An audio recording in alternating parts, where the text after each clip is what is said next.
Quick. Deploy the formations. Enhance the defenses.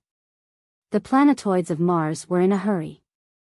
Just a few minutes ago, they received a notification from the highest military command: prepare for an all-out war. The relative peace was forcefully broken, and every soldier was ordered to the front line. The military bases on the planetoids quickly organized into offensive formations, moving most of their forces to the bases just before the borders.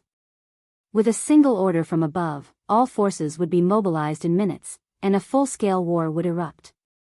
Level 7s, 8s, and 9s, all of you need to attend a special conference for your respective level.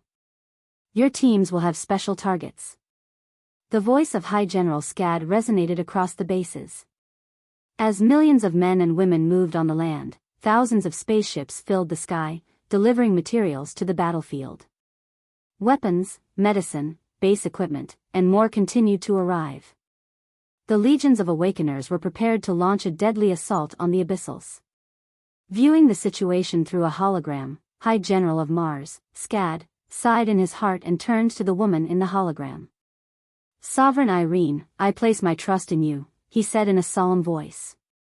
Irene Nile nodded at his words and took a long glance at the planetoid's hologram. After the hologram was cut off, Irene placed her hand on her chest to calm her heart. Then, she turned on another hologram and looked at the black-haired young man, who seemed to be preparing for battle. Sovereign Irene.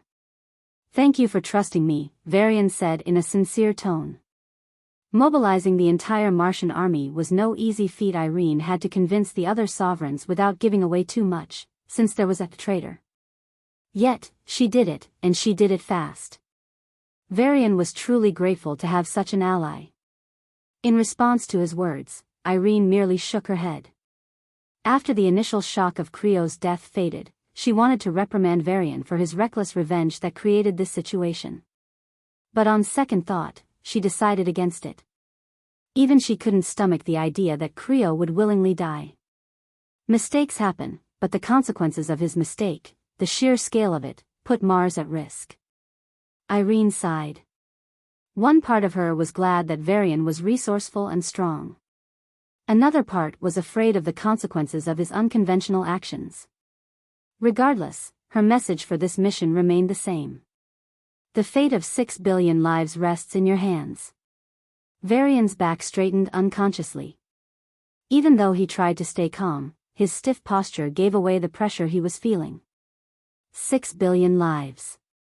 Whatever Varian was personally feeling, be it anxiety, tension, or guilt, every emotion was overshadowed by the weight pressing on him.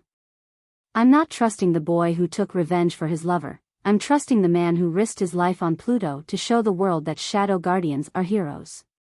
I'm trusting the hero who saved the world in Valos. Irene looked into his eyes as she spoke, word by word. Varian took a deep breath and nodded. The entire revenge ordeal had been a crash course for him on the consequences of his actions. I'll do my best. Flying high in the clouds, the ghost ship reached a major city ruled by a peak level 6 duke. Like all other cities in the Mirage Abyss, this city was also composed of defensive structures. The duke's castle, in particular, could withstand a few attacks from a level 7. Varian and Sia stood in front of the exit, ready to attack at any second. Even though Varian and Sia were powerful, the city housed more than 1 million Abyssals. If he were to kill them all, even if none were High Awakeners, it would still be a significant loss to the Abyssals. The challenge was that the city stretched for dozens of miles in all directions. With Varian's powers, the area his abilities affected was limited. Therefore, the mass attack depended on Sia. While she focused on attacking as wide an area as possible, Varian would target the high-ranking Abyssals. Varian exhaled as the door of the ghost ship slowly opened. Beneath the silvery clouds lay a giant city, the city they were about to destroy. Nervous? Sia chuckled. Varian shook his head. I was almost killed by an Abyssal Duke 3 months ago, and now I'm going to his home turf to kill him. It feels weird. Sia grinned with pride, as if she were the one who had grown so fast. Varian smiled helplessly at her reaction and nodded. Spatial fluctuations enveloped his body, and he disappeared from the clouds miles above the ground. The next moment, he stood in front of the castle. Human? Kill him. The guards in front of the castle immediately noticed the man in white. Without hesitation, they launched a fierce offensive. Hundreds of invisible mind powers reached Varian's mind, trying to pull him into an illusion, while 100 invisible forces launched sharp, poison-coated arrows. As the sky rained arrows and the powers tried to ensnare him in an illusion, Varian smiled. The attacks of level 4 and level 5 felt like tickles. A long sword appeared in his hand, and lightning arcs crackled as the blade shimmered with a golden light. Wah! He's a high awakener. Retreat. Activate full defense. As the guards fell back one by one, an abyssal appeared on the tower atop the castle. Emitting a fierce killing intent, he stared at the intruder. Varian. The moment the word was spoken, the entire battlefield fell silent, except for the crackling of the lightning. The guards finally had the chance to see the attacker clearly and realized it was indeed him. Wash your neck and wait. The Archduke is coming, yeah, no. Varian swung his sword. A blinding golden light shot toward the castle like a comet. The lightning-illuminated comet burned every abyssal into charcoal before it crashed into the castle. The metal monster, capable of withstanding even high-level 7 attacks, crumbled like a sandcastle. Hundreds of abyssals were killed in an instant. The ground trembled as a golden mushroom cloud rose into the sky. The castle was no more. Through the dust, Varian saw one thing still standing in the ruins, an altar. Despite the layered protection, it was on the verge of collapse. Varian placed the altar into his space ring and pulled out a spear. Channeling ice mana into it, he threw it into the sky. Done. The spear emitted a light blue glow as it ascended higher and higher. The growing blue light slowly took the shape of a phoenix. At its highest point, the phoenix gazed down at the city and screeched. Then, the phoenix dove down. The buildings in the high-class district surrounding the castle attempted to flee, but when the phoenix crashed into them, they froze into ice and collapsed to the ground. The abyssals crucial to the city were wiped out in a single strike. Varian scanned the buildings and noticed that a dozen abyssals were barely alive, thanks to a defensive treasure they used at the last minute. No worries, I'll help you, he said. His level 8 psychic power transformed into multiple spears and attacked their minds. They crumbled and died. Varian. A soft voice reached Varian's mind. All right. Varian's body flashed, and he teleported a mile above the city. His mind sense covered the entire city, and he locked onto the abyssals escaping through the gates. No, you aren't, he said. Varian's mind power spread like a tsunami and engulfed the abyssals at the gates. With anxious and ferocious expressions, they collapsed to the ground and died midway. Go. As Varian took care of the escaping abyssals, a cold voice sounded from above. Then, the whole city started to shake as if it was experiencing an earthquake. The buildings trembled, and the ground cracked. Watching her powers, Varian clicked his tongue. The city, spread across dozens of miles, suddenly changed. The defensive buildings, constructed with the finest armor, were crushed to the ground. It didn't matter if they were 2-story, 5-story, or 20-story buildings, they all ended up as sheets of metal pressed onto the ground, as if a giant hammer had crushed them.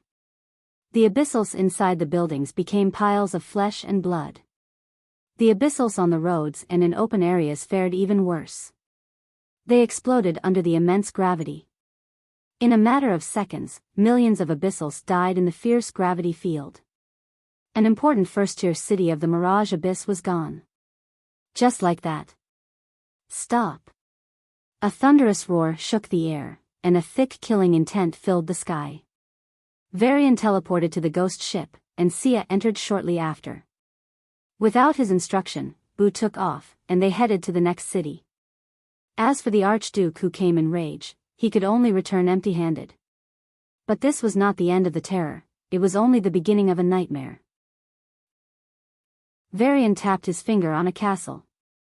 A cracking sound reverberated through every corner of the city as the Abyssals watched their duke's castle being devoured by a massive tear in space. The next moment, they felt an immense pressure on their bodies before they disintegrated into flesh and blood.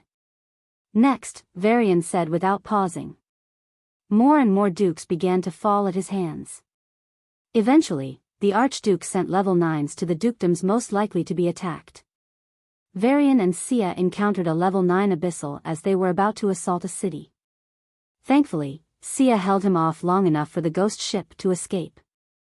Then, she used her teleportation artifact and fled. Having learned their lesson, Varian and Sia chose another target. The report? Yadin, a mid-level 8 genius prince, raised an eyebrow. One of the few individuals ordered by the intelligence chief to undertake specific tasks, Yadin was more than willing to comply.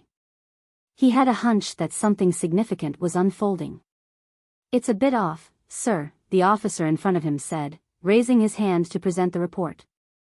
Yadin glanced over it and frowned. Given their influence, there was no way the Mirage Abyssals could directly spy on Creo. Even the next best option, spying on the top officials of Mars, was impossible. So, Yadin had taken a different approach long ago. He sent spies to infiltrate the circles of the children of these officials.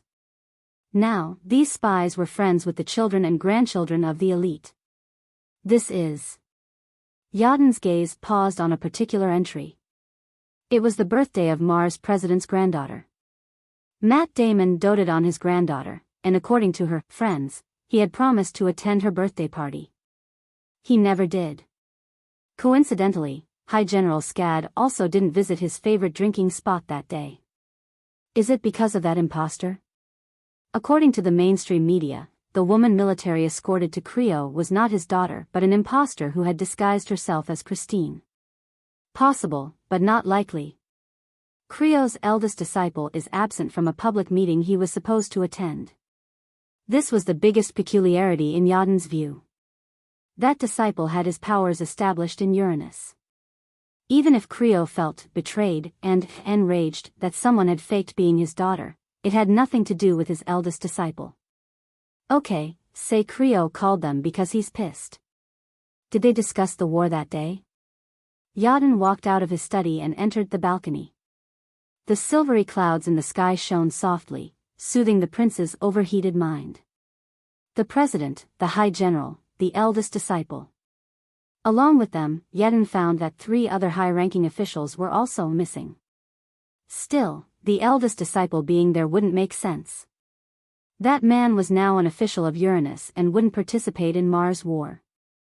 Alright, when would a disciple visit his master? Yadin gripped the balcony railing. When he either did something great, when his master did something great, when his master dies, or when his master is in trouble. Yadin paused. Maybe Creo is in trouble? More likely than not, that's impossible. But Yadin analyzed the recent events and felt that something was off. Even if the Abyssals kidnapped Creo's daughter, the army shouldn't allow him to declare a unilateral war. Firstly, they didn't kidnap her at all, so there was no concrete evidence. Secondly, what if they did? A full-scale war was a foolish choice for humans who were continuously growing stronger. Yet, war was on the brink. On the brink. Yadin's eyes narrowed. Why hadn't they started the war yet? Sure, the human side wasn't prepared for an all-out war, but neither were they. If the humans launched a surprise attack, they would have gained an advantage. But no, the humans were preparing for a full-scale war, and except for a few minor skirmishes, no major conflict had broken out. It was as if the humans were telling the Abyssals to prepare for a full-scale war, which would take at least 3 days. Are they trying to stall for time? Yadin's eyes narrowed. A human quote came to his mind, "Appear strong when you are weak, weak when you are strong." Really? Yadin's breath turned heavy, and he turned around to rush into his room. If Creo really had a problem, then it all suddenly made sense. Everything was just a cover-up. I should inform the Queen. No, you don't. A cold voice reverberated in his mind, and the prince felt a searing pain in his head. As a mid-level 8, Yodin countered the psychic power instantly and was about to attack the perpetrator when lightning engulfed him and burned him to ashes. Varian's body blurred as he sneaked into the castle through the open door.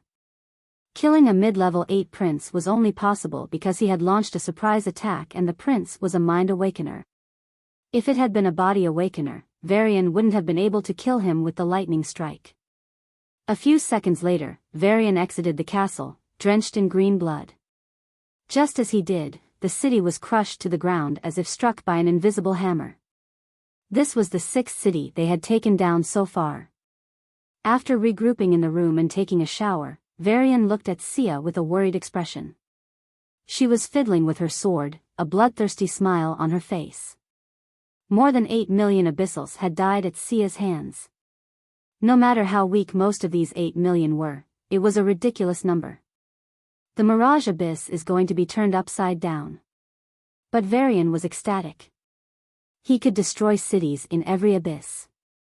Sure, he couldn't mass kill level 8s and level 9s, and he couldn't kill level 7s like they were nothing.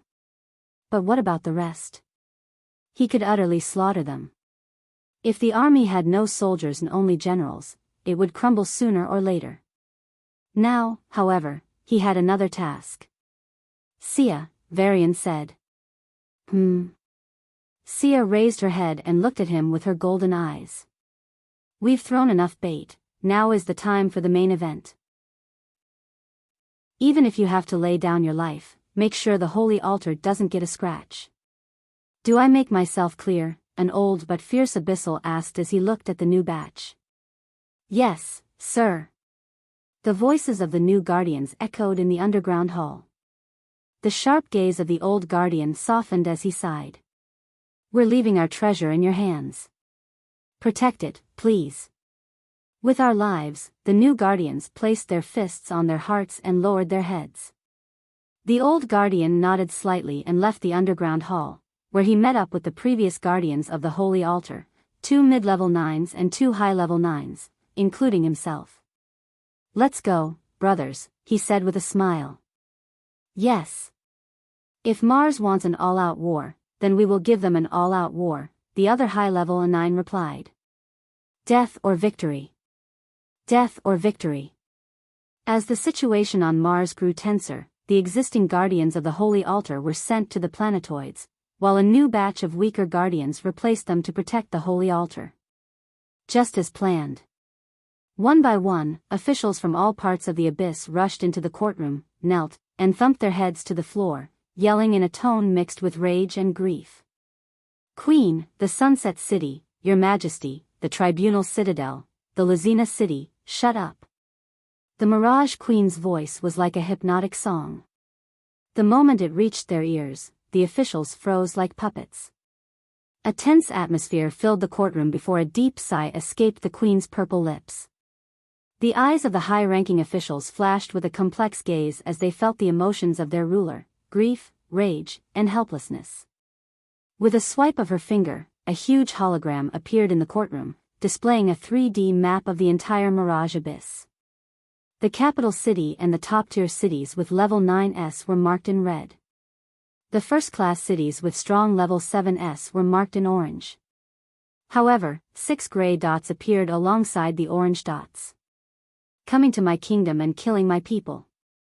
The Mirage Queen's eyes flashed with a cold light. Your Majesty, they're obviously provoking you, one of the officials exclaimed. Certainly. Now is the time for war. They want you to stay here. Please go to the battlefield, the officials urged. In their opinion, the war was more important. The Mirage Queen propped her chin on her palm and asked, Is there any news from the Archduke? The court suddenly fell silent. The Queen's gaze swept across the officials before she noticed the one holding a communication crystal. The crystal glowed brightly, displaying an abyssal rushing through the silver clouds. Stop. You bastards. Don't escape. You cowards. Come out and fight if you dare. Eventually, the Archduke lost the trail of the ghost ship. But he seemed determined to find it. The Mirage Queen tapped her chin with her index finger, pondering whether to join the battle or stay and hunt down the ghost ship. Except for the minimum strength, mobilize the troops, she commanded. A spaceship covered the Abyssal Queen, and she appeared above the castle. Traveling at a speed far exceeding that of sound, the spaceship shot out of the abyss, heading for Mars planetoids. Following her, the strong Abyssals, Level 8S and Level 9S, also left. Of course, they weren't foolish enough to let Varian take advantage of their absence. 2 Level 9S remained in the capital for any emergencies. The 2 high Level 9s, as well as the fleet, were observed by a man and woman in a spaceship far away. "Let's do our best," Varian said. Sia nodded with a determined expression, and the ghost ship quickly entered the capital. Varian held his breath as they inched closer to the floating castle. This was the most crucial part of the plan. He needed to attack the holy altar long before the Mirage Queen reached the planetoids. If she reached the planetoids and received the news that the altar was attacked, her first reaction might be to attack the planetoids. "I don't want to take that risk. We have to move quickly as possible." The ghost ship slowly slid into the castle to avoid the prying senses of the high-level 9s. Boo fully understood the severity of the situation and went above and beyond to infiltrate the castle as soon as possible. Time was ticking, and the ghost ship entered the underground hall 10 minutes later. Varian took a deep breath and scanned the levels of the Guardians through the system. Macrokinetic mid-level 9. Psychic low-level 9. Psychic low-level 9. Macrokinetic low-level 9. He informed Sia of the composition and asked for her opinion. "Since I can sneak attack them, I'm confident I can take down the leader," she said, biting her lip. "But I'm not confident I can escape." They only needed to stage an attack on the holy altar. However, the Abyssals shouldn't know that. So, the plan was for Sia to hold off the Abyssals while Varian attacked the holy altar, only to realize that the Abyssals were stronger than they had estimated and then escape. But with the 2 strong level 9s in the capital, Sia would have to ensure she could escape without being slowed down. If she was slowed down even for a moment longer than necessary, the level 9s in the capital would reach the underground hall and kill her. So, Varian wanted Sia to be 100% certain. But she wasn't. So, Varian took a deep breath and said, "What about her?" "She's certain," was the response. "Call her." Varian sighed. With a flash of purple light enveloping her, Sia's body underwent a significant change. A slightly older woman with silvery hair and purple eyes appeared in front of him. Her hair and eyes changed to tricolor the next second, and she walked to the exit without a word. Enigma watched Varian enter the illusions in the Mirage Abyss and fall into illusions endlessly. After the end of every illusion, he showed more and more hatred toward her. Enigma guessed the illusion he must be falling into was one where she killed his mother. "How much hatred are you hiding?" She softly sighed before speaking. "I can destroy the altar as well." Varian's body stiffened at the sound of her voice. Yet, he forced himself to shake his head. "Don't." Enigma nodded lightly and prepared herself. "Get ready. Opening in 3, 2, 1.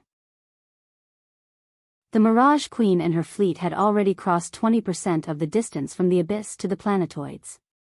After noticing their movements from the spy planes, Irene Nile panicked. Clasping her hands, she prayed to heaven's will.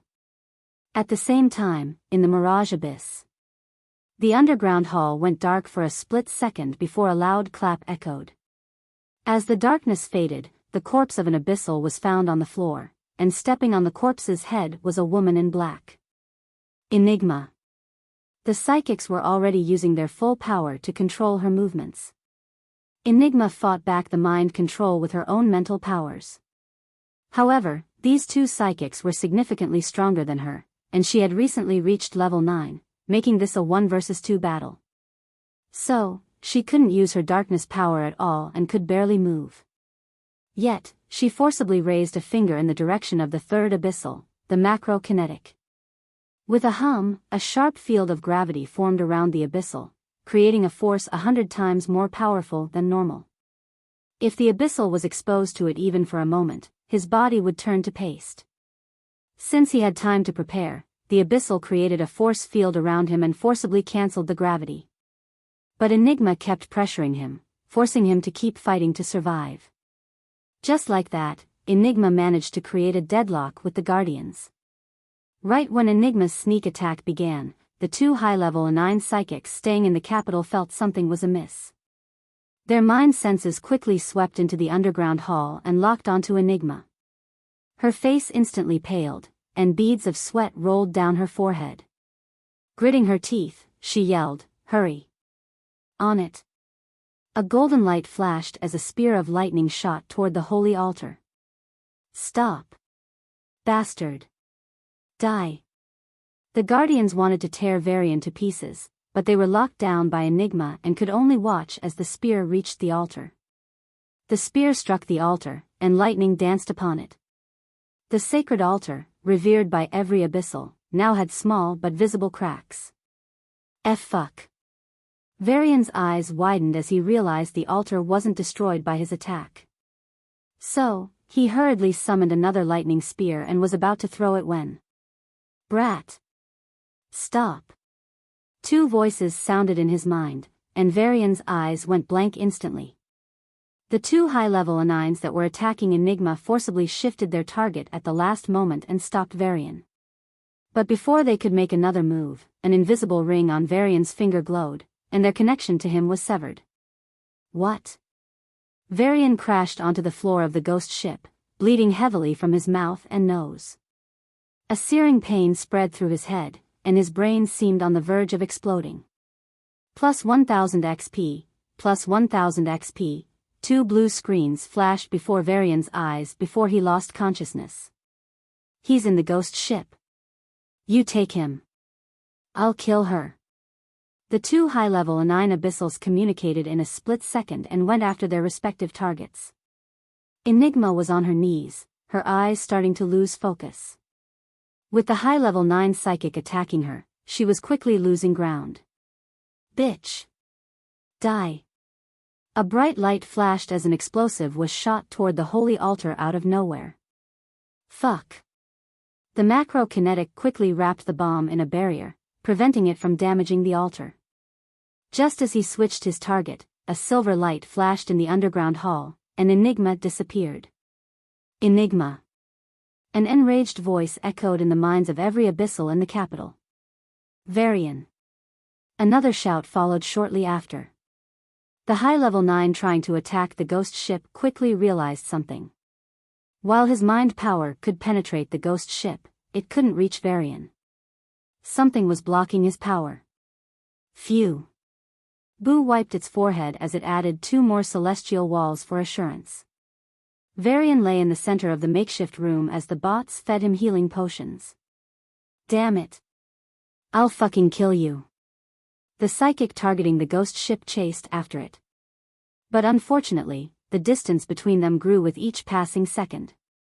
A few seconds later, the ghost ship reached a pre-agreed mountain and grazed its peak. Boo swiftly picked up the unconscious Enigma lying on the mountain top and carried her into the same room.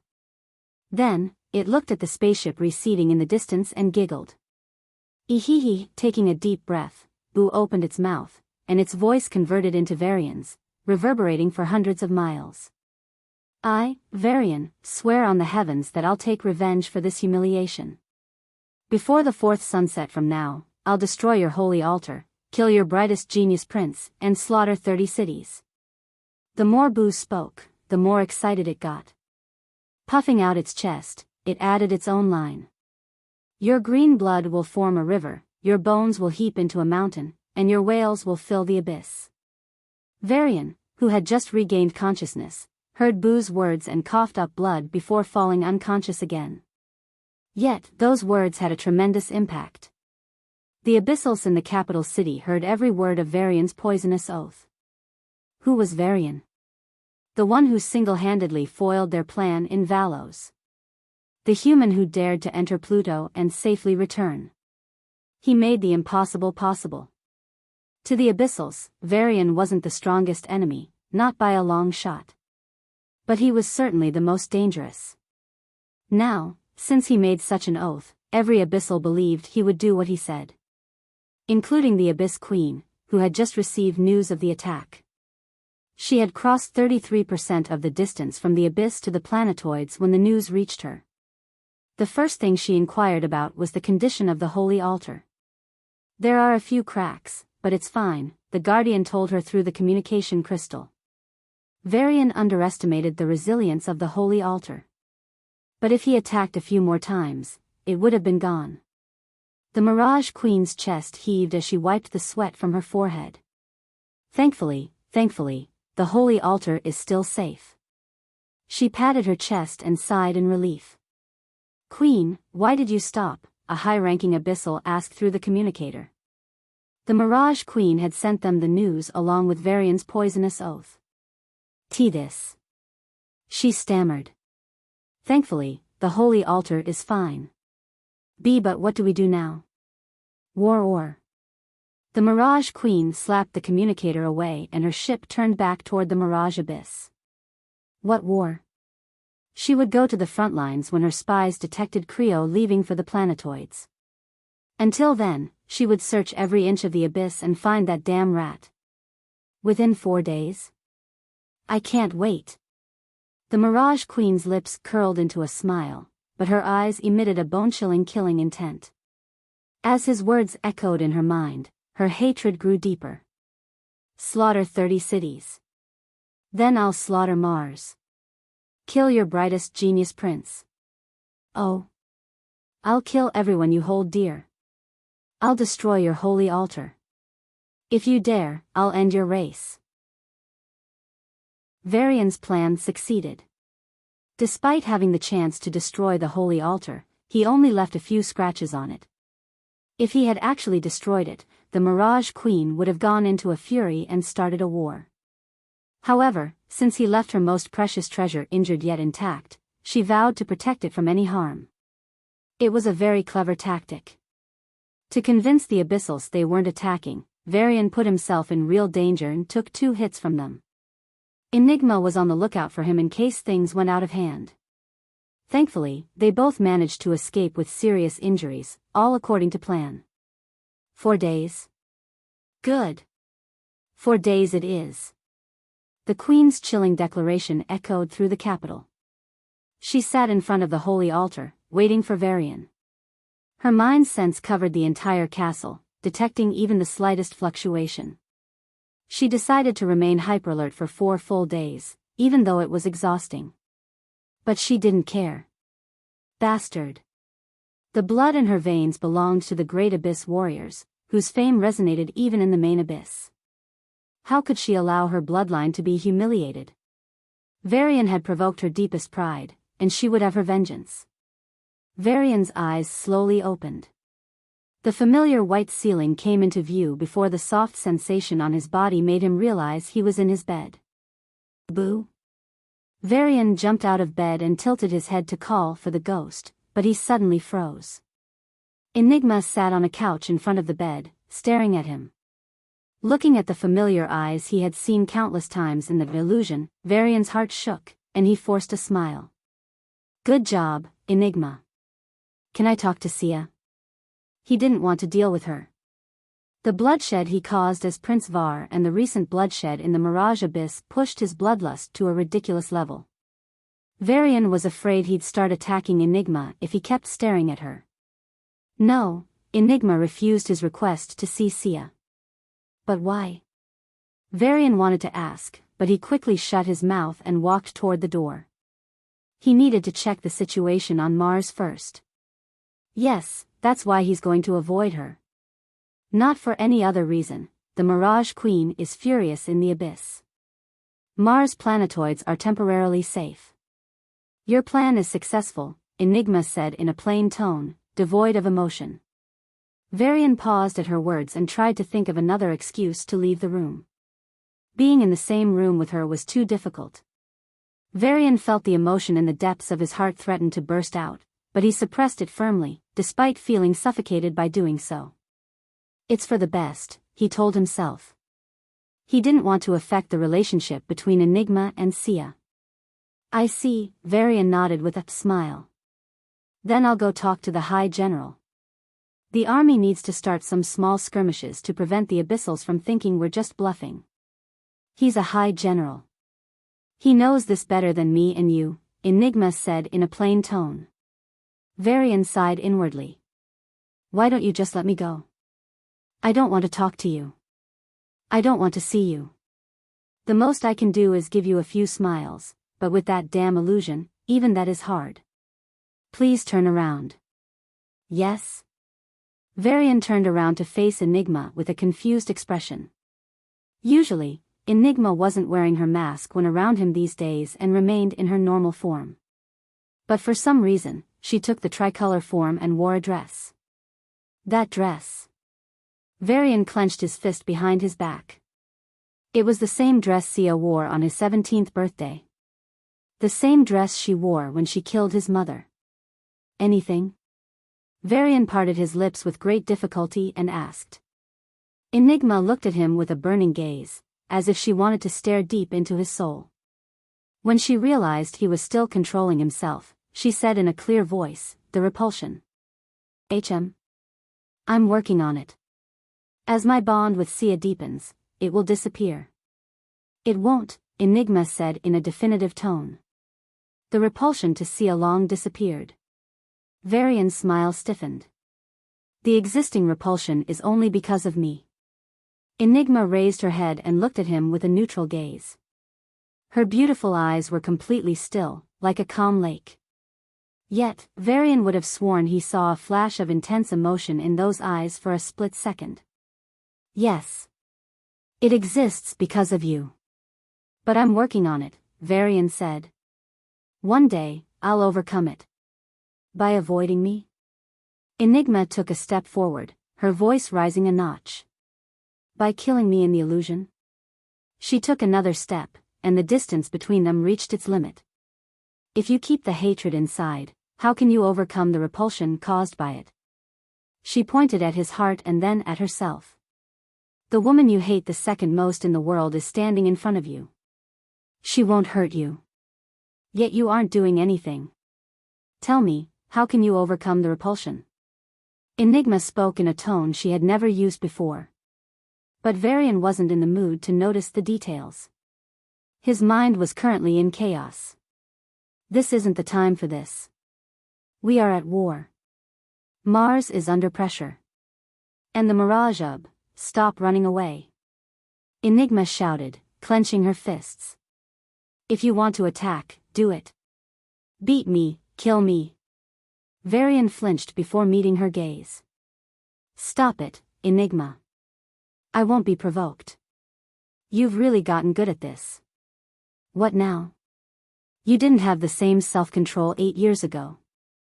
You've really grown up. Varian just wanted to leave. He didn't bother asking why she said what she said. Seeing his expression, Enigma sighed deeply.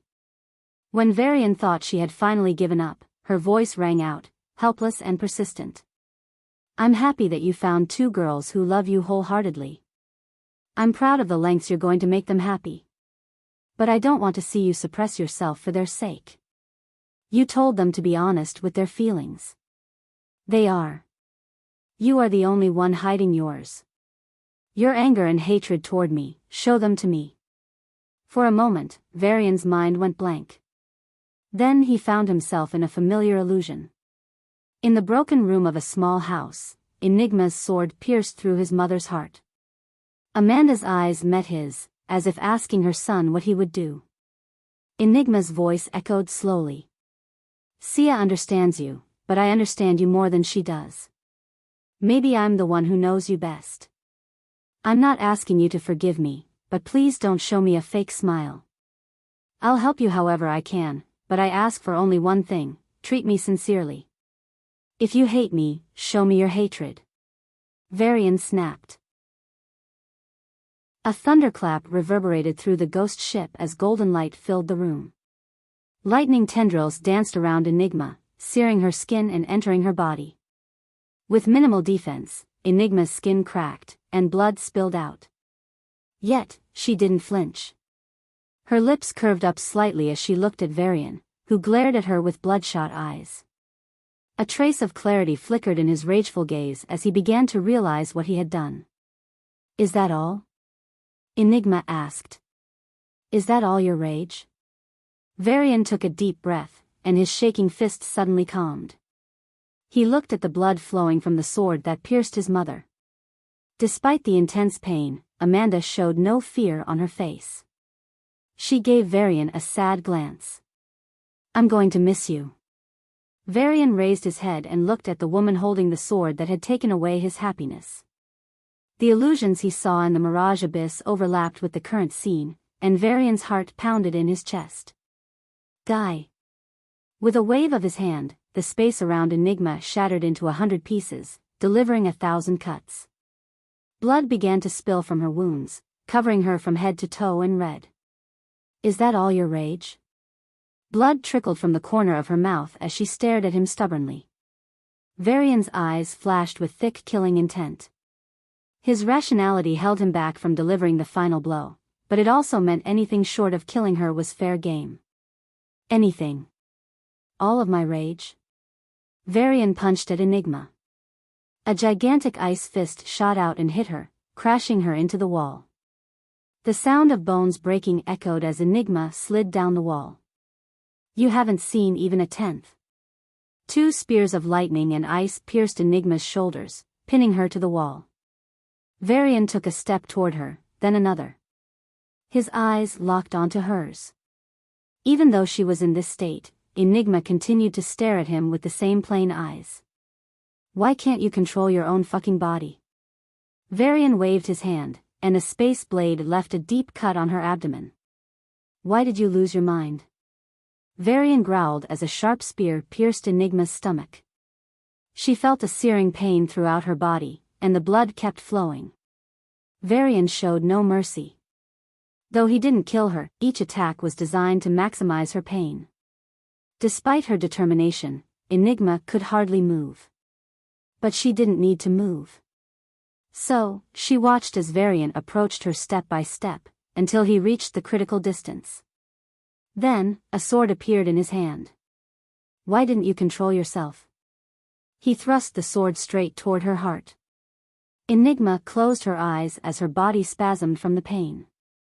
Tears gathered at the corners of her eyes, but she stubbornly held back her cries. Right now, she was the villain who had killed his mother. She only needed to appear hateful. She didn't have the heart to cry, even though her heart was now. "Huh?" Enigma forcibly opened her eyes and felt the sword in her chest, just an inch away from her heart.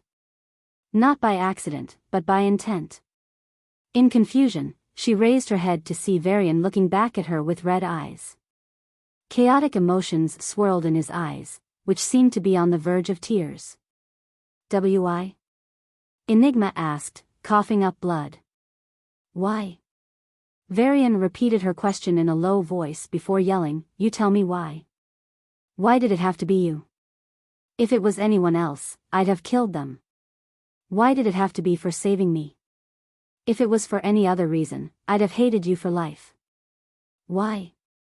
Varian clenched his fists and, with a wave of his hand, pulled away all the weapons piercing her body. Enigma slid down the wall powerlessly and collapsed on her knees. With a thud, Varian, too, collapsed on his knees and stared at her. "Why, you can kill me," Enigma said in a weak voice. "In an illusion, at least. Orsia will be in danger if I die for real." Varian remained silent. I'll also be in the illusion. I'll experience death, I'll experience all the pain, but I won't die. Why, you can kill me all you want." Enigma lowered her head. Varian looked at her injuries and wanted to ask Boo to heal them. But for some reason, he let them stay. Maybe it was petty revenge. Maybe it was to remind himself that he was still cruel to her. "Yes, I hate you. My mind tells me it's not your fault, that things could go wrong. But my heart, it doesn't listen," Varian said. "But I hope there will come a day when I can convince my heart." Enigma's bloodied lips curved up just a bit. I see. And thank you, Varian bowed his head. I feel like an invisible burden is lifted off my chest. Are you asking me for permission to beat me up whenever you feel that burden again? Enigma quipped. I don't know, Varian sighed. I won't deny a part of me feels great about this, but there's also a part that feels like trash. Since you're treating me with sincerity, I should do the same, Enigma said.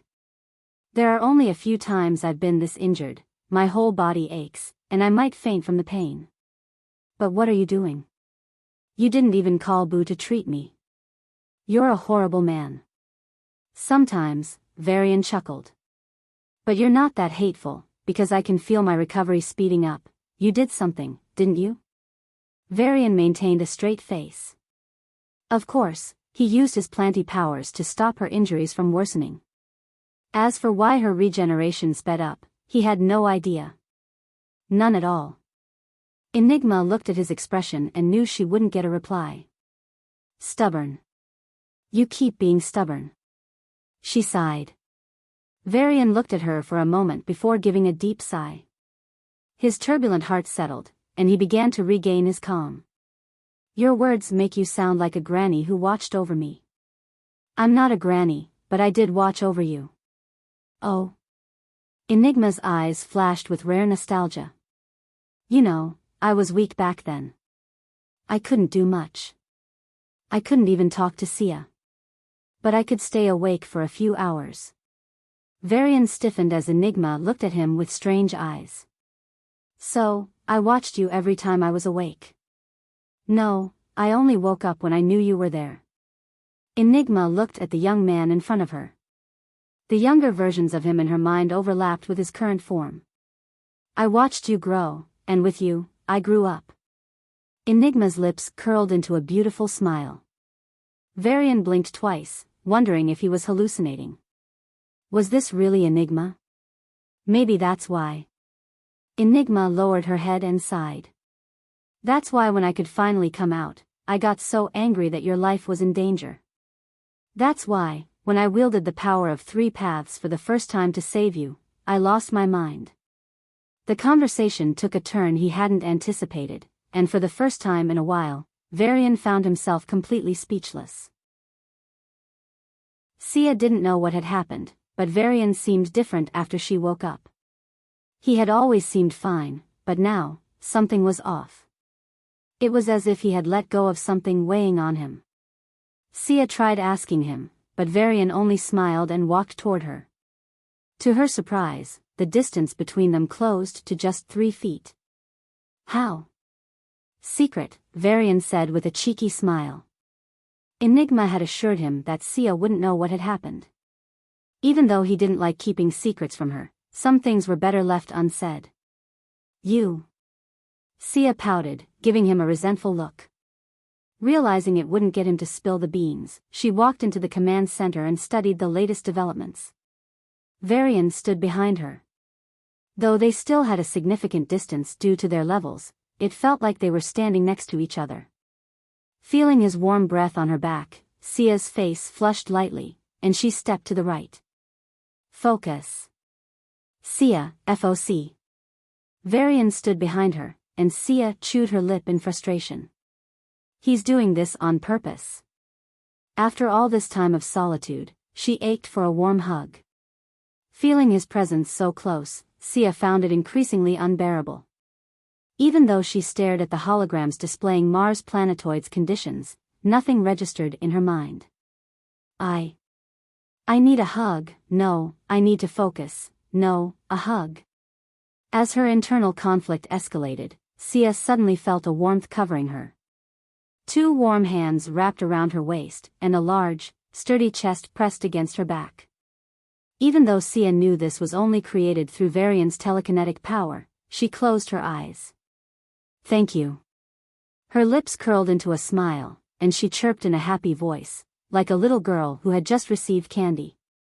Varian scratched his head, thinking, where is my hug?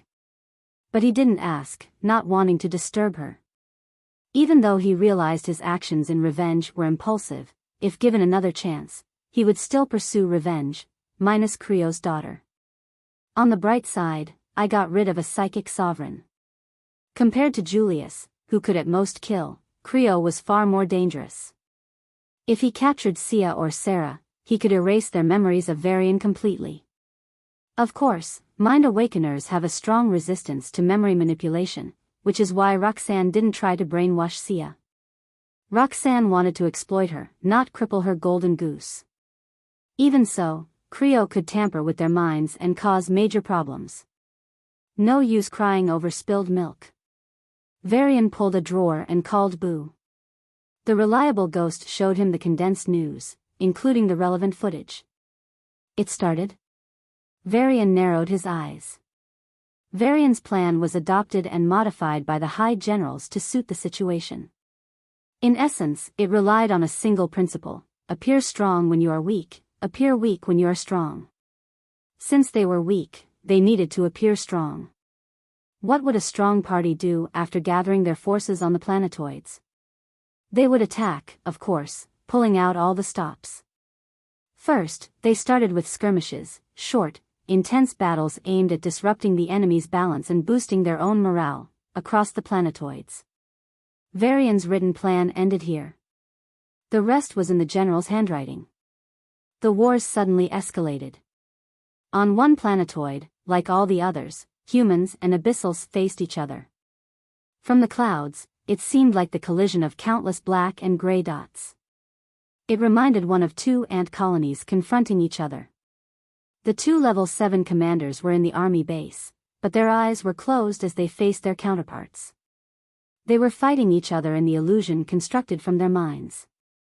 Your time has come to a close, the pattern of planetoids will change, the human commander declared with confidence verging on conviction. One half of the illusionary world was dyed blue, his side. Heh. Empty confidence, the abyssal commander laughed. Just like your empty strength. The other half was red, the abyssal side. See for yourself. A huge spear materialized in the blue sky, splitting the blue lands below with its sheer speed as it shot toward the abyssal. Futile. A giant red shield materialized in front of the abyssal and blocked the spear. The world shook violently as the spear gained the upper hand and broke through the shield. The blue world grew a bit more dominant, swallowing a portion of the red world. The abyssal's face paled as he felt the pain in his psychic power. His chest heaved as he stared at the enemy with hatred. You'll pay. Don't bark too much. As the battle between the commanders escalated, the battlefield became a mix of brilliant colors. Icy blue arrows and bloody red spears rained from the sky. Mud-colored spike balls attached to lightning chains moved across the battlefield, skewering enemies like squashing bugs. In the huge battle involving more than 10,000 soldiers on each side, the rightmost regiment was led by a very competent officer, Xavier Bell.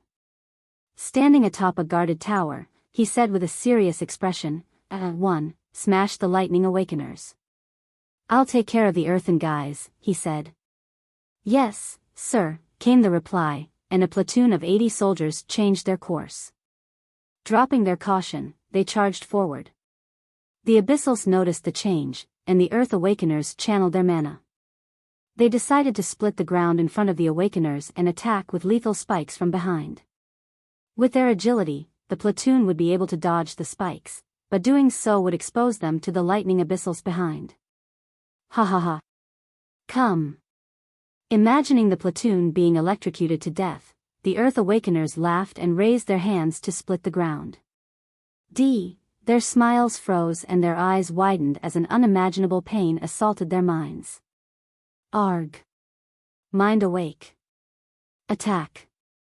The lightning abyssals realized what was happening and tried to withdraw, but the A-1 soldiers burst into a sprint and closed the distance. A flurry of lethal punches and kicks rained down on their bodies, and the world turned black. He's grown. Varian smiled in appreciation as he observed Xavier, who was panting heavily in the tower. Even though he had just finished a big battle, Xavier only took a few minutes to rest before shouting, "B3, I'll assist you with the body awakeners, but I can't reach their space awakeners, be wary." Another battle began. The short, Intense war lasted for 3 hours until both sides retreated. To the Abyssal surprise, the humans had the upper hand.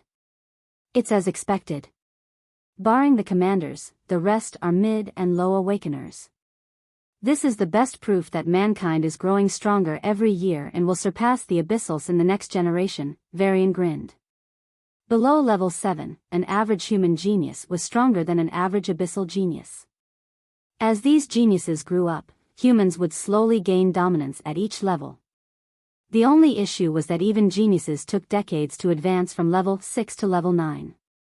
Humanity can defeat the Abyssals in a decade or two, but exterminating them will take longer, Varian commented as he swiped through the records of one planetoid after another.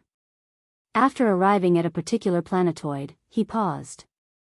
The human army, numbering 30,000, was pushed back by the Abyssals. When the war started, their strengths were more or less balanced. However, the Abyssal Space Awakeners managed to launch a sneak attack on the human psychics, taking down a significant number of them. Seizing this opportunity, the Abyssal Psychics attacked the human Body Awakeners, dealing a heavy blow to their vanguard. Since Body Awakeners served as a defensive layer in this battle, a gap appeared in the army's overall defense. Not letting the chance slip, the Abyssals sent their own Body Awakeners, who charged straight into the middle of the human elementals. Even though elementals weren't powerless in close combat due to their elemental bodies, they still suffered a loss due to the sudden intervention of Abyssal Psychics. This initial setback snowballed into a significant gap, leading to the current situation. Defend. Save your comrades. Don't go for the offensive. I repeat, focus on defense.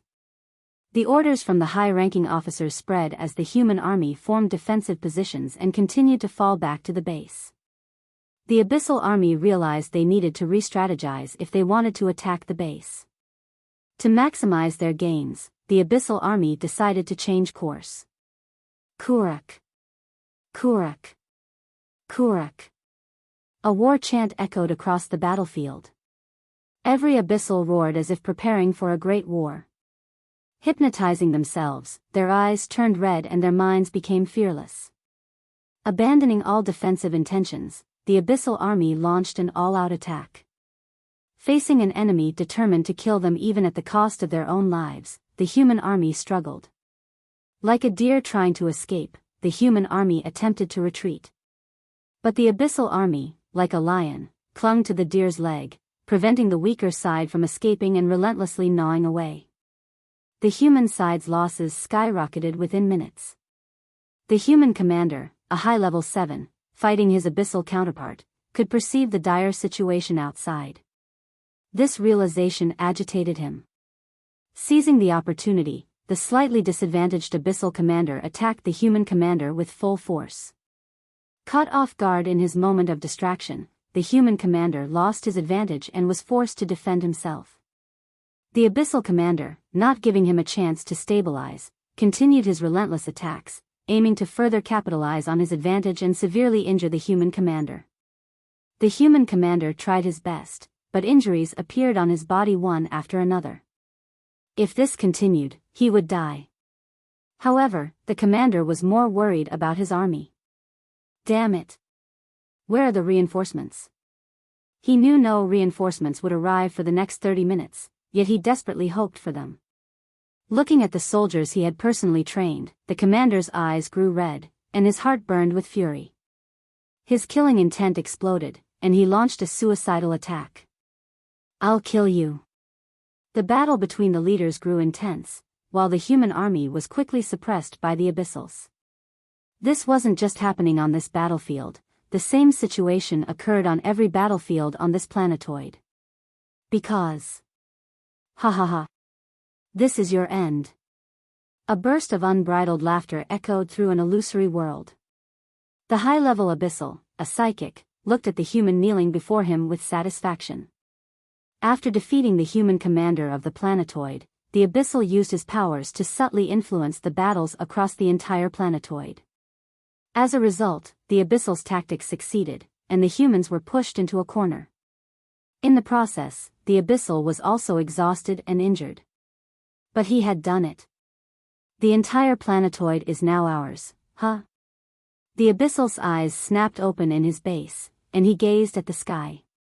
His mind sense spread out and detected a figure rushing toward the planetoid. A bald man with the physique of a gym model, the human's eyes were locked onto the base where the Abyssal resided. Damn it! The Abyssal cursed and attacked the human with his mind sense. The next moment, the human appeared in an illusory world. But before the Abyssal could react, a massive pressure fell upon him, and a fist slammed into his face. The Abyssal felt a searing pain throughout his body and gritted his teeth. With a thought, he appeared in another location. A dual awakener? He noticed the powers of his opponent. But the next realization made his eyes narrow in anger. A mere newbie level 9 wants to challenge me? Seth stretched his hands and grinned. You're exhausted and injured now. Even my pupil could beat you. I'll kill you both. A battle of epic proportions ensued in an illusory world. Varian rubbed his forehead with his thumb and index finger after finishing the review. The commanders had decided to go for an all-out war just to make the Mirage Queen wait. Since the humans had shown they were serious, the Mirage Queen would wait, even if only for a short while before entering the battle. She only stops for a day for that reason, then she takes the initiative, Irene told him. The Mirage Queen is cautious, not passive. Once she sees something is wrong, she'll lash out with full force. Even though your declaration put her under pressure, like any Abyss ruler, she will eventually enter the battlefield. Abyssals aren't a race that likes to sit back. The question is, can Bali make it before she does?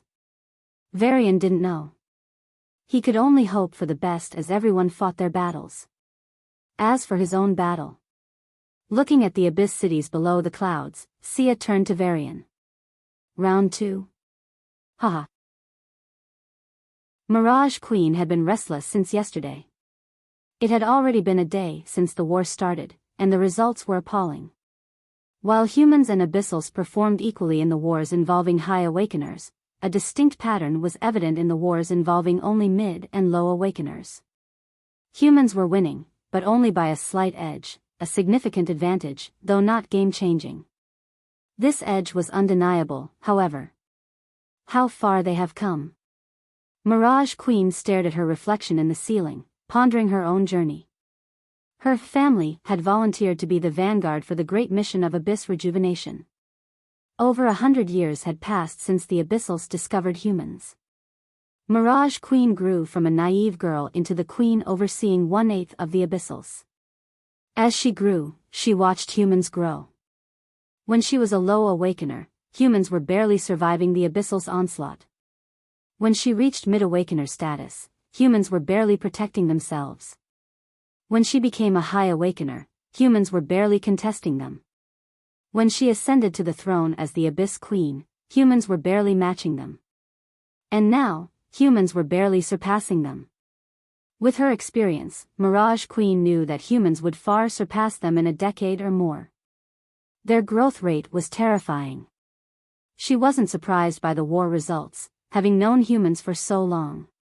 Her restlessness, however, stemmed from a different source. Bastard. The destruction of another city played out before her, causing her to gnash her teeth. Since the war began, she had heard news of city after city falling. 10 cities were destroyed in a single day, more than 10 million lives eradicated. Even for the Mirage Abyss, which housed billions of Abyssals, this was a blow hard to bear. As the deaths mounted, even a strong woman like her felt her heartache. Attacking citizens who can't defend themselves. How cowardly are you? Pathetic trash. Feeling guilty about all the blood on your hands? Varian asked. Sia sat on the couch, her head hanging low as if she had done something wrong. But when she heard his question, she shook her head lightly and said in disbelief, I can't believe I killed so many. Most of them were non-combatants. The numbers don't make sense compared to the soldiers you killed. Varian shrugged and poured himself a glass of juice. I don't mind staining my hands with blood, but didn't you feel conflicted about Ron's situation? Are you okay with joining me in killing so many people? Every city might have someone like Ron. Sia looked at him with a worried expression. They had several deep conversations, one of which was about Varian's inner conflict regarding Ron. Even though he seemed fine, Enigma had told Sia that Varian was very skilled at hiding his true emotions, sometimes even from himself. So, she asked, hoping to get a genuine reply. Varian took a breath and shrugged with a helpless smile. I'm not living in a fairy tale where the friendship between enemy races solves everything.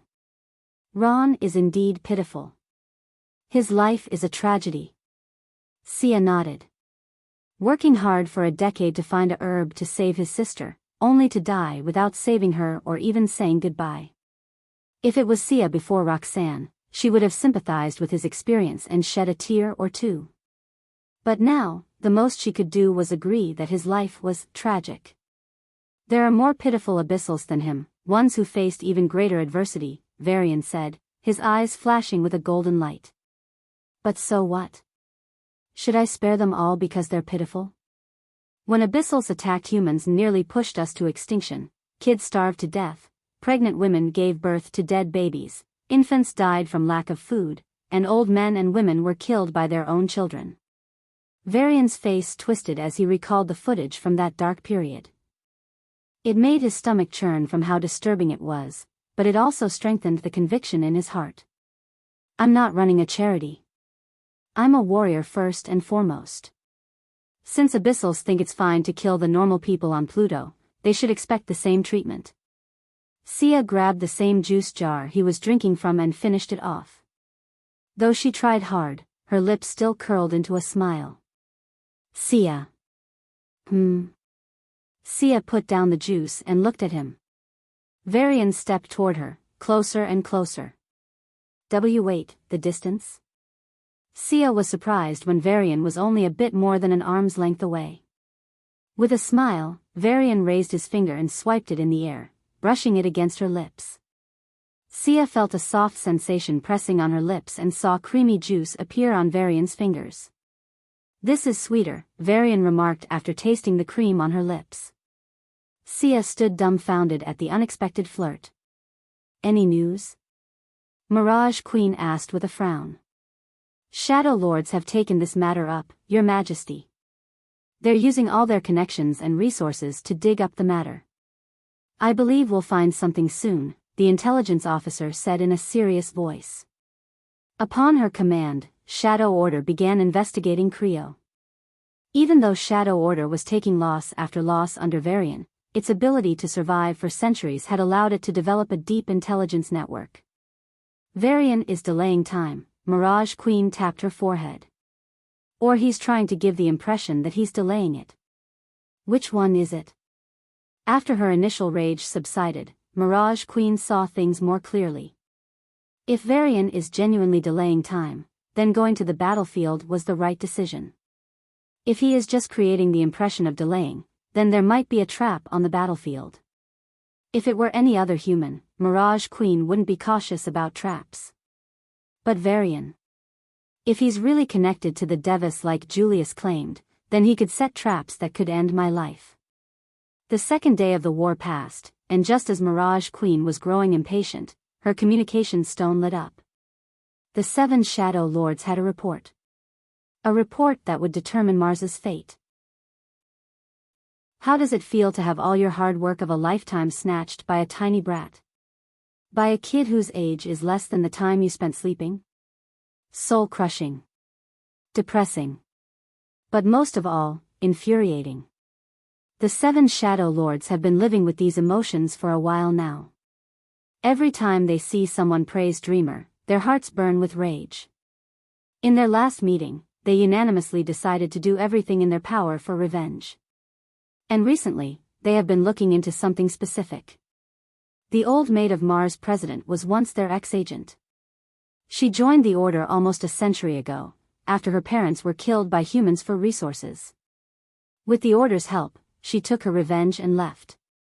However, there is only one way in and out of the Order. Even though she left and expressed no interest in working for them, they pulled her back through benefits and threats. With their help, she climbed to become the head maid of Mars' president and was living a luxurious life. When the lockdown of Mars began, the Shadow Lord of Mars, Timel, got in touch with her and started collecting important news. The same day, the president left for Sovereign Creo's residence.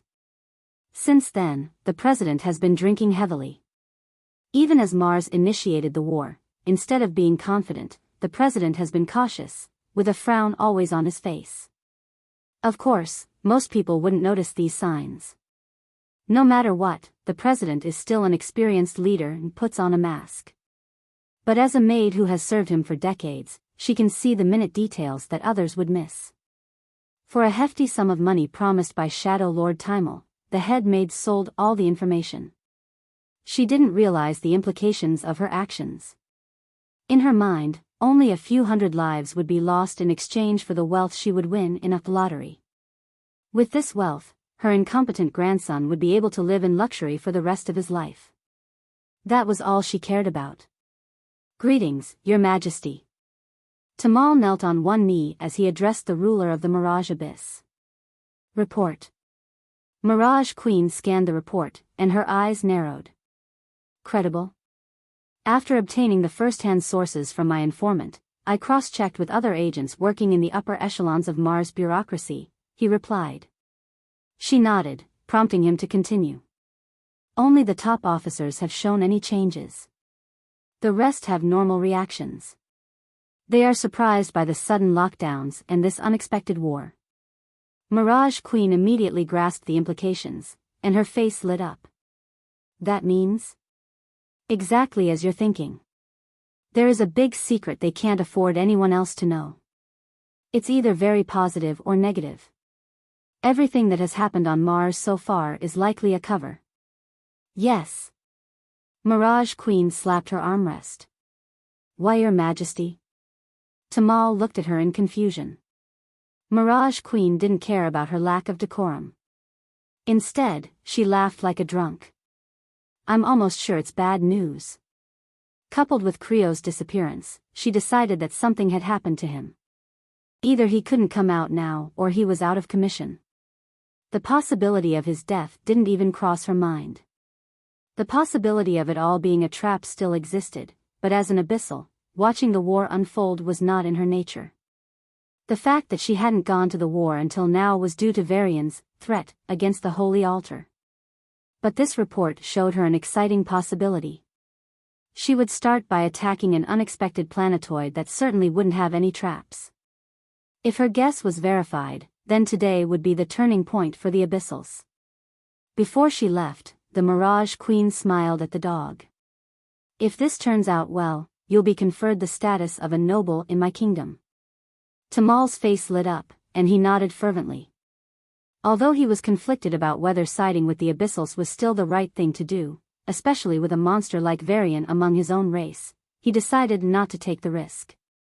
The Shadow Lords were vaguely aware that the Abyssal race had one supreme ruler whose power far surpassed even the strongest sovereign.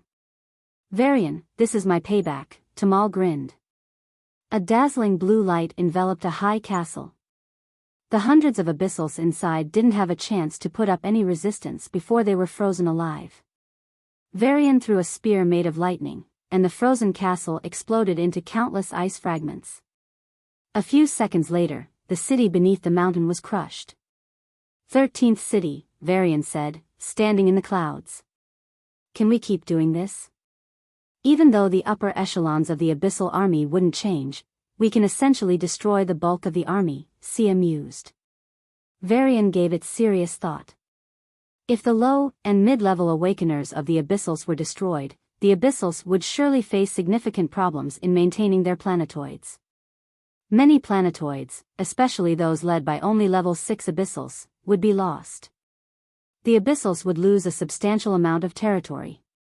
However, they would still retain their high-end combat power, so the overall stakes of the war wouldn't change.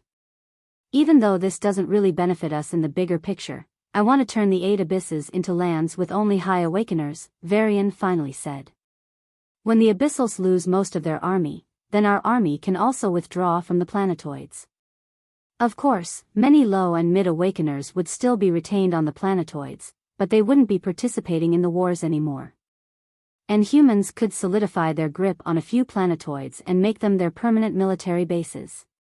When they invade the abysses, these permanent military bases would serve as their launch pads. Sia was about to speak when an aura shot up in the sky and locked onto them. The pressure of a peak level 9 fell on them, but Varian and Sia didn't bat an eye and entered the ghost ship as if it were a routine. Boo is really of great help, Sia giggled. Varian was about to chuckle when his comm flashed with a message. A chill shot down his spine. "Yes, sir. There's an emergency." The Mira, silence. An aged but steady voice ordered in a stern tone. The strongest low general of Mercury, a beautiful middle-aged woman, stopped in her tracks, her body freezing on instinct. Jade Albert, losing composure is shameful. The leader, who had been interrupted from a conference, openly reprimanded the daughter of Sovereign Albert. The officers watching this didn't react, as if this were natural. "Apologies, sir," Jade Albert said and saluted. "Reporting a disaster-level emergency, sir." With a light nod, the leader on the stage appeared before her. "Report." Looking at the indifferent expression on her father's face, Jade Albert clenched her fists behind her back. "Mirage Queen is marching toward the planetoids. We might lose Mars." Her tone was low, but the officers in the room were all high awakeners. So, when the words left her mouth, the hall went dead silent. All discussions, big and small, were swallowed back as everyone turned to the low general. Mirage Queen attacking planetoids wasn't news, but losing Mars?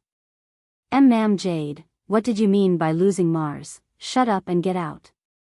Sovereign Albert didn't even turn his gaze away from Jade as he spat the order. The officer felt suffocated by Albert's aura pressing on his chest.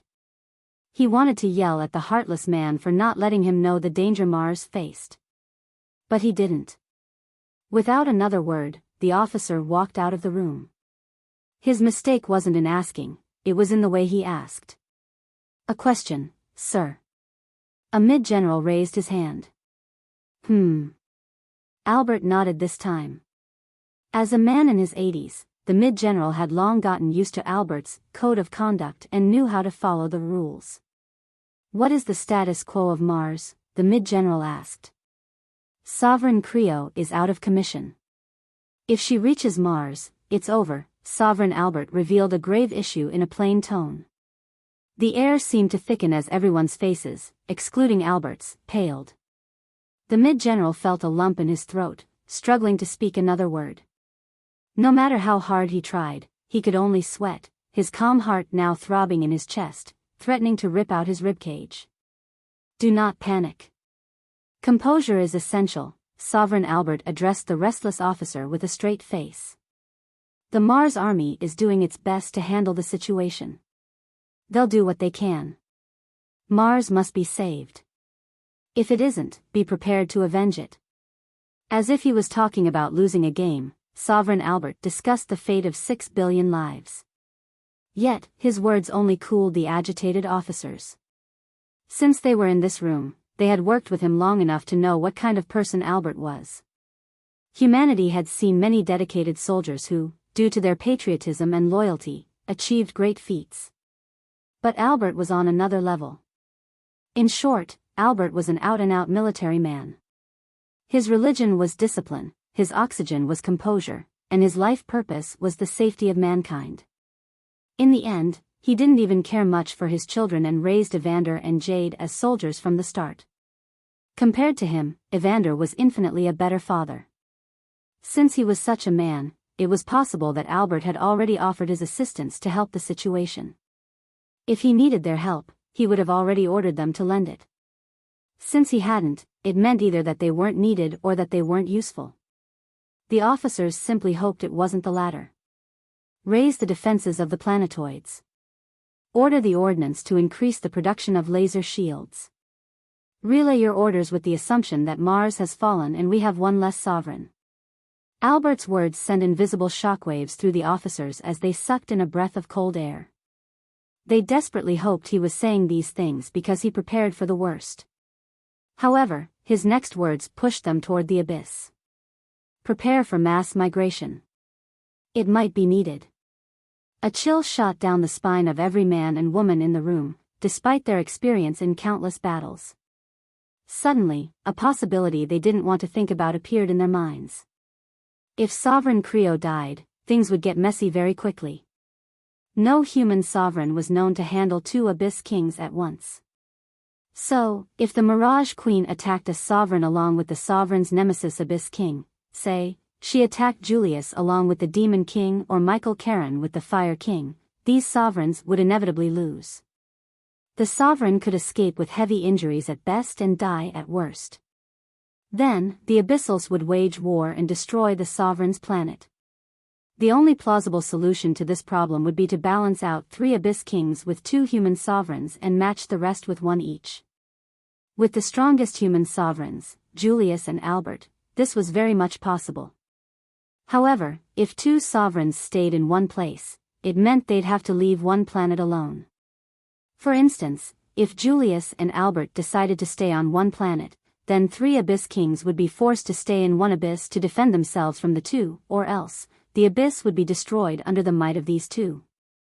But by doing so, either Julius would have to live on Mercury or Albert would have to shift to Earth. Either way, Mercury or Earth would be sovereignless. Taking this chance, the abyssal rulers could destroy the planet. It would be too late for others to stop them, as even a single attack by an Abyss King would deal heavy damage to the planet's population. The risk was so high that no one would want to live there.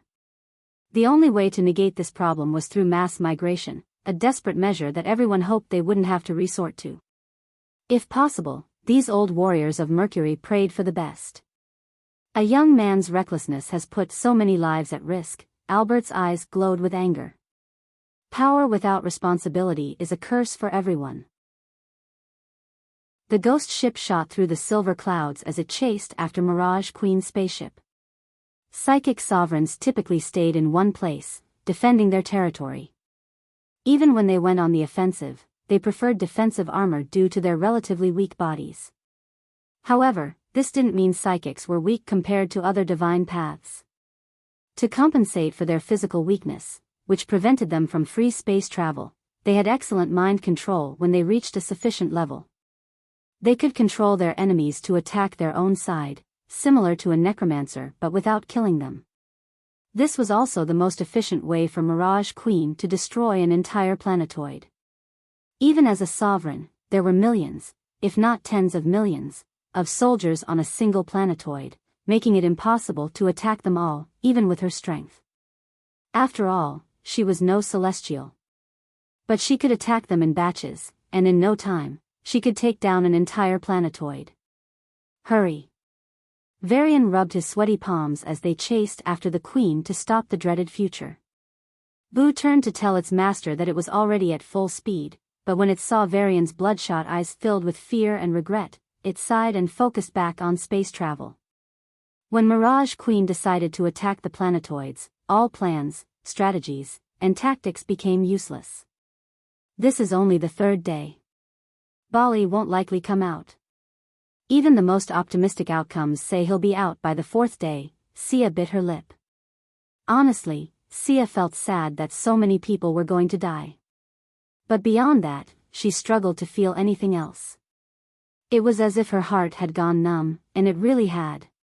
Even with Varian's healing, she would take a long time to feel normal again, and even then, she wasn't certain if she could be completely normal. But Varian wasn't like that. Even though he grew mentally strong when he decided to face the Mirage Abyss and do something rather than cry about it, he's someone who would be greatly affected by what's happening. I am responsible for the blood that's about to be shed and the lives that are about to be lost. Sia was certain that this was precisely the thought going through his mind right now. So, she turned to Varian, who seemed to be pushed to the brink of stress, and sighed. It's not completely your fault. Creo's death was unexpected. Strictly speaking, if Evander hadn't left behind Creo's daughter, nothing would have happened. Varian stiffly turned his head and looked at her with blank eyes. I know you're blaming yourself, but this isn't what you wanted. It just happened. Her soft voice washed over his restless heart and calmed him down. Sia smiled lightly. Irene said you should have thought about the consequences. Anna, too. I'm sure you did consider the consequences. So, I'm not going to blame you. Varian took a deep breath as he felt an invisible weight lift from his shoulders. But he still voiced what was in his heart. I didn't want this. I know, Sia replied. No one believes me, Varian said. He wasn't concerned about the misunderstanding from the general populace. What worried him was what the people close to him would think. Would they also believe he wanted to push everyone into danger? Varian was afraid that the few relationships he had built would crumble under the suspicions, and it pained him deeply. Feeling his vulnerability, Sia looked into his eyes and spoke from her heart. Even if the whole world doesn't, I believe in you. I will always. The burning love in her eyes melted his heart and soul, and Varian fell in love with her all over again. I love you so, so much. I love you too. The smile she gave when she replied was the most beautiful thing Varian had ever seen. Then, she lowered her head and started typing something on the comm. It was the number of kisses she wanted to give him right now, but she wasn't able to do so due to the repulsion. Varian smiled at her antics and updated his own notes. He wanted to shower her with love and take care of her for the rest of their lives. The third party, who was automatically ignored by the lovebirds, looked at their exchange with wanton disdain. Boo will die from diabetes at this rate. The ghost shuddered and glanced at Sia. Her head certainly isn't right.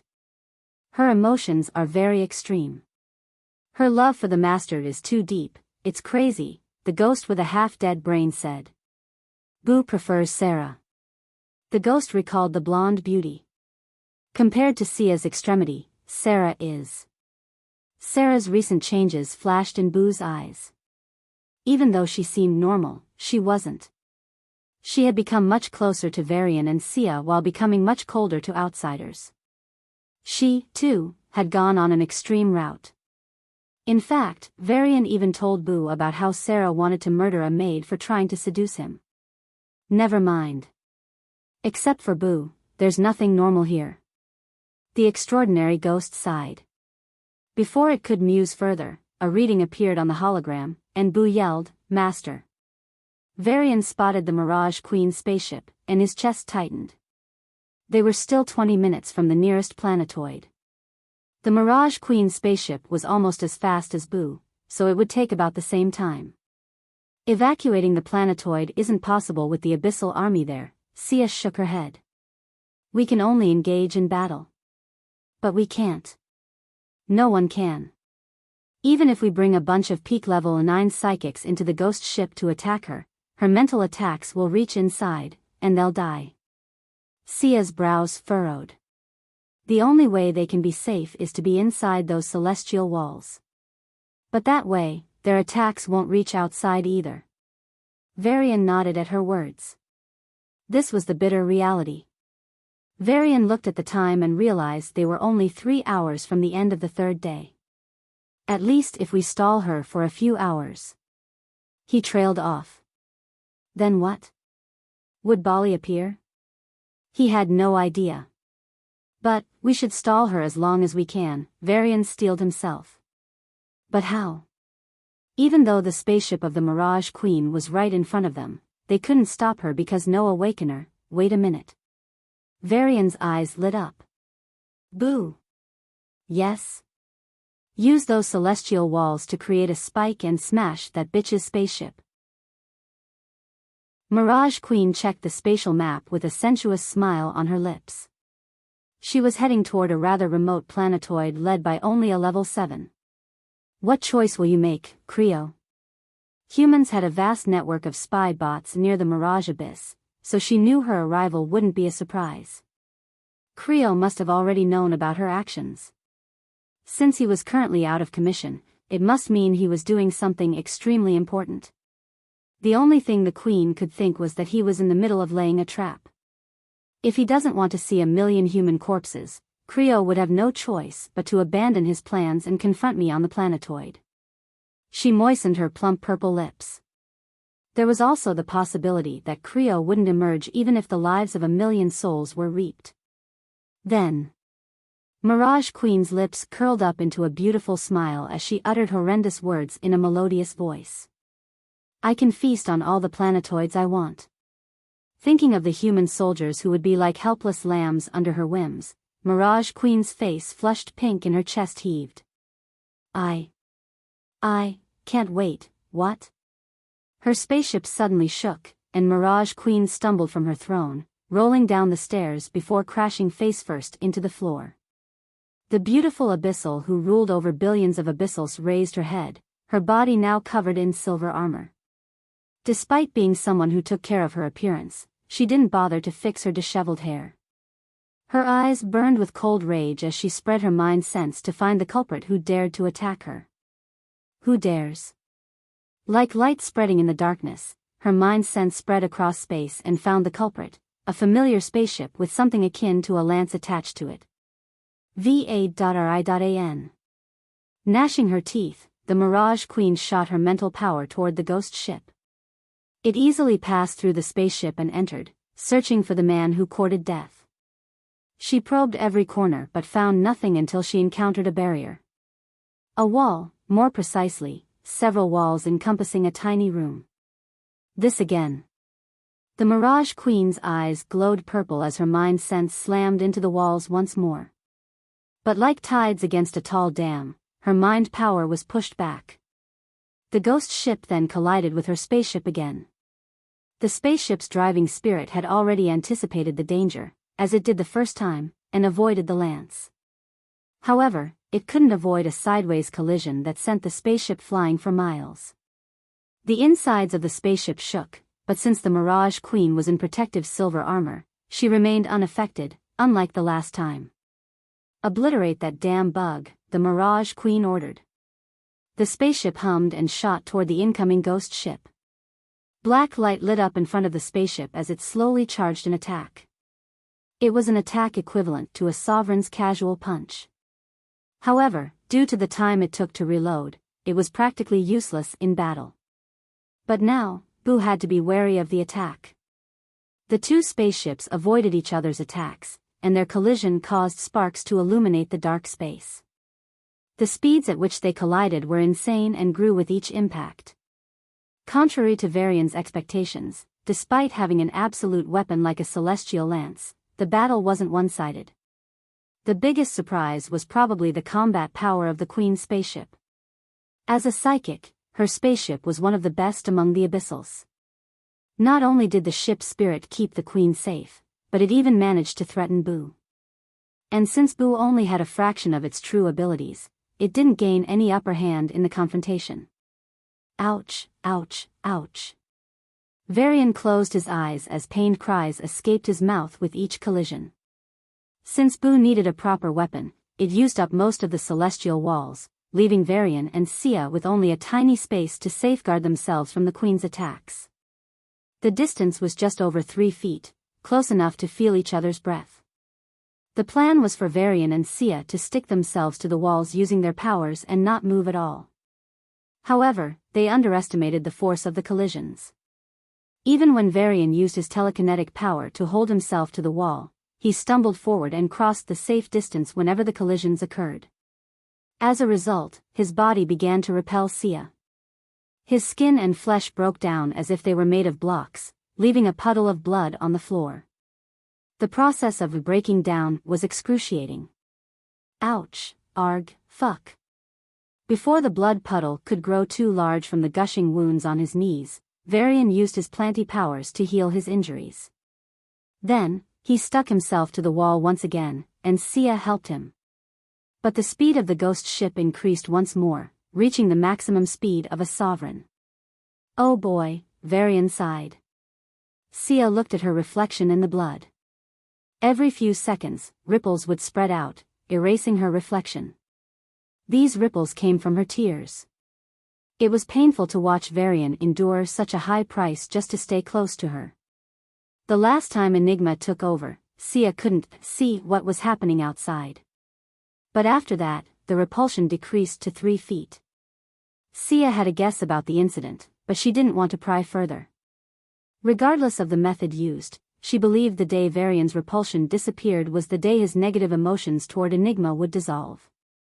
Varian sighed at Sia's tears, but he didn't ask her to stop crying. It was impossible. Instead, he focused on the situation. Master. 2 high-level 9s have left the planetoid and are heading this way.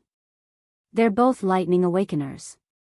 With the help of their military friends, Boo was up to date with all the secretive information. If they stall us, then the Mirage Queen will get away. Varian's face turned serious. Even though the current method of stalling her was imperfect, it was the only option Varian had. And even though he knew she would escape once reinforcements arrived, Varian wanted to delay her as much as possible. Boo, smash that ship away from the planetoids and the abyss. That way, the reinforcements would take longer to arrive. Sovereign Irene, tell the High General it's imperative to hold back the reinforcements coming from the planetoids. Ridiculous. This is ridiculous. Mirage Queen slammed her throne as she watched the clock. 6 hours. That was how long the ghost ship had stalled her. Reinforcements were nearly ready to arrive a dozen times, only to be stalled at the last minute. Unbeknownst to her, Sovereign Irene had ordered Mars military to stall the Queen's reinforcements at any cost.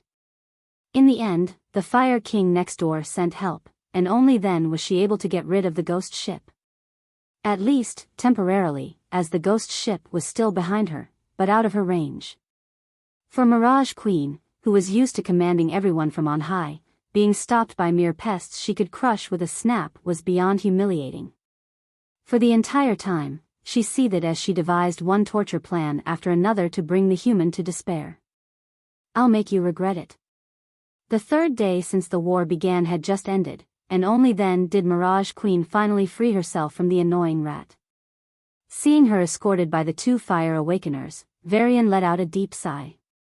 The celestial walls dispersed, and Boo quickly cleaned the pool of blood that reached Varian's ankles.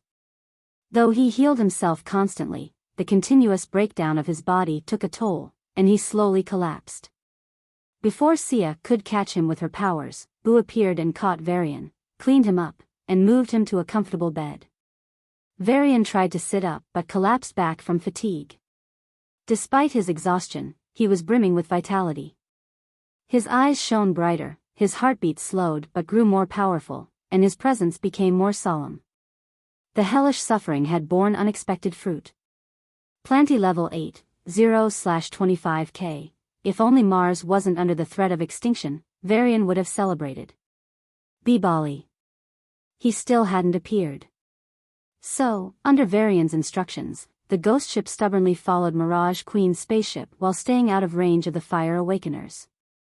There's no stopping the inevitable. Mirage Queen's spaceship reached a rather remote planetoid. Compared to the important planetoids that held millions of troops, this one housed only 500,000 troops from each side. The highest commander on each side was only a peak level 7. So, they didn't even get a chance to react, and Mirage Queen arrived at the planetoid and unleashed her mind sense. It swiftly covered 1/10 of the planetoid and locked onto 20,000 troops between levels 4 and 6. That'll do. With an excited smile, Mirage Queen gave them the order. Suddenly, the soldiers who were performing their duties properly ambushed their comrades. James? Stop it. Mind control. Find the psychic before it's too late, arg. The fights began in a few military bases before spreading to every base. The commander of the planetoid realized what had happened and contacted his superiors. Level 9 or higher psychic is Ada. He didn't finish his message before his eyes turned gray. Level 9 psychic? Retreat. Officer Paul, retreat no. Paul's superior's yells suddenly stopped as he heard a familiar sound, the sound of flesh being torn and blood being spilled. The commander of the base stabbed himself in the neck and died. This seemed to set the stage for a massacre. Without the Abyssals even laying a finger on them, the humans started fighting other humans. Even if she's a sovereign, Mirage Queen wasn't capable of controlling the minds of 500,000 awakeners. If it were normal people, it wouldn't be a problem, but there were at least 100,000 mid-awakeners on the planetoid. Even for her, it was impossible. So, she controlled the 20,000 she could and pushed them to fight until they died. Then, she quickly picked new toys and continued playing. It was a tragic scene as brothers betrayed each other, and friends slaughtered one another like wild animals. Blood spilled, and bodies collapsed. Even from space, thick red dots could be seen on the planetoid. In just a single hour, the planetoid had turned into a hell on Earth. Military bases that once teemed with life now reeked of blood and death. The corpses of brave men and women lay in their home bases, having died horrific deaths. Arena. The last man standing on the planetoid looked at the last woman as she slashed at him with a blue sword, the same sword he had gifted her on their wedding a few months ago. Both husband and wife were level 6 body awakeners, specializing in wielding swords and spears, respectively. However, due to the battles they had fought, their chi was drained to the limit, and they fought like ordinary mortals. Ken gripped the spear with his bloodied hands, lifting his heavy arms to parry the blows his wife struck to take his life. Rena. Wake up, Rena. Her sword brushed past his spear and struck his shoulder. The woman who used to panic and bring medicine at the slightest injury was now raising her sword to grievously wound him. Please. Look at me. Ken felt his strength leaving his body. Their surroundings were littered with the corpses of people they had once laughed with, superiors, colleagues, and newbies. All dead. Everyone dead. Rena. Ken blocked an attack from his wife, holding back from striking her. He had no confidence in knocking her out. If he attacked her and accidentally killed her, he'd hate himself for the rest of his life. So, he prayed. He prayed for her to wake up. Even if they had to hide on this abandoned planetoid for years, he wouldn't bat an eye. Just. Please. His wail was ignored by her sword. Open your eyes. His spear was kicked aside. It's me. Her sword pierced his heart. Arena. Ken. The woman's cloudy eyes suddenly gained focus, and she realized she was stabbing her husband's heart. His affectionate eyes conveyed his love and regret before they lost focus. What have I done? Rena's world blurred, and she collapsed to her knees. Ken. Husband. Please wake up. No, no. This is a nightmare. Please. Clutching her hair, Rena couldn't stop crying her heart out. Warm liquid reached her hands, and raising her head, she realized it was his blood. The last line of defense in Rena's mind collapsed, and she grabbed her husband's spear. Without hesitation, she pierced it into her own heart and collapsed beside him. Before her world turned dark, she held his hand tightly. If there's a next life, don't let me go. As she was about to breathe her last, her eyes turned partially cloudy, and a foreign force commanded her to separate their hands. No. Rena fought even in her dying breath. She couldn't live how she wanted, but she wanted to die how she wanted. Yet, someone didn't wish to give her even that choice. Arg. Rena's dying body twitched as blood spilled from her eyes, and her body forcibly separated her hand from her husband's. With untold regret, Rena breathed her last. Her hand was just a single inch from her lover's. An inch she could never cross. For the first time in history, a planetoid was conquered without sending a single enemy troop. The Abyssals on the planetoid cheered as they occupied the lands on the other side of the border. Without the slightest respect for the dead, the Abyssals kicked the corpses of their nemesis, punched the dead, and spat on their remains. A few hundred years ago, Abyssals wouldn't have stooped so low. However, after being beaten by Zions, then by fairies, and struggling against even humans, their frustrations had been pent up for a long time. Adding to this was the grave situation of their homeland. Fairies were currently attacking the Abyss Empire, and there was nothing they could do about it. Their only duty was to conquer the solar system. Now, this was a small but significant step in that direction. As a symbol of victory, the Abyssals began to collect these corpses and throw them into fire pits.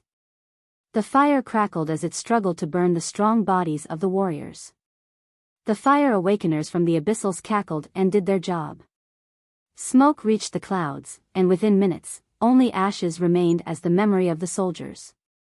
The Abyssals didn't even glance at the ashes and began to take over the military bases. They quickly planned an invasion of the nearby planetoid with similar powers. The soldiers believed they could break the balance and conquer the planetoid in 3 days. Their commander, however, had an entirely different perspective. "May victory be yours, Queen." Kneeling on the barren ground, he prayed to the Abyss Ruler's spaceship, which could no longer be seen. M25 planetoid is gone. The Supreme Commander of the Mars Forces, High General Scad, frowned at his agent's news. Along with him, the high-ranking military officers in the conference room fell silent. The Mirage Queen had taken only an hour to end the planetoid.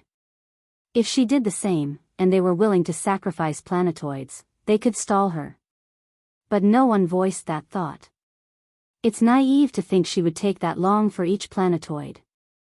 The reason she spent so much time on M25 was to ensure the complete destruction of the human army. She ordered the stand-down of the Abyssals and did everything on her own. But would she do the same? Mirage Queen could take down the strongest humans on a planetoid in minutes, and the Abyssal army could use the resulting vacuum to destroy the human army. The Abyssal army would certainly take more time to conquer the planetoids, but Mirage Queen would be able to win each planetoid in mere minutes. In less than a day, she could conquer all the Mars planetoids and, in that time, Mars would lose most of its high awakeners. When this happens, Mars would be utterly defenseless against the Mirage Abyss, regardless of whether Mirage Queen participates in the offensive or not. "Should we send reinforcements and stop her spaceship?" an advisor in the conference room said in a rushed tone. "Ghost ship could be the vanguard, and we can support Varian from the rear." His children were stationed on a nearby planetoid, and the old man wanted to save them at any cost. Scad gave a bitter smile. "Are you growing old, Howd? Or are you being desperate?" Howd, the advisor, realized his mistake and lowered his head. They didn't know how Varian had survived after attacking the ghost ship, but if any human awakener, even a level 9, attacked the Queen's spaceship, they would be targeted by her psychic powers. Forget dying, they might even be used as pawns against their own comrades. Then what do we do? At least ask the soldiers on the planetoid to retreat. Staying there, they'll just die. Howd said through gritted teeth. Scad sighed. While it seemed like a good choice, they couldn't even do that. The moment our forces try to pull back, the Abyssals would launch an attack. Even if they successfully pulled back, the planetoids would fall under Abyssal control. We can forget regaining them and would have to start preparing Mars to face an invasion from the planetoids. Howd clenched his fists so hard that his knuckles turned white. But it's better than letting them all die. Yes, Scad said, but shook his head. But which planetoids should we evacuate? Howd quickly raised his head to glance at the hologram depicting the planetoids and Mirage Queen's position. He wanted to point out the planetoids near her when he realized something. Mirage Queen wasn't attacking every planetoid she passed by. She was moving in a random pattern and abruptly picking a planetoid. If they hastily ordered a retreat, they would definitely be ambushed by the high-ranking Abyssals from the planetoids where humans had already lost. But they couldn't stay silent. In the planetoids she chose, Mirage Queen quickly killed the High Awakeners and let the Abyssals start a war. It had been only an hour since M25 fell, but Mirage Queen had decided the fate of 4 more planetoids. Dozens of level 9s, and hundreds of level 8s, lost their lives just like that. As Howd looked at the map with anxiety, another planetoid turned red. It was the one with his children. Howd's eyes turned red and his chest grew heavy. His heart was in turmoil, but his head did what it was accustomed to. It continued to think, like an emotionless machine doing its job. If we call back the High Awakeners from all the planetoids, the high-ranking Abyssals would start wars and conquer the planetoids. Millions of soldiers would die. Even if we're willing to do that and lose the planetoids for a long time, pulling them back would allow the Mirage Queen to reach Mars faster. A bitter chuckle escaped Howard's lips as he realized their dire situation. There was no solution, no strategy, no tactic they could use to salvage themselves. In the face of absolute strength, his decades of experience were powerless. "I'm sorry, Commander," Howard lowered his head, tears slipping from the corners of his eyes. "We have no other choice." A choice he desperately wanted to avoid. Scad patted Howard's shoulder and looked at the people in the conference room. The highest-ranking military officers of Mars, those at the top, stared at the hologram with lifeless eyes. "Ladies and gentlemen," Scad addressed the officers he had known for decades. By instinct, they shifted their gazes to meet their commander's eyes. Seeing the burning determination in his eyes, a surge of resolve passed through their bodies. They straightened their backs, and their despairing hearts thumped with renewed hope. "It's been an honor working with you," Scad's eyes flashed with nostalgia. "I hope I can work with you in our next life and the one after that." "Yes, sir." Scad took a breath and ordered, "Start the planet evacuation plan. Pull back the army from the planetoids." The highest level emergency was declared on Mars. Billions of bots rose into the sky and swarmed the populace. Millions of spaceships ascended and headed for the highly populated districts. Scad's figure flashed as he left with the words, "Until they get to safety, we'll hold her back." Varian looked at Mars' condition and restrained himself from sighing. He felt as if someone were grabbing his heart and yanking it out of his ribcage. In just a short period of time, he had accepted killing Abyssals, even if they were individually good.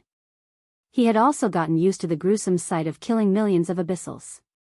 He had accepted the responsibility for an outcome he never expected. However, he struggled to accept the magnitude of what was becoming an unintended mistake.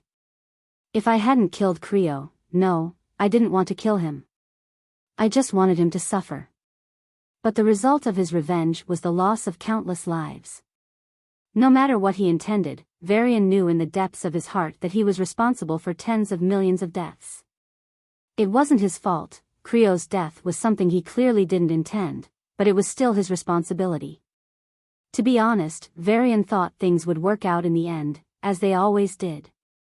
He felt that if he stopped the Mirage Queen for 3 days, Bali would appear and stop her. He thought he wouldn't have to face the consequences of his actions. But reality gave him a different answer. He wasn't immune to consequences. He had won many times, but this time, he lost. Even if Bali appeared now and stopped the Mirage Queen, the damage was already done. More than 10 million lives, dozens of level 9s, and hundreds of level 8s were already dead. Nothing he could say or do would change this fact. "But I can't be stopped by guilt." Despite what he had done, or perhaps because of it, Varian was even more determined to keep moving forward. This day would forever be imprinted in his heart as the day he learned the true meaning of responsibility. The Mirage Queen opened her eyes and licked her purple lips. In a matter of minutes, she killed 6 level 9s on the planetoid. The 6 level 9 Abyssals on the planetoid quickly launched an attack on the level 8s, starting a massacre. The result is set. Another planetoid. 1,000,000 more lives. The Queen's eyes shone with joy. "But Creo, you still aren't coming out." Her gaze shifted to a distant planet. With each planetoid she took down, the Mirage Queen's doubts grew. She was still uncertain about taking that final step to her nemesis planet. As she was about to pick another planetoid, a message flashed before her. "Mars is being evacuated. The troops on the planetoids are retreating. They're even using teleportation formations." "What?" The Mirage Queen's eyebrows shot up as she realized humanity was essentially abandoning Mars. This meant only one thing. "Ha ha ha ha." The Mirage Queen laughed until tears streamed from the corners of her eyes. "What a day. Who would have thought I'd get Mars on a silver platter?" With a snap, her spaceship shot toward Mars. Two spaceships belonging to Level 9 Fire Abyssals acted as her rear guard and followed behind, while two more spaceships, piloted by high-level 9 human awakeners, led the way as the vanguard. Controlling a high-level 9 was much harder than just stunning them. Giving specific orders to two level 9s was her limit, but the Mirage Queen managed it anyway. She made level 9s kill other level 9s, choosing the strongest to be her toys. So far, she had changed her toys twice after they died fighting to the death. Leaving the planetoids behind, the spaceship raced toward the planet. If possible, she wanted to use the teleportation formations to instantly reach Mars, but human technology was too strict for that. Even then, she was confident in reaching Mars within an hour. Go. To death and destruction. Today is the beginning of the end.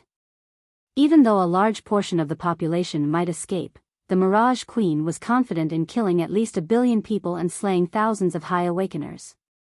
She still didn't know if Creo would return later, but it didn't matter if he did. Once Mars was conquered, humanity would be divided. Mercury, Venus, and Earth would no longer be able to access the outer planets, and vice versa. Once this happened, humanity would enter a period of regression. The predictions of experts stating that mankind would surpass the Abyssals would turn out to be cruel jokes. Trapped in this negative spiral, humanity would quickly fall to the Abyssals, who were willing to go all out this time. Varian, today is the day your race's fate will be decided. I dare you to come and stop me again. The Mirage Queen grinned.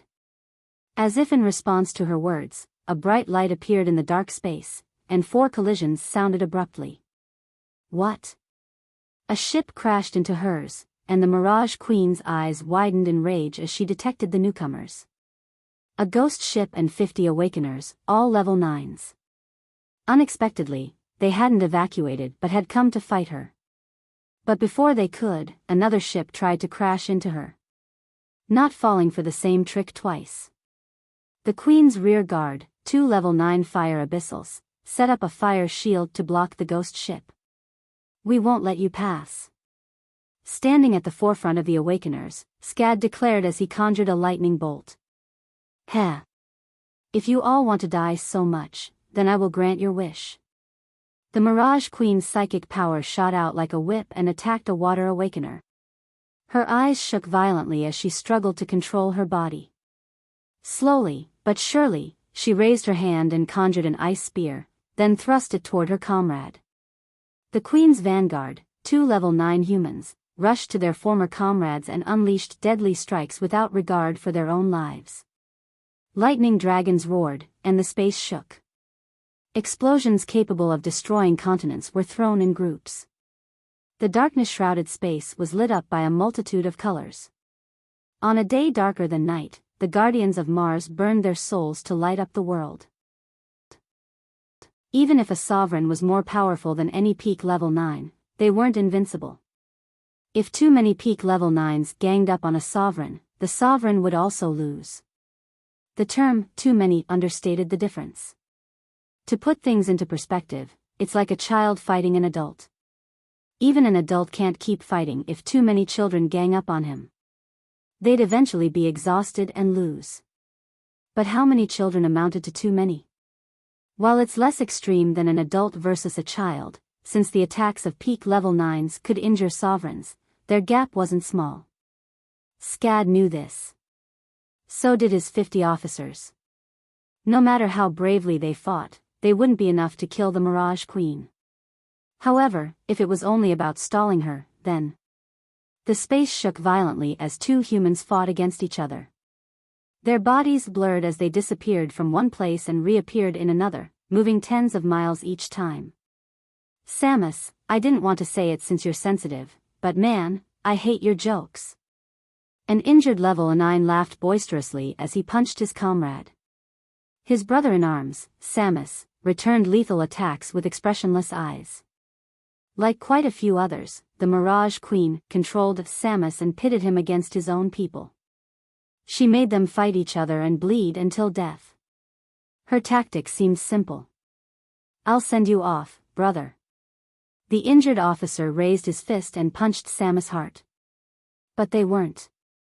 Because when they were about to kill each other, she would. Whore. Samus blinked, his eyes shining with focus. Samus. Whore's pupils contracted as he realized he couldn't take back his attack. But he tried his best to hold back. But in that small period, Samus' eyes turned vacant, and his fingers reached for Whore's neck with a piercing motion. Right after, Samus' eyes returned to normal, and he realized what he was doing.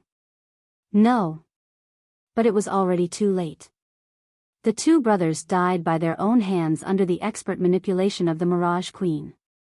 A couple of such battles were occurring simultaneously as the Mirage Queen controlled the Awakeners abruptly, but with very good timing. Thankfully, she couldn't control too many high-level 9s at once. So, the majority of the fighters, now numbering nearly 30, could focus on attacking her spaceship and stalling her. At least, that was the plan. Even though the fighting force would always be facing one or two members of their own group as enemies, controlled by the Mirage Queen, they still had many spares to attack her. But mind control wasn't the only thing the Mirage Queen could do. Arg. A lightning awakener, who was fighting a puppet warrior, suddenly clutched his head as a terrifying pain assaulted his body. The human warrior under control cut off his comrade's head with a single slash. Hiss. She could use mental attacks. Sela. A man, who was in the midst of an intense battle, suddenly closed his eyes and wailed. The human warrior under the Queen's control didn't miss the opportunity and finished him off. Lonnie. She could use illusions. Assuming her power only depended on the people she was controlling was foolish. As a result, the numbers started to dwindle rather quickly. A flurry of attacks landed on the Queen's ship, elemental discharges, powerful physical attacks, space blades, and more. But the spaceship merely shook violently. However, there were tiny cracks in some places. Realizing she was actually taking damage, the Mirage Queen's heart burned with rage. Kill them. The humans under mind control abandoned all defense and went for the kill. Damn it. Scad, leading the team's attack on Mirage Queen's spaceship, cursed. An intense mental force had been attacking him for the past few seconds, and he was barely holding on. If not for their numbers, he doubted Mirage Queen would have fried his brain by now. But even with the others, his ability to lead the team and launch attacks was severely limited. Additionally, he had to watch his back for any potential betrayal. Come on. Pour out your strength. If we can break her spaceship, it's the best outcome for us. Although it was only a proposal, Varian had told him earlier that if Mirage Queen was without her spaceship, he could capture her and keep her imprisoned. Scad desperately wanted that possibility to become reality. So, even though his head felt like someone was poking long needles through his ears, he kept fighting. His comrades didn't back down either. "Oh boy, I'm not dying, and I'm not letting you die," an old man said as he clashed against his friend and rival. Space cracked and exploded as the two Space Awakeners pushed themselves to their limits. In just 10 minutes, their bodies were covered in terrible injuries. The two old friends were about to launch a mutually destructive attack when a ship appeared out of nowhere. Whoa! It sucked them in without warning. The old man, still under Mirage Queen's control, suddenly yelled and tried to attack. But before he could even attempt it, he was thrown into a special room. He stopped his roar mid-yell and looked at his hands in confusion. What happened? Several bots appeared and placed him in one of many special glass tubes. Ahmed? The old man saw his best friend in the glass tube next to him. Just close your eyes for now, a young but mature voice reached his ears. Recognizing the voice, the old man allowed himself to close his eyes and lose consciousness. Boo, Ultra Heal. The glass tubes released high-grade healing potions, and the 6 warriors in the ghost ship began to heal. After 10 minutes, an old woman regained consciousness. The first thing she saw was a hologram depicting the situation outside and the exit to the room. Whether she understood everything or not, she didn't say a word as she rushed out of the ghost ship. 10 more minutes later, the old men also rejoined the battlefield. TCH. Undying cockroaches. Mirage Queen cursed. Every time she tried to control the people taken into the ghost ship for healing, she failed. Although the warriors returning weren't perfectly healed, they were in much better condition. As a result, the battle that was supposed to end soon was dragged on much longer. Even though he couldn't directly participate in the battle, Varian was making a difference. Skyla, we need to go, a middle-aged man said with a grim expression. Skyla, his pregnant wife, bit her lip as she stared at the photo in the living room. The photo depicted her and her father, Scad, the High General of Mars. I want to stay, she said, closing her eyes. Are you crazy? Our child is about to be born. Don't even think about it.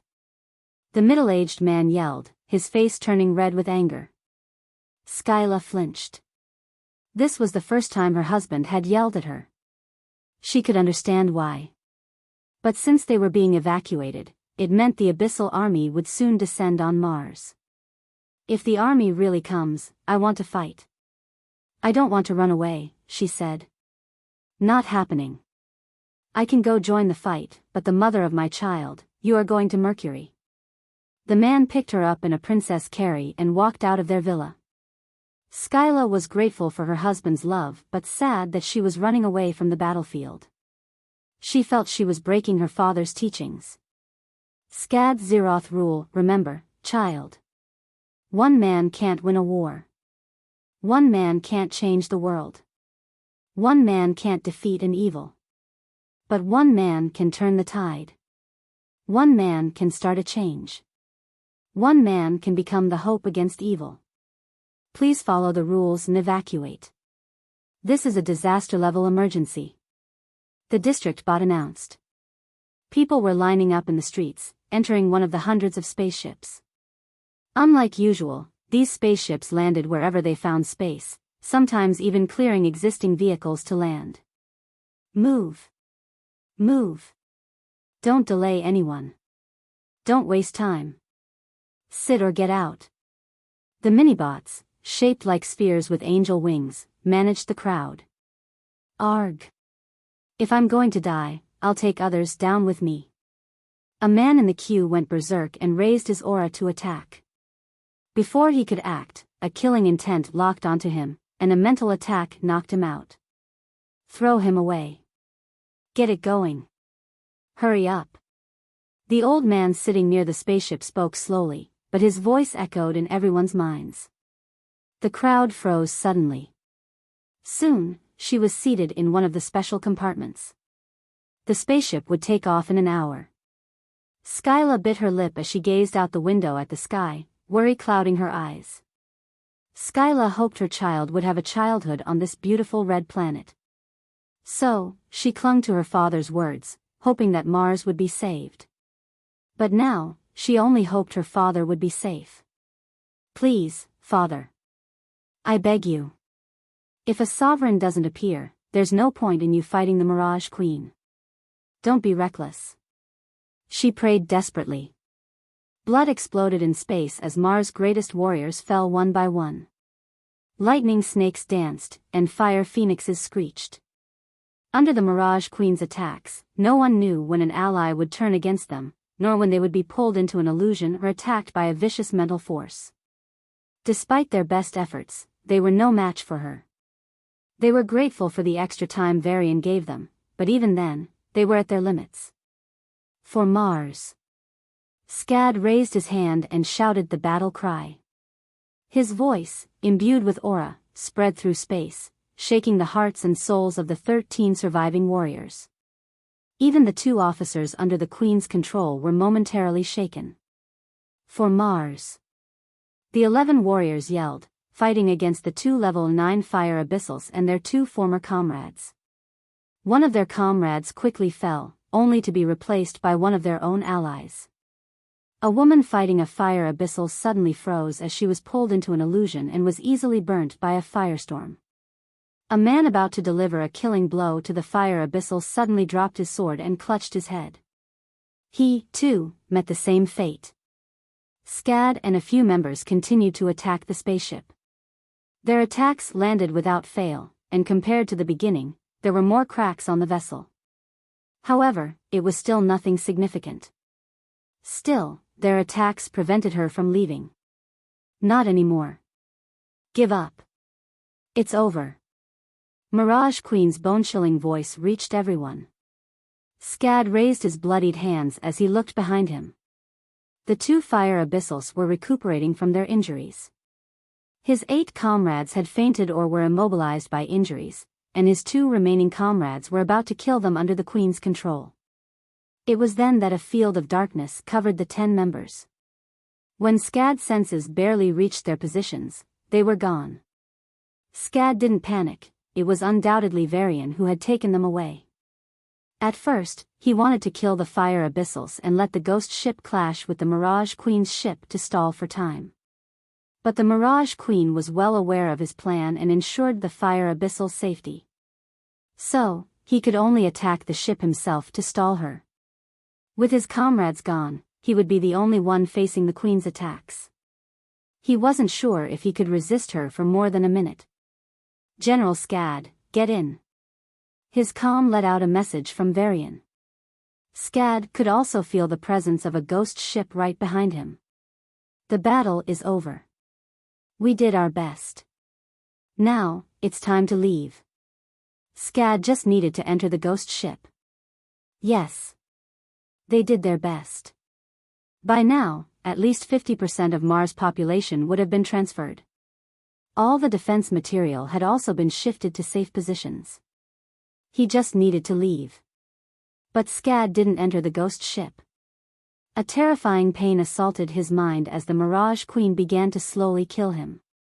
Varian seemed to realize his situation, seeing his frown, and said, "Even if you fight, it won't make a difference."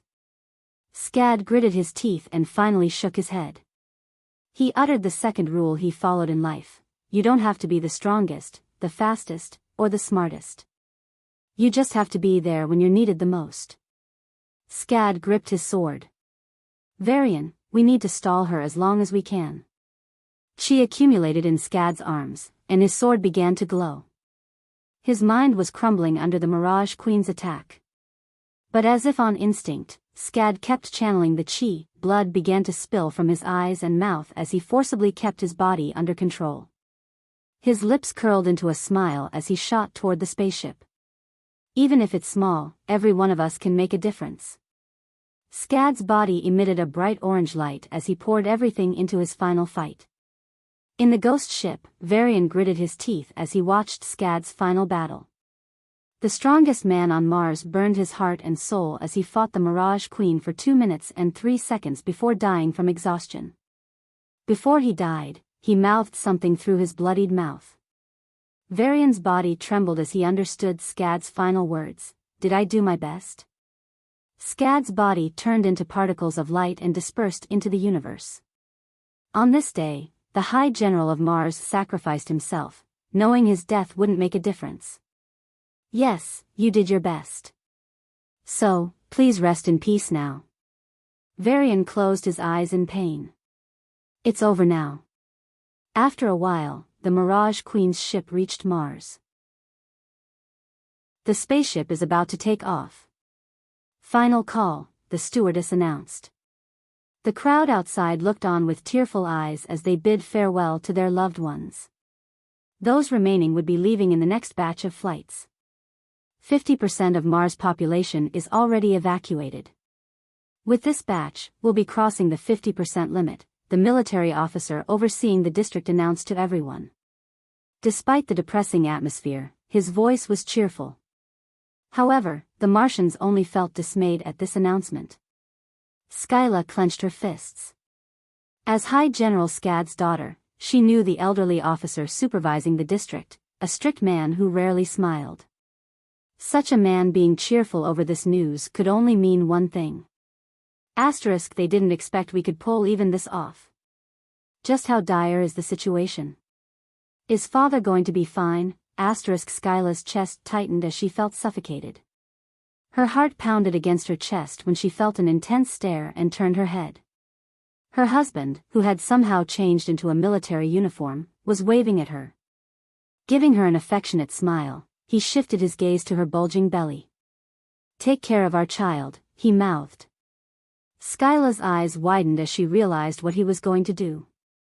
"No," she yelled, but her voice was drowned out by the emergency announcements.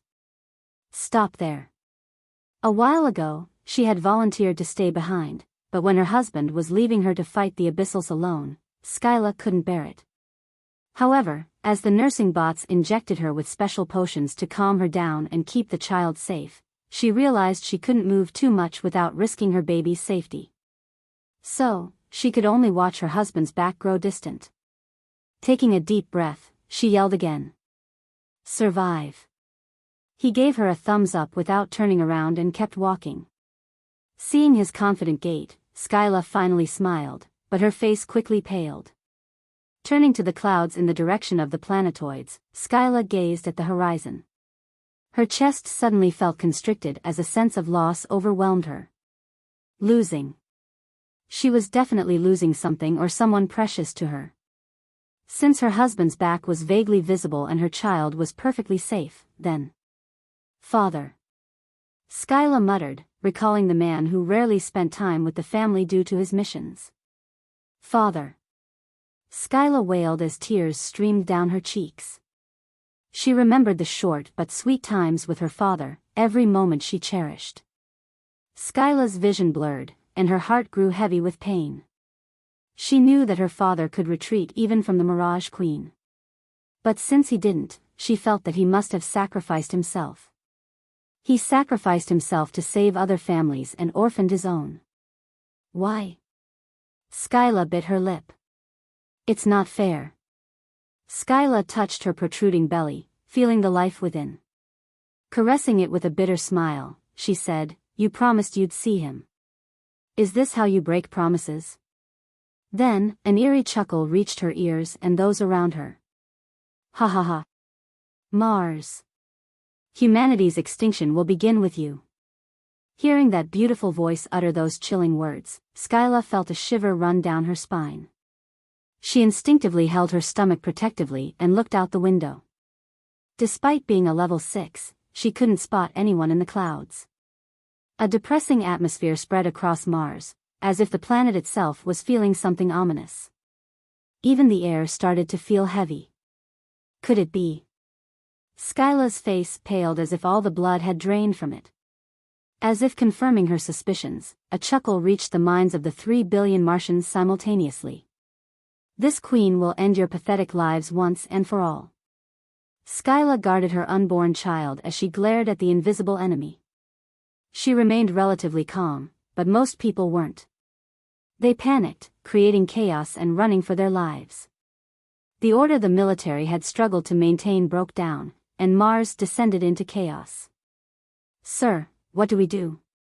A young man in his late 20s, one of the military officers tasked with overseeing a district's evacuation, asked his superiors through the comm, "Pray." "Sir?"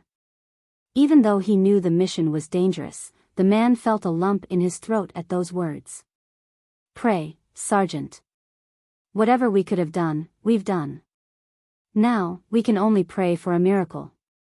The young man opened his mouth to speak, but no words came out. His eyes welled up, but he quickly wiped away the tears before they could form. Taking a deep breath, he straightened his back, and his eyes shone with a resolute gaze. "Sir, please tell my son, tell him that I'm sorry for not being there for him. Tell him that I love him. Tell that to my 1-year-old son when he grows up. See, can you do that, sir? I don't want him to hate me. I will, even if it's the last thing I can do." The voice on the other end of the comm sighed. Then, in a tone filled with sincerity and respect, it said, "It's an honor working with you, Alray." "The honor is mine, sir." Alray ended the call and looked around. The crowd was causing a ruckus, recklessly running, fighting, and screaming. Alray narrowed his eyes, and a gravity wave rippled from him, washing over the crowd. Suddenly, everyone froze in their tracks. The chances of survival aren't zero. But if any one of you moves, I'll leave you behind, and you'll surely die. So, follow my instructions. Do I make myself clear? The crowd was still shocked by the heavy gravity binding their feet. When they heard the cold, cruel words of the officer, they subconsciously replied, yes. Alray nodded and led the crowd into the spaceships one by one. Not all spaceships flew out of Mars, some went to spaceports where people could teleport to other planets. Even though the teleportation formations were already under tremendous pressure, Alray decided to send as many people as he could. As he took 4 spaceships to the overcrowded spaceport, where more than 1 million people were vying for teleportation, an ominous chuckle reverberated across Mars. Enjoy your last 2 minutes. A few minutes earlier, as Mirage Queen reached Mars, she had already eliminated the soldiers in the final line of defense, the spaceships, space stations, and moons. Like ants washed away by water, the soldiers were swept away by her tremendous power. After clearing the final opposition, Mirage Queen neither descended onto Mars nor began killing. After running a few scans of the planet with her mental sense, she realized that only about half of Mars' population remained. The last vestiges of hesitation in her heart vanished. Creo was gone. For one reason or another, Creo was not there to stop her. It was over. No one could halt her. Those who had tried had already died. She tapped her armrest and laughed. Ha ha ha ha. Mars. Humanity's extinction will begin with you. Standing above Mars' atmosphere, she declared these prophetic words. As she was about to unleash her attacks on the military officers and order a massacre, she realized something. The population was still evacuating, and there were far too many people. Even if she tried her hardest, she wouldn't be able to finish them off in less than an hour or 2. By then, even with her intervention at full strength, millions of humans would have escaped. There must be a way to end this quickly. Seeing even one human escape makes me furious. Mirage Queen gnashed her teeth and contacted her hound. My queen. In the hologram, a man in black clothes bowed his head. Do you have any quick way to destroy Mars and instantly kill every person on the planet? Mirage Queen asked, her eyes burning with desire. Tamal, the Shadow Lord of Mars, swallowed hard. To be honest, he had long since evacuated his secret realm and fled to another planet. The same was true for every family and organization controlling a secret realm. Once Mars was conquered, the secret realms would be exposed, and their lives would be at the mercy of the Abyssals. Still, Tamal wanted his promised reward. So, he thought hard about how to accomplish the Queen's command. The Mirage Queen tapped her armrest as she read other reports. It had been 6 hours since Mars started the evacuation, and they had already managed to empty half of the population. Seeing the news, her conviction to destroy the population as soon as possible was strengthened. If she took an hour or 2, hundreds of millions of humans would escape. A minute passed, then another. Shadow Lord Tamal's eyes suddenly lit up, and he said, "There's a way." Oh. The Mirage Queen raised a brow. Mars power plants are spread across the planet. If we hack the power grid and detonate them, the entire planet will go down. Tamal then began to explain the details of his sinister plan. The more she listened, the more the Mirage Queen smiled. At the same time, she decided in her mind that once this mission was over, she would bring Tamal to her side and enslave him. I hate this planet. I've tried to destroy it many times in the past, but the military is too strong. I didn't even succeed in destroying a city, Tamal sighed before raising his head. You are succeeding now, are you not? With your grace, Tamal smiled before his face turned serious. But, Your Majesty, to properly time and detonate the power grid, the people in the grid must be controlled. The defenses of the power grid are at an all-time low, so we don't need to worry about fighting and can focus on getting them to work. But they won't agree. Heh. The Mirage Queen smirked. I will make them. Tamal nodded with a smile and tapped his comm for a few moments before giving her a list of power grids. Since the evacuation began, it seems that most of the workers in the power grid have left, leaving behind only a few who volunteered to stay. "If your majesty can." Timel chuckled. The Mirage Queen nodded and closed her eyes. Her spaceship moved according to her will, and like a huge floodlight scanning through a dark area, her mind sense scanned Mars. Within minutes, the Mirage Queen found every power grid on the list. Not only that, she also found the people inside the grids and planted an order inside their minds. Through this silent but deadly operation, the Mirage Queen fully utilized her privilege as a mind awakener. While their physical weakness was a disadvantage, their attack range was the highest among all paths. "Formulate a plan to deal maximum damage to Mars," she ordered an expert. It was a complex order and would typically be impossible to work on high awakeners. However, these experts in the power grids weren't strong and thus fell prey to her. The old expert reported that a simultaneous detonation of power grids would leave exponentially more damage than random detonation. The expert even provided the precise steps to achieve a perfect simultaneous detonation. The Mirage Queen was more than pleased and ordered them to start. Soon, every power grid on the planet was working towards a simultaneous detonation. Timel watched all this with a crazed smile on his face. His mother was a prostitute. One day, she was killed by an officer who wanted an extreme play during sex. After witnessing her death, Timel, a boy from the bottom of society, could only approach the court. The court did punish the officer, but he got away with only a 5-year sentence. The judge's reasoning: "He's a high awakener. We need his services." Timel spent the entire week crying. But from the 8th day, he started laughing. People thought he had gone crazy, and perhaps he had. Before he knew it, he joined one shady gang after another and eventually ended up in the Shadow Guardians. Stooping to the lowest of lows to achieve his goals, he grew. Along with him, so did his vengeance. When he became the leader of the Shadow Order's Mars branch, Timel butchered his family like they were animals and tortured the man until his sanity broke down. But the fire in his heart, his burning rage, didn't calm down. It only grew. His hatred shifted from the officer to the world.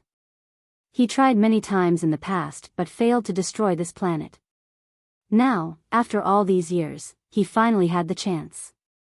"Your Highness," the expert overseeing the operation called.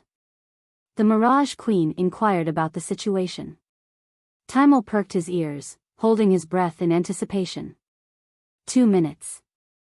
"Everything will be over in 2 minutes," the Mirage Queen said, her smile dazzling bright as she nodded in satisfaction. Her voice soon reached the planet. "Enjoy your last 2 minutes." "I'm beat," Varian said, wiping the sweat from his forehead as his whole body ached.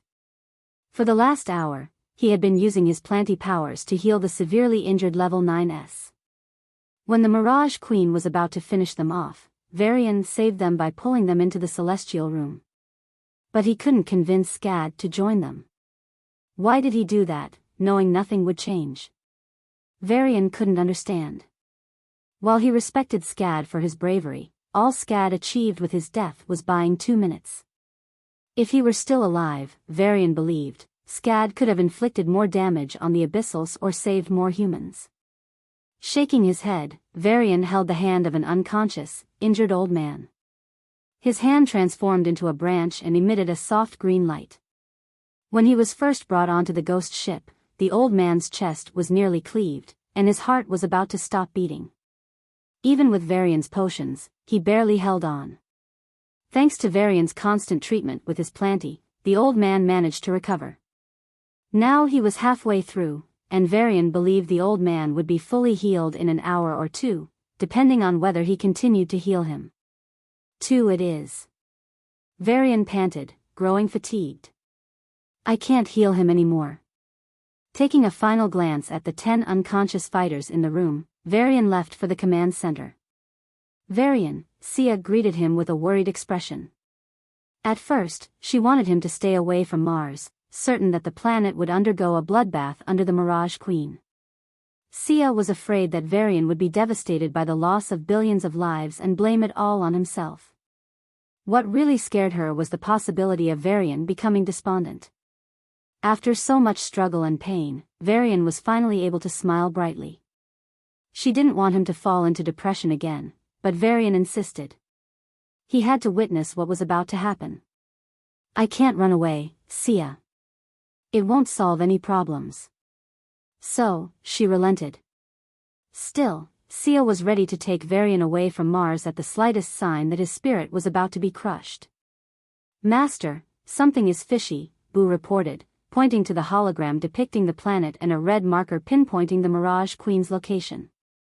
After she took a trip around Mars, the Mirage Queen stopped moving. No massacre is taking place on the planet either. From the main hologram, several smaller ones depicting the cities broke away, showing the orderly evacuation on the ground. Even though the citizens were pale and shaky, they were evacuating systematically under the guidance of the army. Varian's brows furrowed as he felt an ominous premonition. The Mirage Queen had come for the kill. She would be more than happy to slaughter the entire population, even if it took her an hour or two. But she was doing nothing. No, Varian shook his head, dispelling the thought. She's doing something. We just can't see it. He quickly considered the possible reason. If she plainly kills, many people will still escape. As Varian thought, the citizens suddenly stiffened and their faces paled. Boo, what happened? Varian asked with a frown. Just a sec, Master. Boo reviewed several records. From the previous experience, the Mirage Queen was communicating directly into their minds. By listening to the discussions that broke out after her words, Boo was able to grasp what she said. She said they have 2 minutes to enjoy. Varian's eyebrow jumped, and his heart pounded against his chest. No way. Did she find a method to kill everyone in 2 minutes? Even though he was unwilling to admit it, the answer had to be yes. But how? Varian racked his brains as he stared at the cities. If he didn't do something, these cities, brimming with people, would soon become graveyards. 1:45, from the 2 minutes the Abyss Queen gave, 15 seconds had already passed. Varian's palms started to sweat as he tried to figure out the Queen's plan. Mass weapons of destruction were ruled out.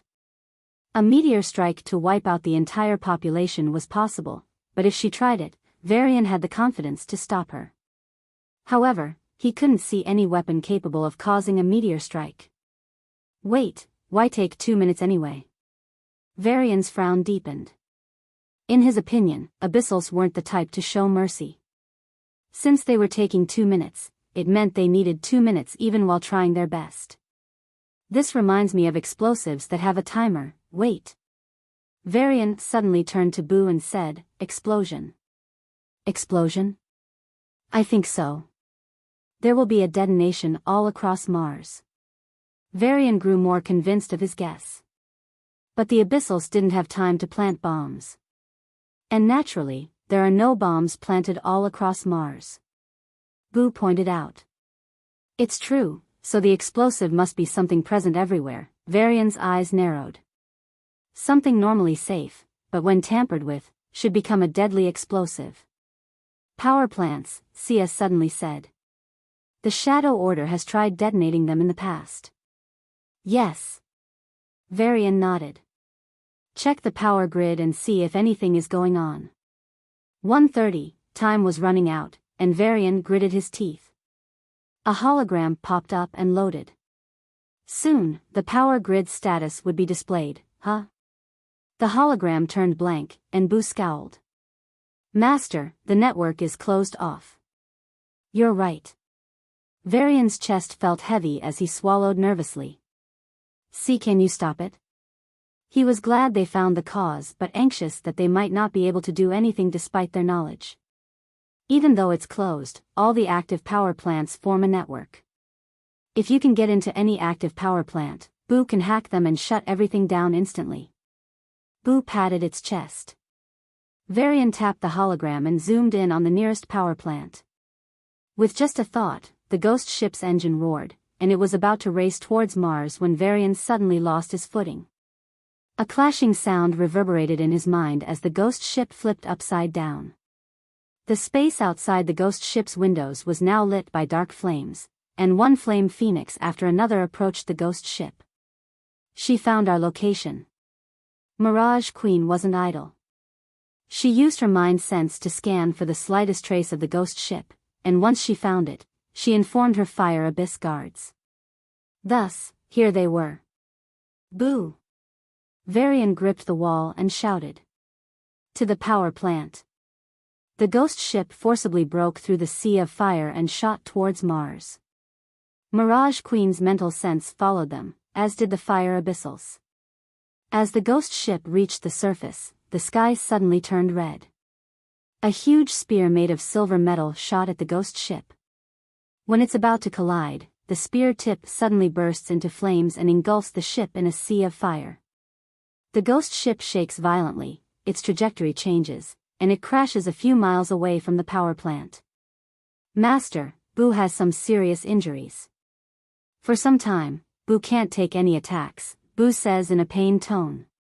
Varian nods, racking his brains for what to do when he hears a chuckle from behind. The spaceship's door opens, and the fire abyssals smile. Finally, they are about to get rid of the boy who has become a nightmare for their race. But seeing an old man walk out of the ghost ship, their smiles stiffen. Following the old man, 9 more warriors, who had previously fought them, exit the spaceship. They still bear major injuries, and despite outnumbering the abyssals, the 10 warriors wouldn't gain any significant advantage just yet. We'll take care of these bitches. Off you go, boy. Leave this to us. The warriors of Mars summon their powers, preparing for the shortest yet most important battle of their lives. The Mirage Queen tries to lock onto them, but Enigma waves her hand, and a cloud of darkness covers her and Varian. Due to its intrinsic nature, the dark field shields out the Mirage Queen's mental power for a few moments. When the Mirage Queen finally manages to send her mind sense into the darkness, Varian and Enigma are long gone. Find them. Varian and Enigma rush through the huge power plant block underground. The ghost ship on the surface vanishes, turning into a transparent ring before returning to Varian. They reach the building they are looking for when a bright light flashes in front of them, and space distorts. 10 men dressed in black step out, 7 level 8s and 2 level 9s. Varian and Enigma stiffen. The leader of the group, a low level 9, pointed his sword at them and growled, "Let's die together." Timel watched his subordinates confront Varian and Enigma with a smile on his face. In every organization, there were people ready to die for its goals. This is especially true for an organization like the Shadow Order. After learning that the Mirage Queen was plotting against Mars, Shadow Lord Timel evacuated the secret realm that the Shadow Order occupied, except for a few who were prepared to face death. When Varian entered the underground entrance, security detected an intruder in the power block. As the overseer of the mission, Timel checked and was blown away. He immediately informed the Shadow Order members on Mars. And thus, let's all die together. The low-level 9 pointed his sword at Enigma and swung it down. A brilliant, sword-shaped light broke through the air, reaching Enigma. The sheer momentum generated a fierce wind that easily shattered the walls of the underground district. Enigma didn't engage with the sword strike and instead used her gravity power. Her toe touched the ground for a moment, and the next she was behind the 7 level 8s. Her mind sense hit 3 peak level 8s, and they clutched their heads. As her sword was about to end their lives, a rock hammer blocked her. "Don't forget me, bitch," the mid-level 9 Earth Awakener grinned and waved his hand. 2 huge rock hands sprouted from the ground and rushed at Enigma, aiming to capture or crush her. Enigma's figure blurred, and she was about to escape when a flurry of sword strikes targeted her from behind. The low-level 9 grinned, having completed his maneuver to corner Enigma. Meanwhile, the 4 level 8s were already clashing with Varian. Rather than calling it a clash, it was more accurate to call it a beating. Even though Enigma took out the 3 peak level 8s, 2 low-level 8s and 2 mid-level 8s still remained. They completely overpowered Varian. The 2 mid-level 8s fired one fire arrow after another. The fire arrows were 2 meters long and half a meter thick. Just passing by a nearby fountain was enough to vaporize it, such was their heat. Varian gritted his teeth as he kept dodging the fire arrows using teleportation. Even though he managed to dodge most of their attacks, the few times the fire arrows grazed his body were enough to melt his skin and flesh. Varian's body convulsed as the excruciating pain broke even his tolerance, causing him to wail. But he didn't have the luxury to sit and cry. When Varian dodged 2 fire arrows and appeared on top of a building, a fist landed on his back, sending him crashing to the floor. Varian heard the sounds of bones cracking as he felt a sweet taste fill his throat. His crash created a huge crater, and at the bottom was a puddle of red blood, his blood. 2 giant fire arrows rose to the ceiling before diving down at Varian, intent on burning him to cinders. 045, Varian's eyes flashed with an anxious light, and he channeled his spatial power with all his might. Locking onto the building he needed to enter, Varian teleported. One of the peak level 8s noticed his movement and forcibly used their powers on him. Although Enigma was still interfering with their minds, preventing them from achieving their goal, they successfully stopped Varian from achieving his. The gravity around Varian distorted right before he teleported. When he reappeared, he was a mile away from the building. Enigma, currently engaged in a brutal battle, noticed this, and her eyes burned with rage. "You're courting death." Her bone-chilling voice made the Gravity Awakener shudder as a terrifying pain engulfed his mind. The 3 peak level 8s clutched their heads and curled up on the ground. Enigma cut off any chances of them interfering with Varian again, but as her focus turned to them, the 2 level 9s fighting her took advantage and inflicted a major injury. Enigma winced in pain. It hurt. It hurt very much. But, this much is nothing. Compared to the darkness she had lived through, a bit of pain was no big deal. Enigma gritted her teeth and engaged in the brutal brawl. A dozen miles away, Varian's face paled as he realized his teleportation had been tampered with. He channeled his powers to teleport again, but 2 arrows approached from both sides. When he hastily dodged them by jumping into the air, a fist punched him in the chest and sent him flying toward the 4th level 8, who had been inactive until then. This opponent was fighting Varian's illusions, and his clouded eyes and occasional shakes indicated he wouldn't last long. A lightning spear grew from Varian's fingertip, about to pierce the man's chin. "Don't. Stop." 2 fire arrows suddenly sped toward him. It was clear, if he didn't want to be burnt alive, he should stop attacking and dodge. But Varian gave them a middle finger, and his lightning spear pierced through the man's chin, frying his brain. "Bastard. Die." Varian's skin started to melt as the fire arrows reached him. An invisible barrier appeared between him and the arrows, stalling them for a moment. Made from a mix of his level 7 powers, space, water, and lightning, the barrier lasted for a split second before shattering. The fire arrows then reached Varian, giving him just enough time to avoid his vitals being burnt. Despite this, the arrows lodged themselves in his right shoulder and right foot, burning through. His skin melted away, and his blood evaporated instantly. Before Varian knew it, only his bones remained, and even they were slowly being eroded. The word pain was an understatement for what he was feeling. A blood-curdling scream escaped Varian's lips as waves of agony, unlike anything he had ever experienced, coursed through his body. At the last moment, Varian managed to teleport, narrowly avoiding 2 more fire arrows. However, when he reappeared, the low-level 8 opponent, who had a knack for fighting Space Awakeners, punched him, sending him flying.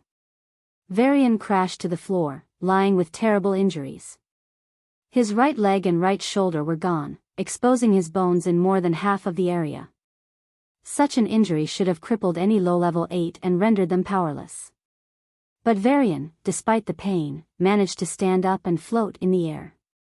His 3 opponents, 2 mid-level 8 Fire Awakeners and 1 low-level 8 Body Awakener, widened their eyes at Varian's bravery. If they had half his injuries, they'd be fainting. But this guy... Varian felt a surge of strength as popping sounds echoed in his body. Even though his injuries were terrible, thanks to his level 8 planty with crazy regenerative abilities, he didn't faint. In fact, with speed visible to the naked eye, flesh grew on his leg and shoulder, and blood filled the new tissue. Varian's mind power locked onto the low-level 8 body awakener, and the man froze in his place. Until now, Varian had been using his mind power to keep the low-level 8 space awakener, whom he had just killed, under an illusion. Since he was dead, his mental power was freed up, and Varian decisively froze the man responsible for his condition. Varian's brows furrowed, and he clenched his left fist. The right was out of commission, and even with his increased regenerative abilities, it would take at least a few minutes for the bone to become a full-fledged arm. Time to end this, Varian's body flashed, and he shot toward the fire awakeners. The mid-level 8s raised domes of fire to shield themselves. But for some reason, they couldn't stop panicking. They felt that Varian had suddenly grown stronger. They were right. As Varian closed the distance between him and the fire awakeners, his eyes flashed, and his mind sense covered the entire battlefield, including the distant site where Enigma was fighting. Superhuman L8, 0/25K, Advanced, Space L7, 5/7 Lightning L7, 5/7 Planty L8, 3K/25K, plus 3K, Psychic L8, 2K/25K Macrokinetic L7, 6/7 Water L7, 5/7. We'll burn you to cinders, you hypocrite hero. We'll show the burning rage of someone who's been abandoned by the world. 2 fire phoenixes rose into the air and screeched at Varian. The air seemed to still for a moment before its temperature spiked. 015. Varian didn't seem to care. Despite being only a few feet away from the fire awakeners, he didn't change his movement. Instead, he raised his hand and summoned a spear, a unique spear. Its body was made of solidified space, the upper half filled with lightning, and the lower half with ice. An invisible telekinetic power gripped the spear, ready to launch this deadly multipath weapon. The fire awakeners gulped. While the powers that made up the spear were mostly level 7, they weren't intimidated by the spear itself. However, they were utterly shocked by the man who could combine 4 powers into one attack.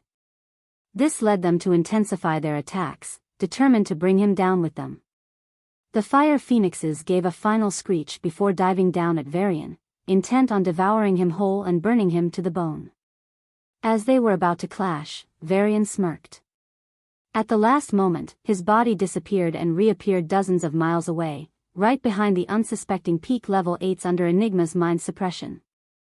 Sensing Varian's presence, the peak level 8s instinctively prepared to defend themselves.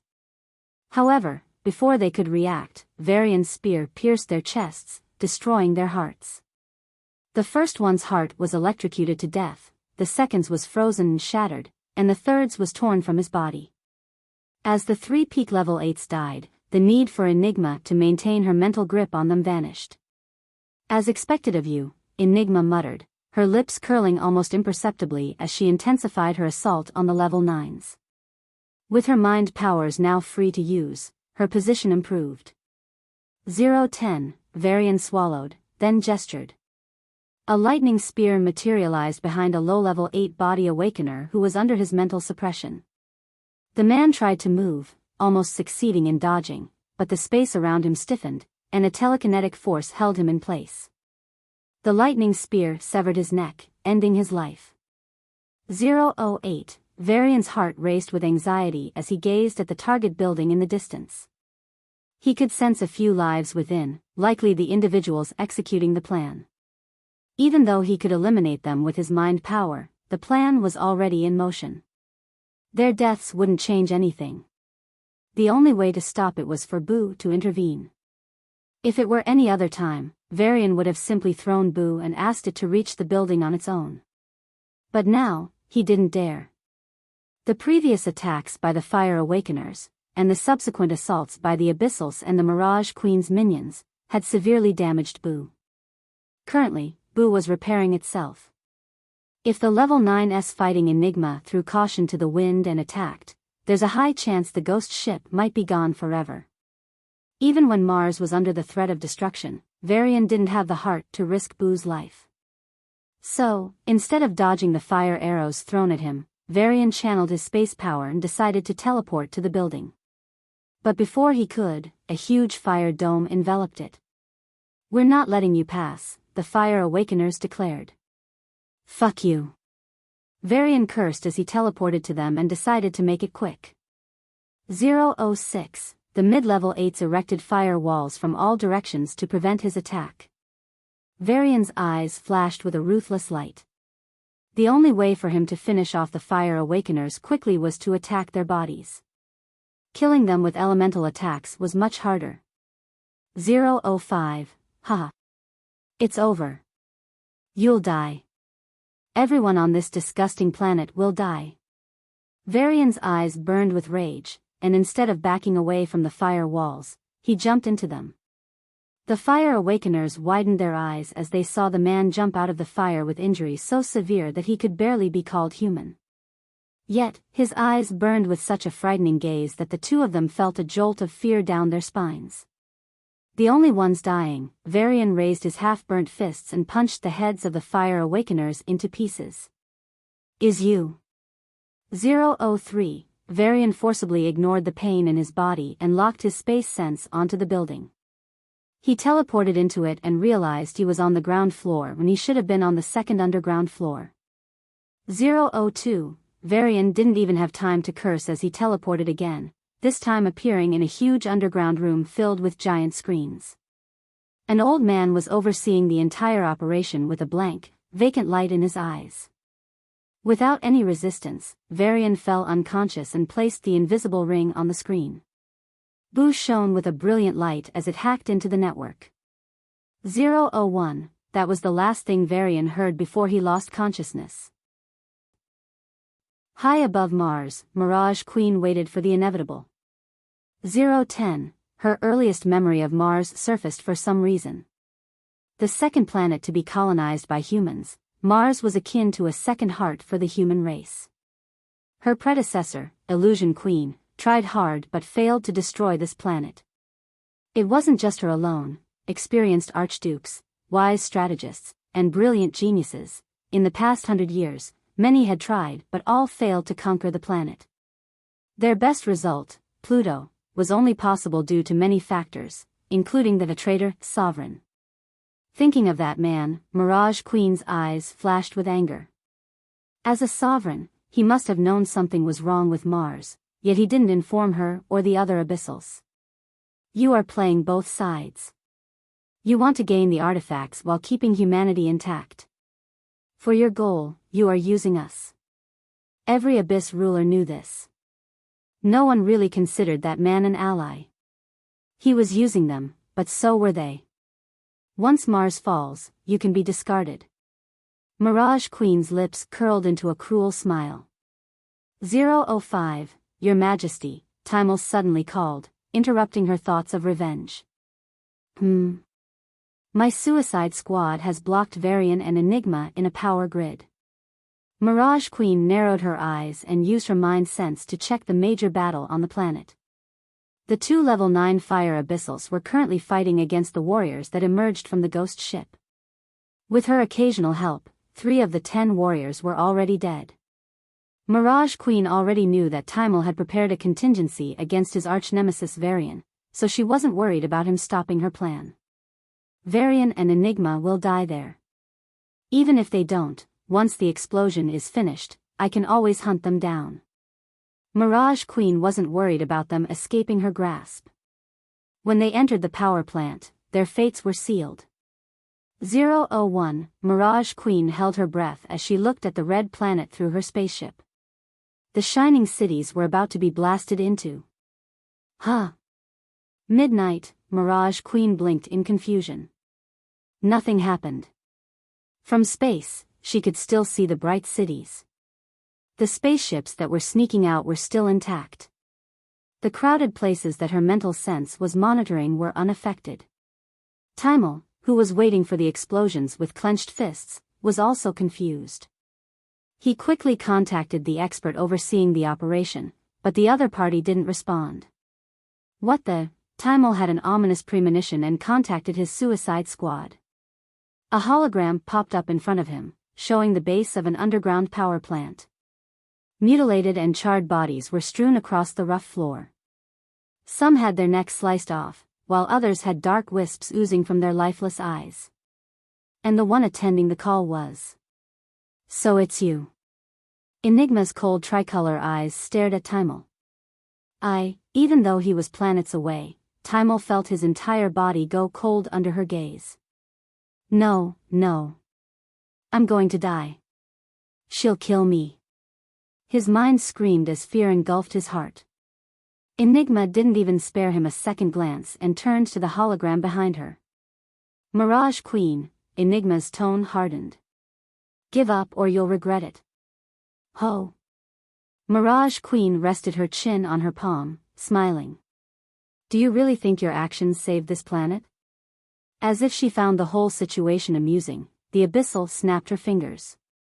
One of the 7 remaining warriors fighting the fire Abyssals suddenly went limp and collapsed onto the ground.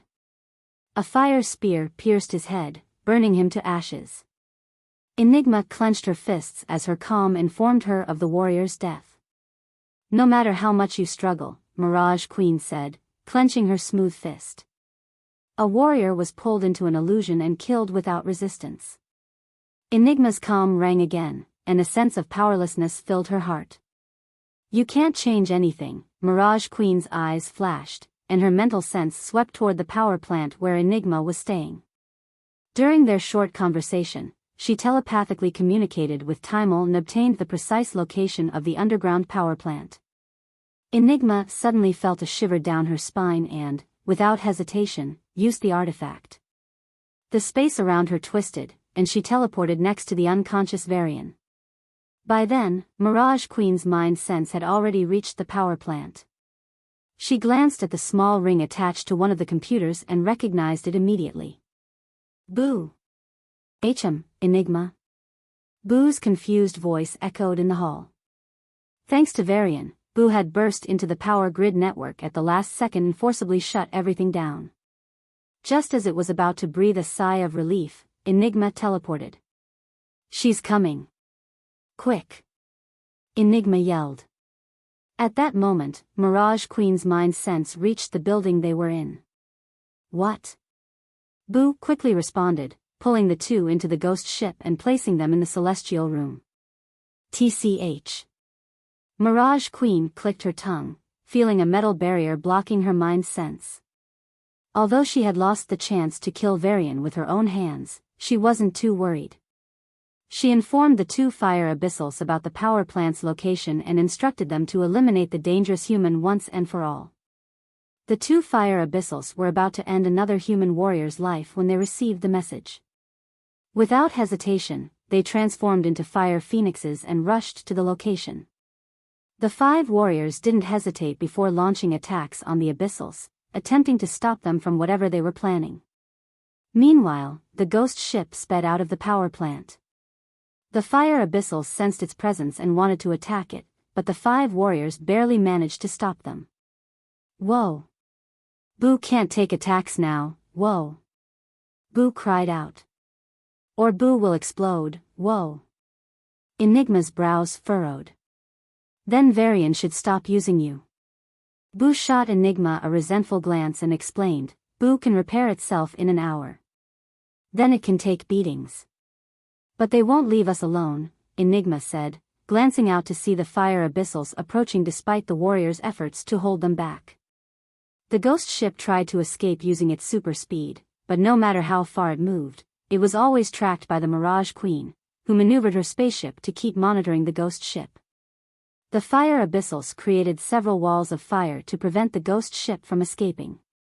They were almost successful in attacking the ghost ship if not for the warriors delaying them. The warriors realized what was happening and tried to hold the fire Abyssals back. But the Mirage Queen had enough and quickly killed 2 of them. Now, only 3 level 9s remained. However, they continued to fight, though all they were doing was delaying the inevitable. Once one more warrior fell, the fire Abyssals would be able to attack the ghost ship. If that happened, the ghost ship, currently in a vulnerable state, would crumble. Even though they would still be in the celestial room and wouldn't be killed immediately, they would fall into their enemies' hands. If they ever come out of the room, what awaits them is a fate worse than death. "We have to break the deadlock," Enigma said, looking at the unconscious Varian who was being treated. She then stared at the seclusion room where Sarah was undergoing a breakthrough. With a sigh, she continued, "Decrease your size as much as you can." The card in her body shimmered, and a silvery light covered the ghost ship. Enigma's face quickly paled as if she had been drained of all her blood. In the next second, the ghost ship appeared on the opposite side of Mars. "Bastards!" Mirage Queen slammed her armrest. She didn't know how, but the ghost ship had disappeared from her radar. "Fine, if you want to escape, then escape." Mirage Queen's lips curled into a cruel smile as she eyed the 3 billion people still under evacuation. "They can't escape." The Abyss ruler waved her hand, and the soldiers responsible for the evacuation in 100 districts stiffened. Then, without hesitation, 10,000 soldiers channeled their powers, eyeing the civilians with killing intent. "No. Stop. Dare you?" The 3 warriors still fighting the fire abyssals panicked at the situation. They were about to rush to the nearest district to stop the impending slaughter. But the fire abyssals held them back easily. "Even though it'll take more time than the original plan, I will thoroughly enjoy the feast," Mirage Queen laughed and clapped. In one of the districts, Skyla's face paled as she saw the military officer on the plane using his powers. One by one, the people in the spaceship started to collapse to the floor, the sounds of bones breaking reverberating. People with weaker constitutions were almost on the verge of death. Skyla got to her feet and wanted to escape, but so did the rest. As she was pregnant and expecting, she couldn't even risk running in the crowd. "I must escape." If her womb faced that gravity, it would be damaged, and her baby would die. Since the spaceship wasn't in flight, Skyla was able to open the emergency exit and run out of the spaceship. Like her, hundreds of others also left the spaceship and landed on the ground. However, once she reached the ground, she was quickly forced to stop as a military officer with blank eyes began to summon a huge lightning bolt. Once it struck, even if Skyla survived, her baby would die. As tears dripped down the corners of her eyes, Skyla, along with the rest of the Martians, heard a demonic chuckle. "Let it begin." As Skyla's heart crumbled, the lightning was about to descend on her and the crowd, and the air shook. The officer's clouded eyes trembled as if the one controlling him was losing focus. As a result, the lightning bolt he was conjuring dissipated into thin air. "Huh?" Skyla raised her head, realizing the danger had somehow been averted. But she didn't intend to stay. She quickly tapped her comm and contacted her husband. If she wasn't pregnant, she could have fought. But if she dared to do so now, she'd be risking her baby. "Husband, please be quick." Skyla prayed as she took hurried steps away from the spaceship and toward her home in the district. Her home had enough defenses to block a level 8 attack. Even though it wouldn't save her from Mirage Queen's attacks, Skyla was certain she could safeguard herself and her baby for a while. But when she had only walked a few meters from the spaceship, the ground began to shake. Another attack? Skyla alerted herself and looked around for an Earth Awakener. But she found none. Even the military officers near the spaceship were looking around in confusion. Some of them even stared up at the sky, perhaps trying to find the Earth Awakener, flying. Skyla followed their gaze and froze. The sky was clearing up. The clouds were shaking as they moved away, no longer blocking the sun. The bright sunlight shone on the citizens who stood on the trembling earth and under the shaking sky. Then the world suddenly stilled. The sunlight dimmed, the ground stopped shaking, and the clouds froze in place. The next moment, a burst of light filled the world as if a sun had lit up in front of Mars. The ground shook violently, and the air heated up as if it were the peak of summer. Everyone looked at the sky as they noticed a third sun beside the original two. He. Skyla gaped. The entire population of Mars looked at the third sun in awe as a guess formed in their minds. The 3 surviving level 9 warriors, who were still embroiled in a fight with the fire abyssals, started crying, "Be brothers, sisters, we did it. Yes, we saved them. We saved everyone." When Scad took them on what seemed to be a suicide mission, there were 50 of them. They fought with their teeth and nails, and with the support of the ghost ship, they stalled the Mirage Queen for hours. Only 10 of them were left. When they returned to Mars and fought the forces of the Mirage Queen once again, only 3 of them were still standing. But they did it. After all those sacrifices, all those wounds, and all those fears, they fought the fire abyssals with renewed vigor. Bastards, don't even dream of leaving now. The fire abyssals were bewildered by the development, but they weren't going to give up. Just you? Even without the Queen's help, we're even. The first fire abyssal sneered as he launched hundreds of fire spears at the 3 warriors. The trio dodged some, blocked some, and were hit by a few. As the abyssal said, despite fighting 3-2, due to their heavier injuries, they were roughly at the same level. Unless someone broke the balance, the situation would continue. But how could the balance be broken? Suddenly, one of the fire abyssals was engulfed in darkness before being crushed to the ground, forming a huge crater. Due to the last-minute defensive fire coat the abyssal created, he didn't suffer any serious injuries. But he was momentarily out of focus. On the battlefield, a moment's lapse was enough. A spear pierced his chest, and the first fire abyssal died. Passing them, a ghost ship shot into the sky. Enigma slid down the wall, panting for breath. The reason she dared to attack was the 3rd sun. Finally, Enigma looked at the burning red sphere in the sky as the ghost ship drew closer. At a distance of only 100 miles, it became crystal clear. It wasn't a sun, it was a man. What everyone saw was just a sphere of fire. But an invisible sphere of space, 100 miles in diameter, hummed around him. The man faced the spaceship of Mirage Queen. Though nothing seemed to happen, they were already engaged in a deadly conflict in the mindscape. Using her mind sense, Enigma barely caught a glimpse of the battle through the mental shockwaves. It was a vast world with a white sky and a silver sky. Under the white sky, Bali was using his sovereign space path and peak level 9 fire path. The world before him cracked as if it were a vast mirror, swallowed by a sea of fire. If only you hadn't appeared in time, I would have taken Mars. Damn you.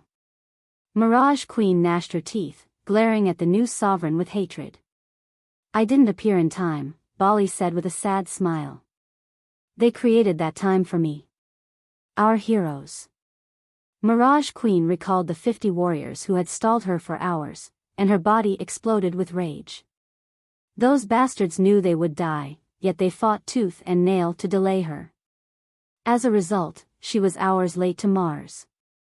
If they hadn't appeared, if they had feared for their lives, she would have conquered Mars already. Fuck you and your filthy heroes. You pests. You should all just die. Mirage Queen waved her hand, and a water tide taller than 100 meters appeared, engulfing Bali's attacks. Despite his dual paths, Bali's assaults were nullified. Once this farce ends, I'll kill the families of those 50 members. Their children, their grandchildren, and even their friends. I won't spare a single person, I swear. Mirage Queen's eyes glowed with burning rage. As if to signify her fury, 3 red lightning dragons, each longer than 100 meters, materialized in front of Bali and opened their mouths to devour him whole. Before he could escape, the space around him solidified. If you think you can lay your hands on them, then bitch, you're dreaming. Bali clenched his fists and used his own spatial power to loosen the space. Then, he teleported in front of Mirage Queen and sliced her neck with a spatial blade. Mirage Queen's body collapsed, and Bali caught his breath. If someone died in the mindscape, their mental avatar would be weakened. So, in a sense, Bali could be considered to have won this round. But Bali didn't really think so. For some reason, he felt an ominous premonition. So, he quickly teleported far away from the broken body of Mirage Queen. The very next second, her corpse exploded, and 100 miles surrounding her were swallowed in lightning. TCH. Bali quickly turned around and saw the source of the sound.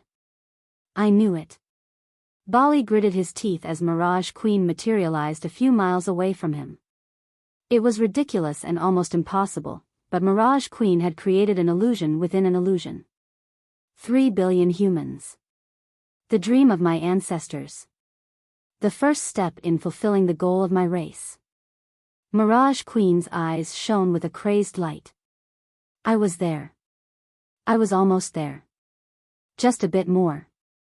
Following her words, gravity increased, and Bali's feet sank into the ground. Bali covered himself with space armor and waved his hand at her. The space around Mirage Queen exploded. And you want to know the goal of my race? We'll kill every single one of you damn invaders. Mirage Queen's body reappeared a few hundred miles away, having clearly escaped the explosion. Bali's words seemed to have no effect on her. Mirage Queen's eyes still shone with as she pulled at her hair. Forget those idiot warriors. If only Varian hadn't appeared. Then I would have killed everyone on Mars. Arg. Damn it. Fucking damn it. Bali didn't bother to converse with her and kept launching attacks. Fire explosions, space blades, everything he could do, he did. Mirage Queen kept blocking or dodging his attacks, and it was clear he couldn't hurt her. Bali didn't care. He was a newly promoted sovereign, the weakest of them all. He had no chance of defeating her. But that was fine. Mirage Queen ranted for a few more minutes before she looked at him with disdain. Even Creo couldn't do it. Are you delusional enough to think you can defeat me? In fact, you're so weak that you can't even break out of the illusion. If I want, you'll be trapped here for years, decades. I will be trapped, yes. But you will also be trapped with me, Bali said with a refreshing smile. What do you? Mirage Queen suddenly paused, her eyes widening. Then, her face contorted with rage as she glared. Is this that boy's plan? To trap me so he can run amok in my abyss? The moment that thought appeared in her mind, Mirage Queen felt a jolt of fear down her spine. She had already failed in her mission to conquer Mars. If she had started the mass slaughter right after reaching the planet, she was confident she could have killed at least 100 million people. But no. She went with another plan and wasted 2 damn minutes. Still, even if this plan failed, the number of level 7s, 8s, and 9s she killed was significant. Even if Bali returned, the situation on the planetoids was forever changed. Abyssals would be able to occupy 80% of the planetoids without any issue, and if they pushed for conquest, they would conquer all the planetoids. This result might take only 3 months. That's how significant the disparity between the two sides had become. But if she stayed trapped here with Bali, and Varian went to Mirage Abyss, the Mirage Queen couldn't guarantee what he might do. If it was him, even she didn't dare to guarantee that she could maintain her advantage. She had seen the final messages Timel received from his subordinates. Varian was a fucking level 8. This revelation nearly drove the Mirage Queen to madness. He had been a level 7 a few weeks ago and now, he had jumped to level 8. It didn't make any sense. What now? Would he reach level 9 in a few more weeks? And a few weeks after that, sovereign state? Then, she and the other Abyssals could forget about conquering humanity. In a few years, she feared the monster might reach celestial rank and exterminate them all. Yes, forget Mars, I've already inflicted enough damage here. They're crippled. Mirage Queen gritted her teeth. Even if we occupy all planetoids, even if we conquer all planets, if we let that one human live, he'll be the death of us all. Even if they exterminated humans, they wouldn't win this war. Mirage Queen didn't know why, but when she saw the confidence in Bali's eyes when he mentioned him, she was certain that Varian was the greatest threat to the Abyssals. Forget Enigma. Forget that traitor sovereign. Forget every genius. The man who deceived her into staying in the Mirage Abyss for 2 days was not only growing insanely strong at an alarming rate, but he was also cleverly sinister. Mirage Queen was only now grasping the motives behind his actions. He destroyed the cities and used the excuse of destroying the holy altar just to keep me in the abyss. If he hadn't done that, I would have entered the battlefield 1 or 2 days before Bali became a sovereign. Then, would have won. Rage and helplessness filled her heart as Mirage Queen made a decision. It's your lucky day, the Abyss ruler glared at Bali, and the illusion started crumbling. Bali grinned. Not yet. But I will make it. He rushed to her and launched a flurry of attacks. Mirage Queen was forced to maintain the illusion. Are you crazy? If you keep this up, you'll be seriously injured. Then injured I'll be. I'm not letting you go back. Bali laughed as he prolonged the battle despite his growing injuries. All he needed to do was hold her back without dying. If he did that, and even just that, Bali was confident that a teenager would exploit this situation and do what was best. When this thought appeared in his mind, Bali didn't know that a few hundred miles away, above Mars, Varian's eyes fluttered open. Looking at the third sun, which gave off a burning red light, Varian frowned. In front of that sun was a spaceship he recognized well. What is she? Before he could think too deeply, he sensed the fluctuations of space, and his eyebrows shot up. Bali? Varian subconsciously held his breath, waiting for an answer. Enigma could hear the expectation in his voice. If it had been Sia, perhaps she would have played a prank. But not her. Enigma sighed inwardly and nodded. Yes. Varian stretched his stiff body and stood up from the bed. His injuries weren't fully healed, but he was in much better condition. He turned to Enigma, sitting on the bed, and asked for an explanation. Enigma, lying on the couch with an exhausted face, looked at him expressionlessly. Yet, for some reason, Varian sensed a trace of resentment in her eyes. It was as if she was blaming him for asking her to talk despite her exhaustion. Varian blinked twice, wondering if he was imagining things. Enigma's face remained expressionless, her eyes indifferent. It seemed his hunch was wrong. But Varian waved his hand. Rest for now. We can talk later. Enigma raised a brow at his unexpected response. Is he concerned about my condition? Compared to Varian, who had only fought low and mid-level 8s, Enigma had taken on 4 peak level 8s and 2 level 9s. Her situation had been much more difficult. The only reason she hadn't fainted was that she didn't feel safe leaving Varian unguarded, even inside the ghost ship. So, when she heard him say those words, the final string holding her together snapped, and she dozed off. This is a safe place, and yet you stayed awake to watch over me until I woke up. Varian shook his head helplessly and signaled to Boo, who had appeared in the room at some point.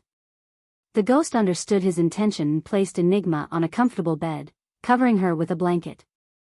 With a nod from Varian, Boo explained the few but highly significant events that occurred after he fainted. Varian's expression grew grave with each word, and he rubbed his forehead as he decided his next action plan. In the meantime, he asked Boo to pick up the final survivors of the 50 level 9 warriors, 2 old men who were about to be transferred to an emergency unit. When the ghost ship intercepted them at the military hospital, the soldiers in the vicinity channeled their powers and were about to strike. Oh. You still have business with us? Make it worth it, the 2 old men chuckled and entered the ghost ship without any hesitation. Boo placed them in healing tubes and told them to rest until it was time. Despite their doubts, the old men had serious injuries from the earlier battle, so they closed their eyes and focused on recovering. On the other hand, Varian was racking his brains as he decided on his next move. There were 2 suspects for the traitor, the sovereign who visited all the ruins at least once, Ares and Albert. However, Varian also added Julius to the list. So, whatever he was about to do, Varian decided to keep it as ambiguous as possible from the 3 sovereigns. Therefore, he didn't touch Mercury and Earth. He even left out Venus. Given Mars' condition, there was no way he could expect any help from the planet. So, he shifted his attention to the next planets, Jupiter, Saturn, Uranus, and Neptune. However, Neptune was out of commission since Ares ruled it. That left him with only Jupiter, Saturn, and Uranus. Taking a deep breath, Varian activated his calm. Even though Bali finally appeared and would repel Mirage Queen, the fact remained that Mars had lost most of its level 9s. Along with them, hundreds of level 8s were killed and dozens of planetoids captured. Whether Bali held back Mirage Queen for an hour or a week, this tremendous loss wouldn't vanish. Yet, they're already celebrating. Varian looked out the window, and his superhuman eyesight caught the crowds cheering in the streets. The Martians were singing, dancing, and crying, realizing they were going to be safe. The military, however, only announced a temporary pause in evacuation operations. The people were too busy celebrating for this message to reach them. In the end, the military officers didn't have the heart to dampen their joy and let them do as they wanted for now. The dark period is over. Mars will have peace once again. How can peace be that easy? Varian sighed. If he did nothing, Abyssals would quickly occupy the planetoids and soon launch an invasion on Mars. Having spent time as Prince Var, Varian was fully aware that time was pressing for the Abyssals, and they wouldn't remain passive as in the past. They would certainly launch a war against Mars. When they did, Mirage Queen would hold back Bali, and the rest of Mirage Abyss would face Mars' army, which, after its heavy losses, was no match for its counterpart. Then, whether sovereign or not, the loss of the planet would be inevitable. The only way to prevent such a scenario was to do the crazy thing he was about to do and flip the board. Trust. It's a hard word. But I hope I can be trusted, Varian said. His expression hardened as 3 holograms popped up in front of him: Michael Caron, sovereign of Jupiter; Kevin, sovereign of Saturn; and Irene Nile, sovereign of Uranus. 3 of the 8 strongest humans looked at Varian with serious expressions. Despite their extensive experience, they couldn't see any way to keep Mars safe from an abyssal invasion. That's why, when Varian told them he had a solution, they accepted his call. Sovereigns, what I'm about to say is of utmost importance to the survival of Mars, Varian began. Amidst the cheers of the crowd, Skyla walked home, clutching her stomach. The medical bots of the district helped her, and after a few minutes of advanced procedures, she gave birth to a boy. Her husband couldn't make it home. He was assigned to look after one of the districts. Skyla sighed inwardly as she sat on the bed, cradling her baby. "Father, you promised you'd be here to see my child." Biting her lip, Skyla looked at the message she received a few minutes ago from the dreamer. "Ma'am, your father gave his life for the people. He didn't retreat when it was perfectly justifiable to do so. Instead, he charged in front of the enemy, fighting desperately to buy everyone on Mars time." Skyla's eyes blurred as she felt her heart ache. She wished desperately that he hadn't done that he had returned to her. "By burning his life, he brought us 2 minutes of time. I thought he was wrong. 2 minutes didn't seem worth much. He wasted his life." Skyla clenched her fists. Even though she didn't want her father to sacrifice himself, she disliked someone belittling his sacrifice even more. "But I was wrong. Due to the damage my ship received, we had to stop and recuperate for 5 minutes midway through our journey. Now, it might not sound like much, but if your father hadn't done what he did, the Mirage Queen would have arrived at Mars 2 minutes earlier. And in those 2 minutes, she would have destroyed Mars. By then, it would have been too late for me to stop her." A few files popped up, showing her the original plan of the Mirage Queen, blasting the power grid and killing everyone on Mars. Thankfully, Varian appeared and saved the day. "It's not me. It's your father. Those 2 minutes I needed, he gave with his life. He is a hero." His last words were, "Did I do my best?" And I can say with 150% certainty that he went above and beyond. He thought he was only saving 3 billion people, but he didn't know. He was also saving his own grandson.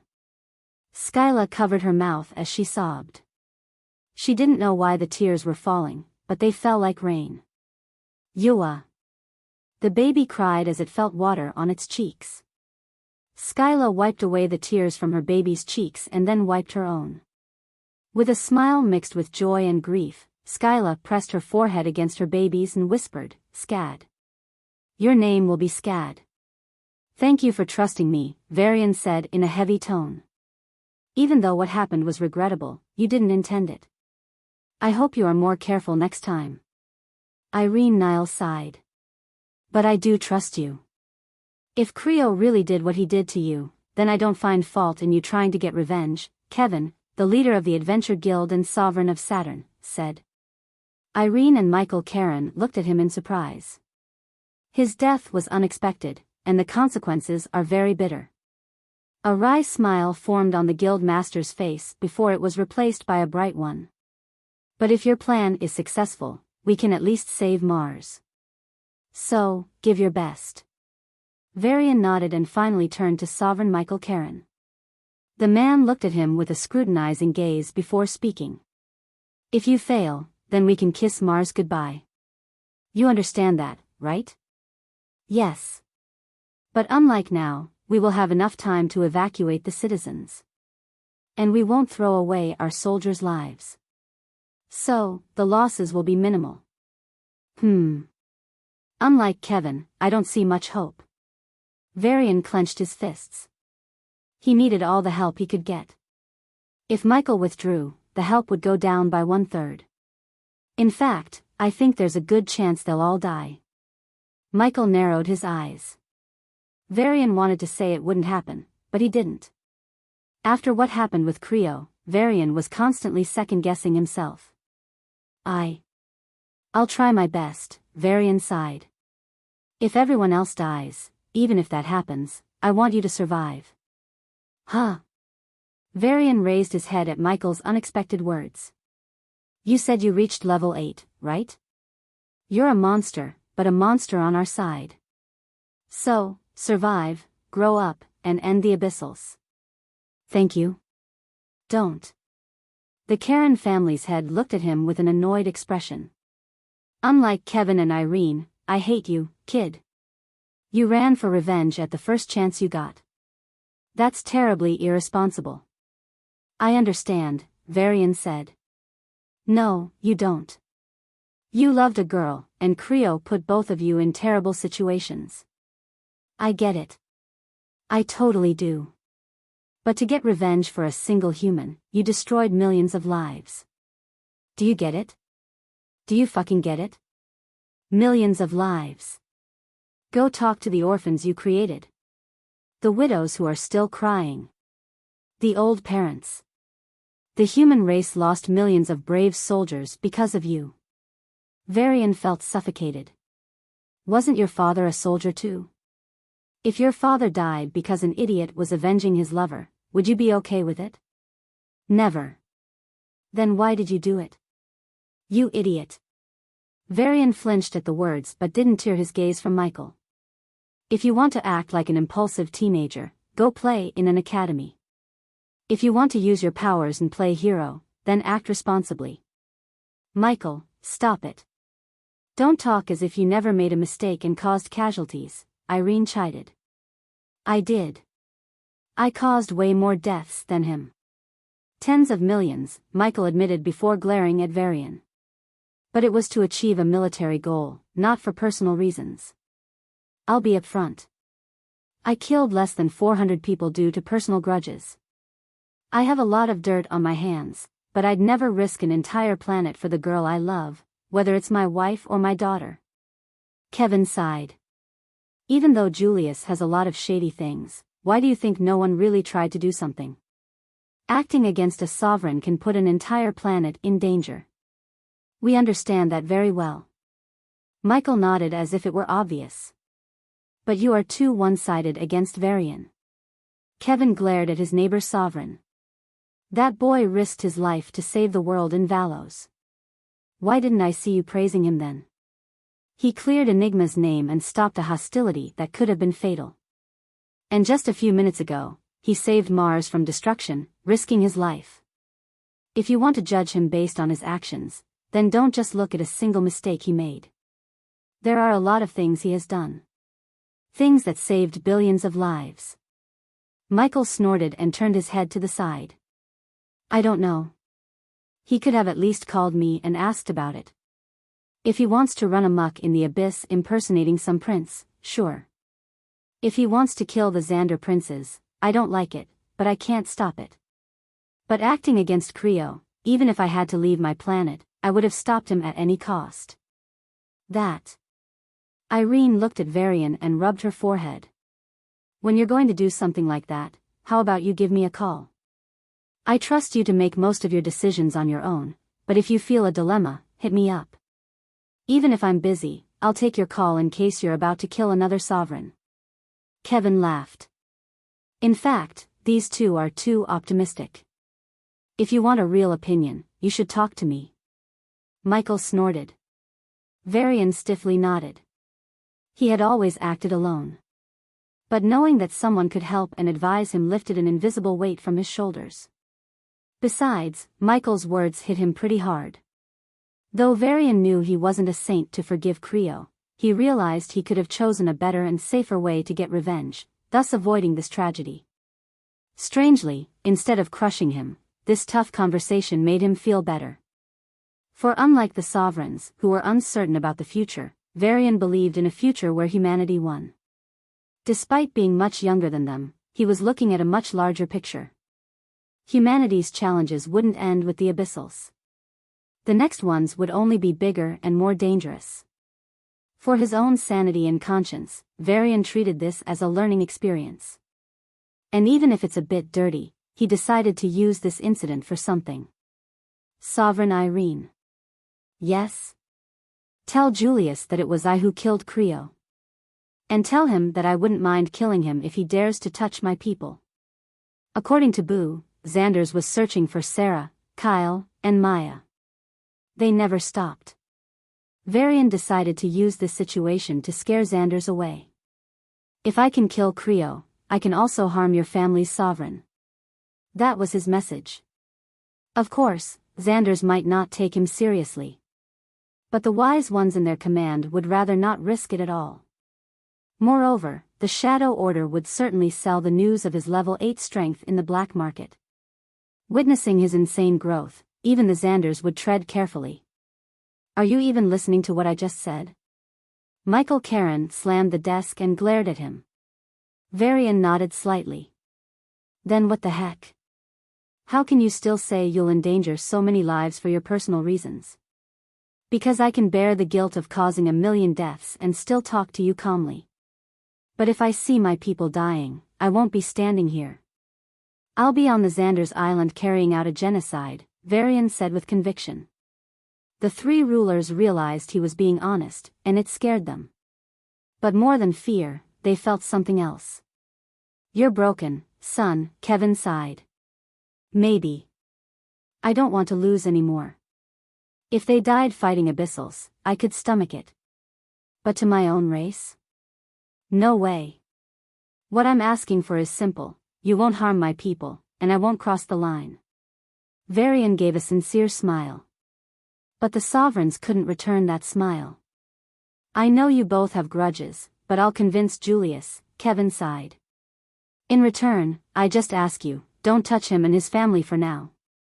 Irene also looked at him with pleading eyes. If anyone witnessed this scene, they'd be laughing at Irene and Kevin.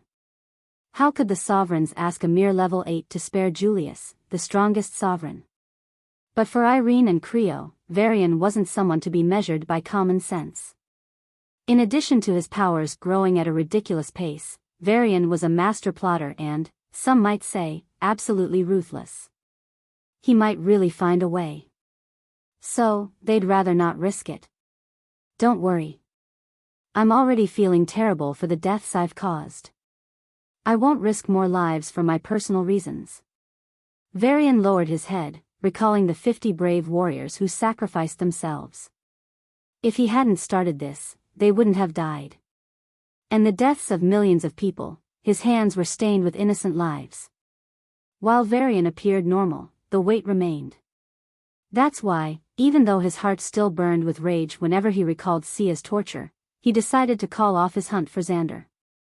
Even though Julius sacrificed his own son, Varian didn't want to kill a Xander member important to Julius and risk him accidentally killing himself. It's almost impossible, but who could guarantee it wouldn't happen? Since he decided not to endanger lives, Varian decided to play it safe, even if his revenge would be pushed to a later date. Whatever personal grudges I have, I'll solve them after I become a sovereign. Are you sure you want to come with us?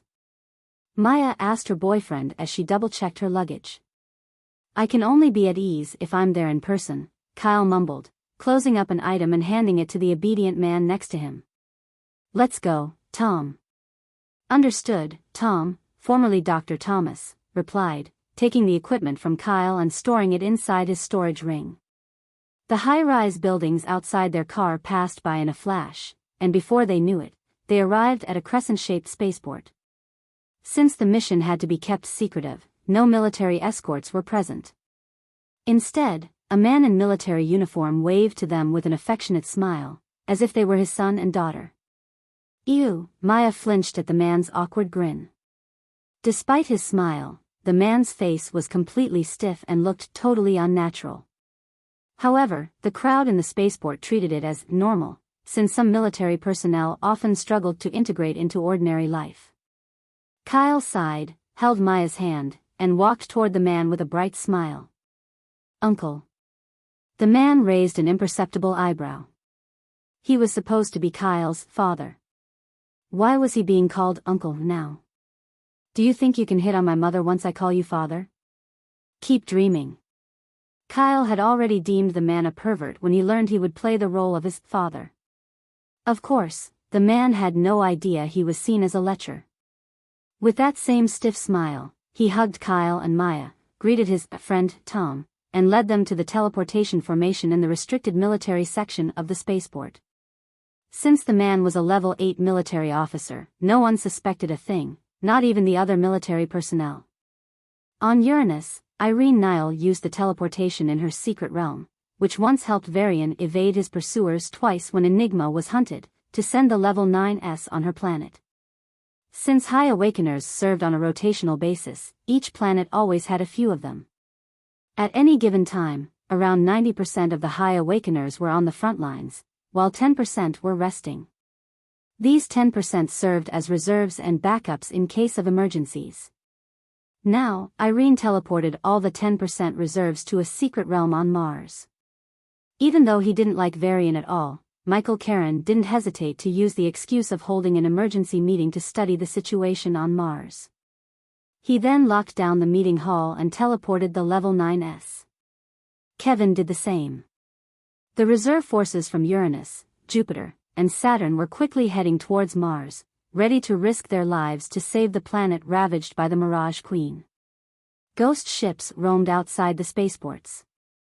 It would still take 20 minutes for the first batch to arrive, and the last batch would follow 10 minutes later. The sky continued to shake and crack as the battle raged on. The third sun had dimmed considerably, signaling that Bali was a bit exhausted. But Varian hoped Bali could hold on for a few more hours. And before the first batch arrives, I need to do something instead of sitting around and waiting, Varian murmured, rubbing his chin and narrowing his eyes at the burning sun. Master, no. Wait. Don't do it. As if sensing his thoughts, Boo yelled in panic. Ignoring Boo's protests, Varian drove the ghost ship into space, positioning it at the same level as the burning sun and the quiet spaceship. As if someone were wringing it like a wet towel, the space around Bali twisted and turned. This was the unconscious pressure Bali was releasing in the real world while fighting Mirage Queen in the mindscape, a kind of protective mechanism. Even if a peak level 9 tried to reach Bali, the twisting space would inflict serious injuries. High level 9s and lower would simply die. Varian, of course, didn't need to see Bali. Though they had much to discuss, now wasn't the time. Bali knew this too, so he focused on keeping Mirage Queen engaged. Do your best, Varian took a breath and exited the ghost ship. The gravity disappeared abruptly, and his body felt a sense of discomfort as he floated in the vacuum. But this lasted only a moment before Varian felt comfortable. This is it, he thought. Bali and Mirage Queen were almost 100 miles away. The closer one got to Bali, the stronger the spatial fluctuations. Varian smiled and shot forward. When he was 10 miles in, his shirt was torn apart. Fortunately, his very magical pants withstood the storm. At the 20-mile mark, space blades began to slice his body. Small but numerous cuts appeared all over, even his level 8 superhuman body came under pressure. But without stopping, Varian pushed to 33 miles before he halted. There, covered in numerous injuries, he began to observe the space up close. For someone like him, this was XP delivered on a platter. Not just space, but water as well. He used it to resist the fire waves coming from Bali. A minute passed. Then another. Varian's body was baptized in the hostile environment, facing severe injuries that were then healed by his crazy planty powers. This cycle repeated until a clicking sound reverberated through Varian's body. The violent space around him calmed down as if acknowledging his presence. Varian withdrew his space powers and covered himself with an ice shield. Facing the fire waves and space fluctuations, it quickly broke down. After a bit longer than it took with space, another click was heard in his body. Varian's lips curled up as he felt strength fill his being. With a thought, he teleported 500 miles away and slashed his hand, ripping apart the space and sucking in some space debris. Varian threw a few pieces of high-grade metal capable of withstanding strong level 8 attacks. As expected, the pieces broke down. Varian closed it off and grinned. Status: Superhuman L8, 0.5/25K. Due to the continuous injuries and healing, your body has grown stronger. Space L8, 0/25K, Advanced. Lightning L7, 5 out of 7. Planty L8, 4K/25K, plus 1K, due to continuous healing after major injuries. Psychic L8, 2K/25K. Macrokinetic L7, 6/7. Water L8, 0/25K, Advanced, due to the polarity of fire and water. Varian breathed out. Now, 5 of his paths had reached level 8, and the 2 level 7 paths were on the verge of advancing. I can probably take on mid-level 8s, Varian thought, but he didn't want to overestimate himself since the difference between each sublevel was significant. With 7 paths, skipping at least one sublevel seemed possible. What Varian was really curious about was whether he could beat high-level 8s. Veteran high-level 8s might be tough, but newbies, maybe I can handle them. Varian shook his head and returned to the ghost ship. He had just advanced and was feeling full, so he decided not to try for more XP. Master, you scared Boo. In the resting room, Boo looked at Varian with a pout. If you were a cute girl, I'd have said sorry, Varian said with a playful smirk as he patted Boo and sat on the couch. The moment his body felt the softness, it slumped as if he were made of jelly. As he rested his head on a pillow, Varian's gaze landed on Enigma, who was sleeping on the opposite couch. She was no longer using 3 divine paths, so she was in her original form, herself. Enigma's silvery white hair covered the side of her face, but he could still see her sleeping face. Unlike her usual stiff and emotionless expression, she now looked peaceful. Her face was somewhat similar but distinctly different from Sia's. It wasn't just her face, her body was different too. While Sia seemed to be in her late teens, Enigma appeared to be in her early 20s. The difference in their forms allowed the two girls to fool Varian. Recalling the one time when Enigma and Sia stood side by side in a hologram, Varian felt his lips twitch. In that video call, Enigma didn't utter a single word and stood still the entire time. At that moment, his focus was entirely on Sia, and he didn't even notice the obvious flaw. "You two tricksters, you really got me," Varian clicked his tongue. If he had noticed the difference, he would have met Sia much sooner. Well, I don't know if it would have been for the better or worse. Varian bit his lip and glanced at the woman who had made his life a mess. Most of his anger toward Enigma had subsided after he had beaten her earlier. Varian wasn't proud of what he had done. After the incident, it became clear to him that he hated his own powerlessness more than he hated Enigma. If he had been strong enough, none of this would have happened. The brutal but honest confrontation with Enigma had lifted the veil, and he faced his deepest and most honest thoughts. Hating her when she's treating me like this, I can't do it. Varian glanced at the sleeping silver-haired beauty. If he put himself in her shoes, her situation was also pitiful. As far as Enigma could remember, her world had always been dark. To avoid the scary, silent, and never-ending darkness, she entered a deep slumber. Only after Sia somehow appeared on Earth and met Varian did Enigma wake up. Due to the time she spent sleeping, her mental age was only slightly higher than Sia's. As Sia subconsciously rejected her power, Enigma could only stay awake for a few hours each day. After centuries of slumber, Enigma was finally able to see the real world through Sia's eyes and experience what it was like to be alive. During those precious hours, she spent time watching Varian every day. To Varian, he and Sia grew up together. But to Enigma, she grew up alongside them. She could hear him, but couldn't speak. She could see him, but couldn't touch. She grew up and experienced many things Sia did. However, as an individual, her experiences were always incomplete. Perhaps that's why, despite her intelligence, she struggled to form proper relationships. She rarely spoke, and when she did, she could be incredibly blunt. After nearly a decade of this life, Enigma was finally able to wake up.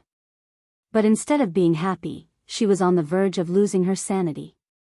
The closest person to her, other than Sia, was about to die.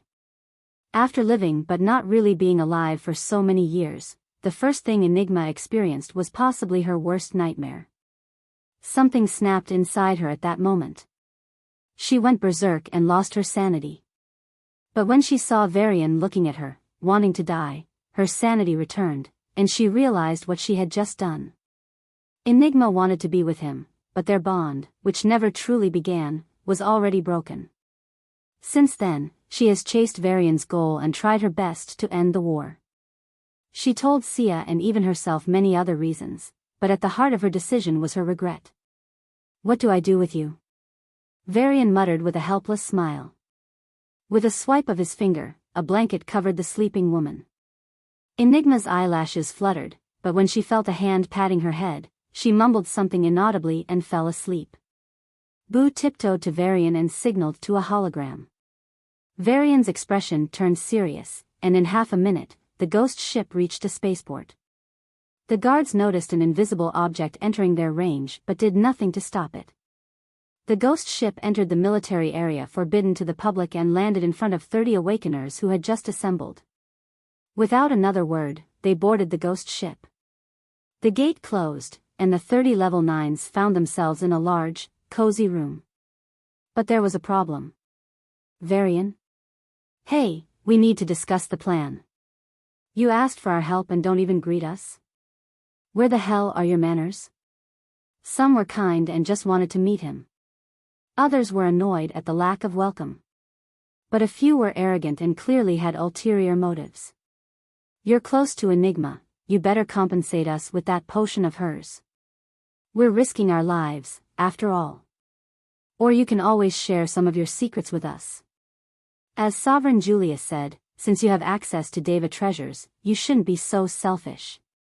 When the few greedy ones finally revealed their true motives, the crowd fell silent. Everyone was a level 9 awakener and had lived a long, long life. Aside from the few foolish ones, the majority viewed Varian in a positive light. They hoped this young man could reach the sovereign state and beyond, taking their race even further. At their stage, they had enjoyed all the material comforts they could. The only thing they wanted but couldn't achieve was the safety of their race. That's why, despite personally liking Enigma's potions and Varian's Deva treasures, they didn't ask him for anything. If Varian gave them, they'd thank him. But if not, they wouldn't force him and hinder his growth. However, the minority wasn't like that. "My spatial sense can't go past the walls," an old woman frowned. "I can't teleport out either." "I can't sense anything outside the room," another added. Are we locked up? Someone asked. I knew it. This guy is sinister. Sovereign Kevin is too naive to trust him. As abuses were hurled at Varian, one of the members pointed at the wall and gathered his mana. The rest realized what he was doing and watched in anticipation and fear. A concentrated beam of purple lightning shot towards the wall. The moment the beam touched the wall, a purple light flashed, and everyone in the room was momentarily blinded. When they regained their vision, they gawked at the perfectly intact wall without a scratch. "Ah, ridiculous," one exclaimed. "Is this even possible?" another wondered. "What the hell is going on?" As everyone felt their hearts pound in fear, Varian's calm and clear voice reached their ears. "I'm glad you're all willing to risk your lives. But know this, you aren't doing me a favor. You are doing yourselves, your children, and your race a goddamn favor. As for the treasures, be it Enigma's potions or mine, if I think giving them to any one of you can improve our situation, you don't even have to ask, I'll shove it down your throat." Everyone gulped at Varian's straightforward words. Indeed, the reason they were here wasn't out of compassion, it was a necessity. If they didn't strike Mirage Abyss and bring down its forces, Mirage Abyss would strike Mars and bring it down. Once Mars falls, the rest would follow. So, essentially, they were here to protect their own future. The plan is pretty simple. You're 30 strong, so divide into 5 or 6 teams. Each team will destroy a city. Each city has 1 million or a few million abyssals. You don't have to spare anyone. Hearing Varian's casual tone about slaughtering entire cities, even the experienced warriors felt their lips twitch. Young people, who hadn't experienced the cruelty of this world, would have some compassion. The elders had even heard some of the youth refer to the non-warring abyssals as innocent. But why did he sound completely nonchalant about it? What the hell did he do in the abyss? As Mars planetoids fell, most of the High Awakeners from Mirage Abyss rushed to the front lines. Now, they're all stabilizing the planetoids or waging war to conquer them from our grasp. Essentially, Mirage Abyss is at its weakest. Such evil. An old man couldn't take it anymore and cursed. "Can you teach me how to think like you? You're damn sinister." A few nodded in agreement. After hearing about the dire situation on Mars, everyone had been thinking about how to build another line of defense to keep Mars safe or send reinforcements from reserves to prevent the planet from being conquered. No one had thought, or even dared to think, about reconquering the planetoids. But this guy was proposing a large-scale attack on Mirage Abyss itself. He was bold and crazy. "Kill a sovereign, and your brain will start generating ideas," Varian replied curtly. "Wait, what? Are you serious? Sovereign. Small talk for later. Now, just listen," Varian said in a normal tone. But no one in the crowd took his words lightly, especially after realizing Sovereign Creo's disappearance might be related to this man. They didn't even want to think about it and buried the thought deep in their minds. "So, where am I?" "Yes, the Mirage Abyss is at its weakest. However, it'll still have a good number of level 9s. These level 9s will be protecting the most important cities of the Mirage Abyss. This is where you come in. When you go in as a team, only 1 or 2 should attack the city.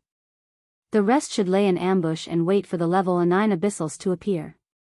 When they do, strike them with all you have and kill those bastards.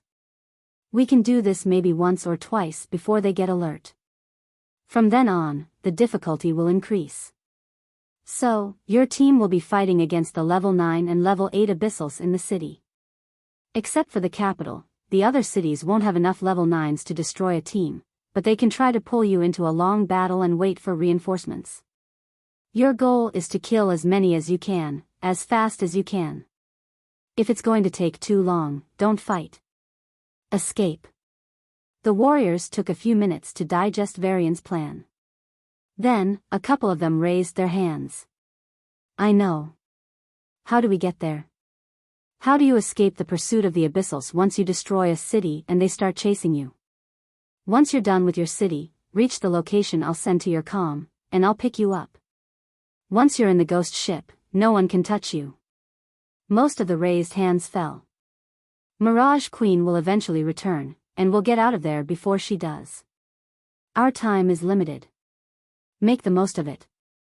The rest of the raised hands were withdrawn, and only one remained. Yes, the old man with the long white beard coughed and asked. Abyssals are not fools. I think they must already be adjusting their manpower in the Mirage Abyss now that a new sovereign has appeared. I believe the defense of the Mirage Abyss will recover significantly. Our mission isn't as easy as you made it sound. Varian's voice was tinged with appreciation. Of course. The Abyssals are already preparing to send some level 9s and level 8s back to the Mirage Abyss in case of an emergency. However, they need to stabilize their newly conquered planetoids first. So, it will take them an hour or maybe a few to do that. We do have time. Just traveling to the Mirage Abyss takes about 2 hours. Even if your ship is fast, it will still take more than an hour. By then, their defenses will be much stronger, and the difficulty will be high. We might raid one city, but that's it. From then on, every other raid will be risky. The old man shook his head. I don't mind dying for my race, but this is too suicidal for my taste. The other level 9s in the room looked at the old man and shook their heads. He was smart, but lazy. It seemed he hadn't done his homework on Varian. According to credible sources. We won't be traveling directly, Varian's voice interrupted. We'll be teleporting from Mars to the Mirage Abyss. What? The old man's beard nearly hit the floor as he gaped in shock. The level 9s in the room looked at each other and shrugged. Just finish your mission. I'll take care of the rest, Varian said and bid them farewell. While everyone was curious how Varian achieved this impossible feat, they attributed it to the ghost ship. But they didn't know that the one responsible for this magical feat was waiting in a dungeon. Kyle, Maya. In a remote dungeon, Varian picked up his friends. Kyle, Maya, and Tom entered the ghost ship through another entrance and made their way to the living room. How certain are you? Varian asked Kyle with a heated gaze. Tom has already created a device to detect spatial fluctuations, so hiding them isn't a big problem. We're 99.3% sure it'll work, Kyle said. I'm counting on you, Varian said. And me? Maya looked at him with a pitiful gaze. You too. Varian laughed and patted her head. He gave a short glance at the silent Tom before taking the ghost ship to a secluded place. Maya took a deep breath and arranged the cross-tunneling formation. After a few minutes, she wiped the sweat off her forehead and took out a couple of large space stones. Each space stone was worth a fortune and could cause a bloodbath among level 9s. But Maya held several such space stones without much thought as she arranged them in the formation. Only sovereigns had such financial capabilities, and thanks to Varian's persuasion, Michael, Kevin, and Irene all emptied their wallets to fund this project. Otherwise, Varian wouldn't be able to take so many people to Mirage Abyss. Maya made a hand signal, and Kyle retrieved a device from his storage ring. The disc-shaped silver object enveloped the entire formation in a barrier, and Kyle gave Maya an OK signal. Varian took a deep breath, and the next moment, the formation gave off a white light, and they disappeared. The biggest problem with CTF was the noise it made, not the physical turbulence, but the spatial disturbance. When the ghost ship cross-tunneled into Thunder Abyss, it was detected precisely because of the spatial fluctuations. As a result, Varian, Enigma, and Bali were pursued by the Thunder King himself. If not for Sovereign Ares personally stalling the Thunder King, they would have died. It was a profound experience for Varian, who didn't expect such a high degree of difficulty in the escape. But after the incident passed, he began to think, what if we can hide the spatial fluctuations? Combined with the ghost ship's stealth, we should be able to cross-tunnel into any abyss without being detected. Wouldn't that be amazing? Kyle agreed with him but lamented that, despite being a genius, he wouldn't be able to create such a machine without a decade of experimentation. Then, Dr. Thomas appeared, and the once distant dream was suddenly within reach. As a result, when the ghost ship crossed tunnel to Mirage Abyss this time. Take a deep breath. It's going to be fine, Kyle said, continuing to wipe the sweat from his forehead. The pulsing of his racing heart clearly reverberated in the otherwise silent room. Varian rolled his eyes at the ironic scene. Even if the spatial fluctuations were noticed, he was confident in returning to Mars safely. And as he suspected, Mirage Queen had already given orders to the Level 9s and Level 8s warring on the planetoids, return to Mirage Abyss. Keep the cities safe. That brat will surely try something funny. A few minutes before meeting Kyle and Maya, Varian also received intelligence from the military stating that a significant number of Level 8 and Level 9 abyssals were leaving the planetoids. While this was bad news for him, the human army sighed in relief. For them, the fewer abyssals, the better. The space around the ghost ship went from black to white in an instant, and Varian took a deep breath. Maya, be prepared to use CTF in case of an emergency. The next moment, a sea of silver clouds came into view. Beneath them lay a vast mountain range. Varian's spatial sense scanned the vicinity of the ghost ship and confirmed that no spatial fluctuations were detectable. Phew. Sighing in relief, Varian controlled the ghost ship and flew to a specific region. A map of the area popped up, highlighting the most important cities. It's do or die. The situation was direr than it seemed. Unlike him and Sia, who had killed a few Level 8s and weak Level 9s, the Mirage Queen had taken out some of the strongest Level 9s on the planetoids. But the real blow was her elimination of nearly 50 Level 9s.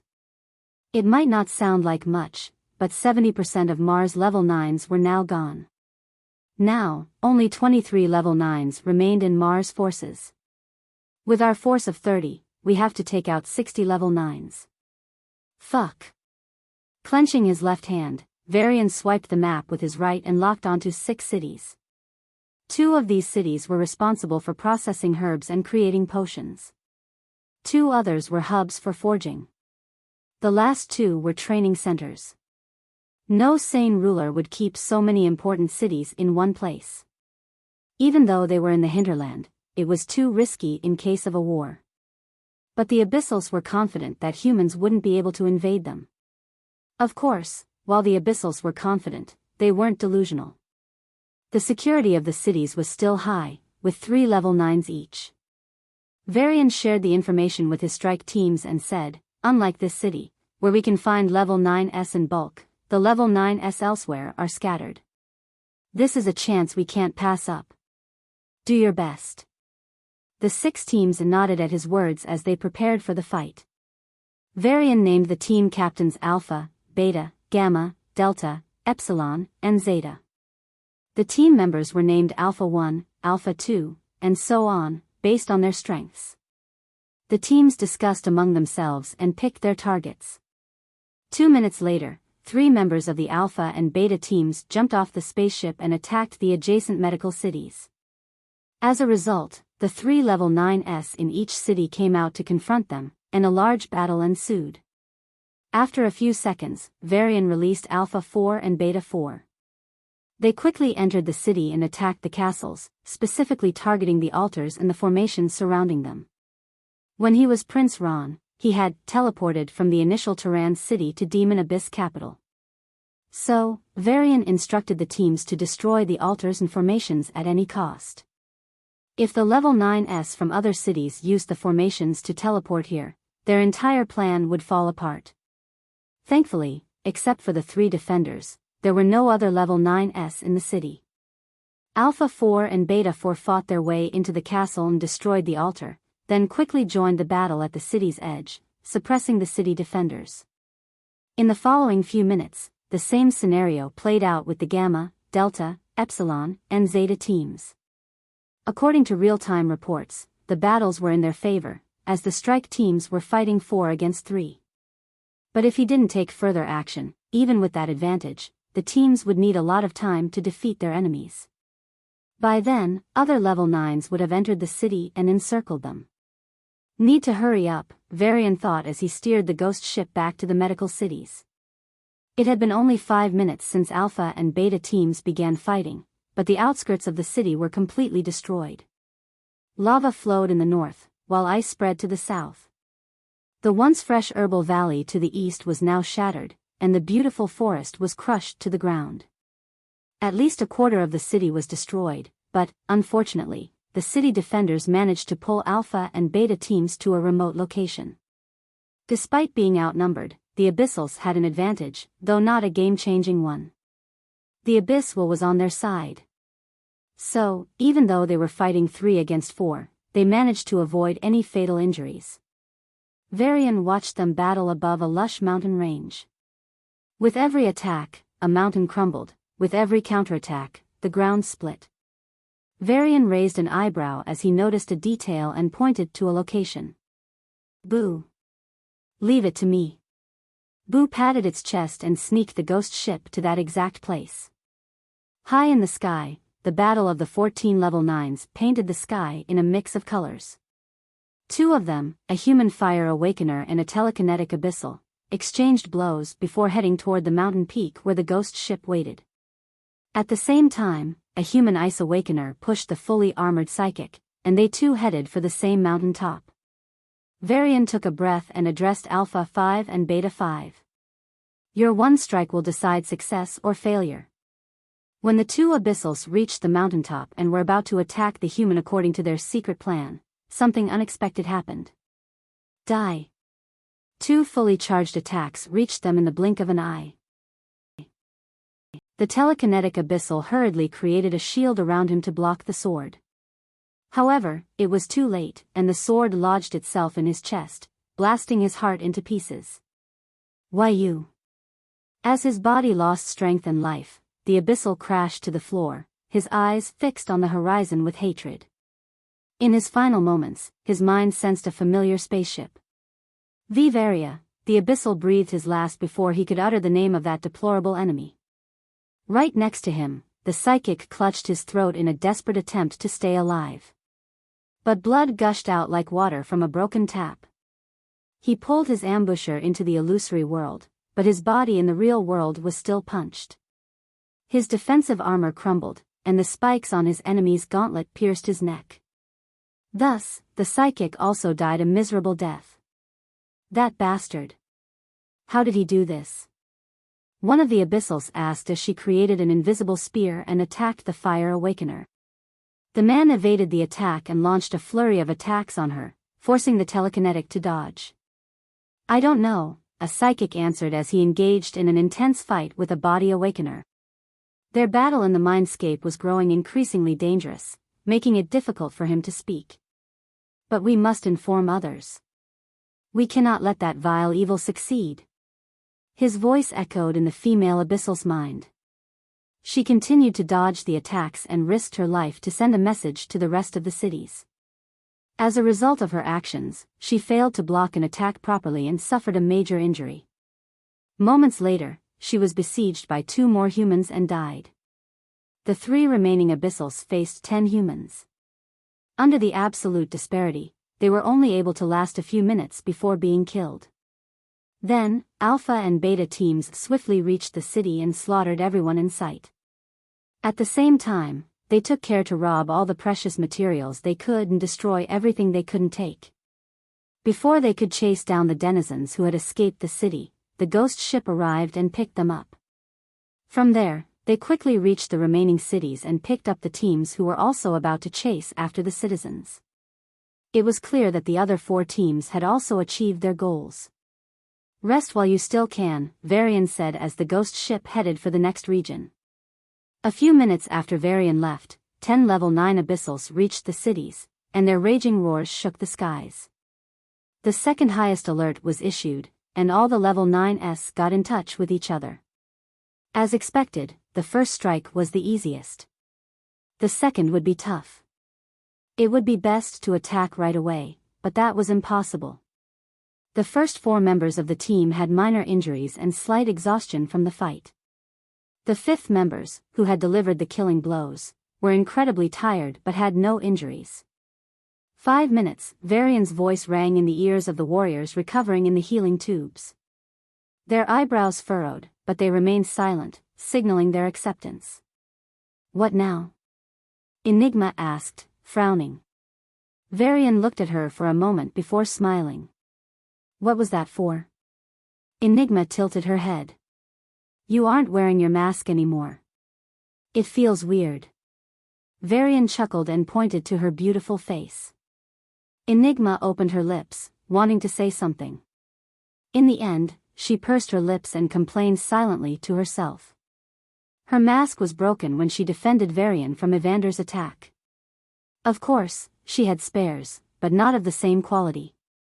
Enigma retrieved a mask from her storage ring and was about to put it on when she felt an invisible force snatch her mask and shred it to pieces. It's weird, but not bad, Varian shrugged. In fact, it's better this way. Enigma wondered what he really meant but nodded anyway. The plan? She asked again. Varian's carefree expression disappeared, and he gave her a meaningful gaze. Boo, Varian sent an order to his little ghost. Master. Are you sure? Boo's shocked voice reverberated in the room. This is the best step we can take now, Varian nodded. Would it kill you to reveal your plan? Enigma asked, not noticing her begrudging tone. Varian smiled playfully and placed a finger on his lips. Enigma rolled her eyes, and a silver light flashed. Her figure shrank slightly, and her hair turned brown. Sia opened her eyes and looked around in confusion before nodding with an understanding expression. She's sulking, Varian said in surprise. Are you proud? Sia placed her hands on her hips and questioned. That, I am, Varian admitted. Sia nearly collapsed to the floor at his cheekiness. With a snort, Sia walked to the holographic map and stretched her mind sense. As she noticed their trajectory, her eyes widened as she vaguely guessed her boyfriend's plan. You are really...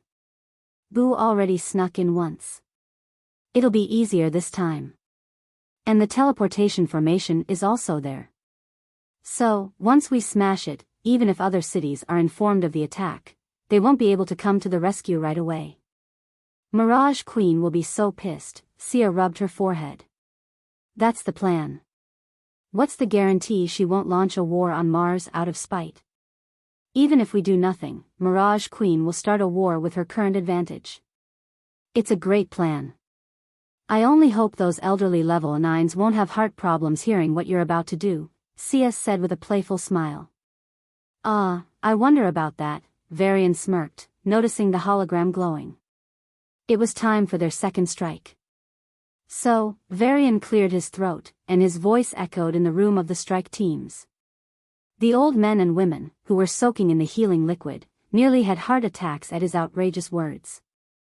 Boys and girls, get ready. We'll be breaking into Mirage Queen's castle and razing it to the ground. The capital of Mirage Abyss was bustling as if the Abyss weren't at a critical point in deciding the fate of Mars. The streets were lively, the shops were full of customers, and the institutions worked round the clock. From time to time, citizens would look at the city center, where the floating castle symbolized the might of their abyss. Even though they didn't say it out loud, they felt a burst of pride as they were reminded that the greatest non-artifact treasure was under the control of their queen. Despite the critical situation, the castle's defense was at its lowest. Only 5 level 9s remained in the castle. However, after hearing about Varian's atrocities, 10 more level 9s exited their training and joined the city's defense. Now, the city had a total of 15 level 9s. The superposition of the abyss with the natural illusions that every non-abyssal would face in the Mirage Abyss made the capital guards more than confident in stalling even 20 level 9s. By then, the teleportation formation under the Holy Altar would activate, bringing reinforcements from other cities. From there, it would only be a matter of how many humans would be killed in illusion and how many would have their guts ripped apart.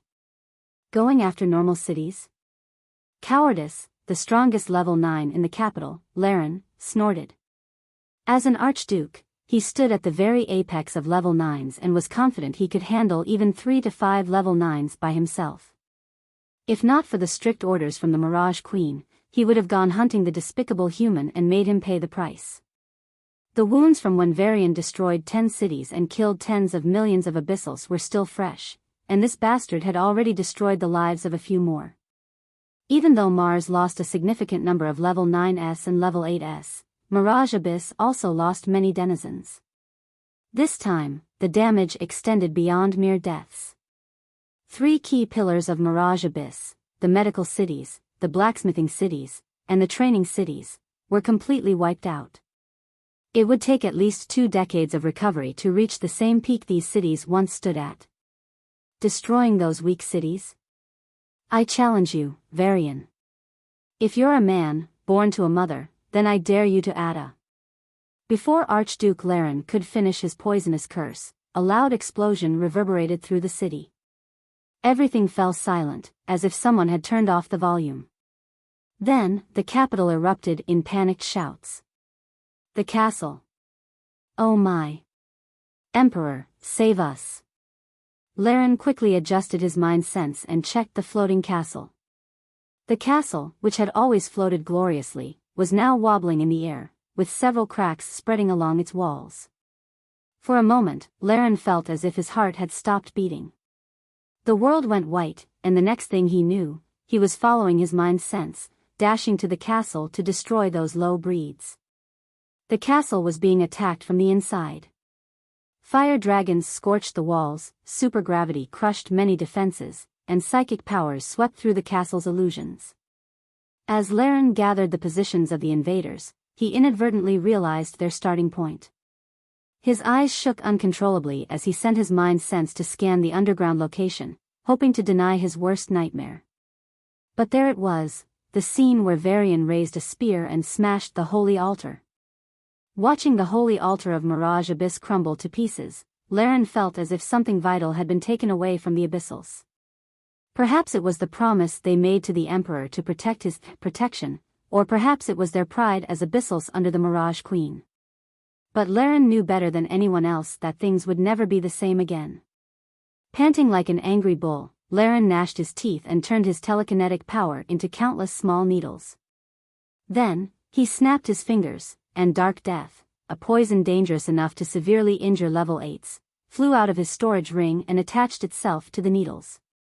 The deadly weapons, numbering over 100,000, shot toward the underground hall in an instant, ready to riddle Varian's body with countless injuries.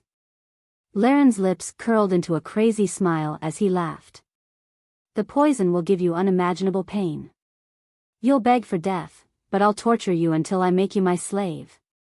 You fucking piece of sh. The flurry of curses stopped as Laren saw a dome of darkness surround Varian. The needles, which should have attacked him, changed trajectory as if they were blinded and left the Archduke in shock. A woman in a familiar black combat uniform stood in front of Varian and sheathed her sword. Her emotionless eyes glanced at him, and for a moment, Laren thought he saw them burn with rage. So you have chosen death. As if on cue, 3 Abyssals were kicked to the walls of the underground hall and slid down with broken necks. At the same time, the formation surrounding the holy altar was broken by Varian and Enigma. The 6 human warriors responsible for their deaths didn't even glance back at the corpses and rushed out of the castle. They joined the 18 warriors in the sky, and now, 24 human level 9s were about to unleash a calamity on Mirage Abyss' most important city. But 11 strong auras shot into the sky and blocked their attempts. A battle of epic proportions began. The city, the clouds, the forest, and the hills, battles reached every corner, and the whole capital began to tremble as if it were on the verge of collapse. Laren's body shook with rage as he watched the corpses of the level 9s tasked with guarding the holy altar.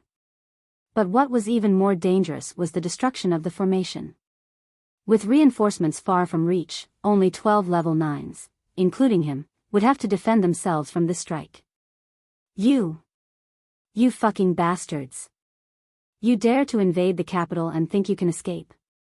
Laren's mind locked onto 6 level 9s engaging with the remaining 2 level 9s in the castle. Hearing his words, the 6 human warriors increased their ferocity, trying to kill the castle's level 9s more quickly.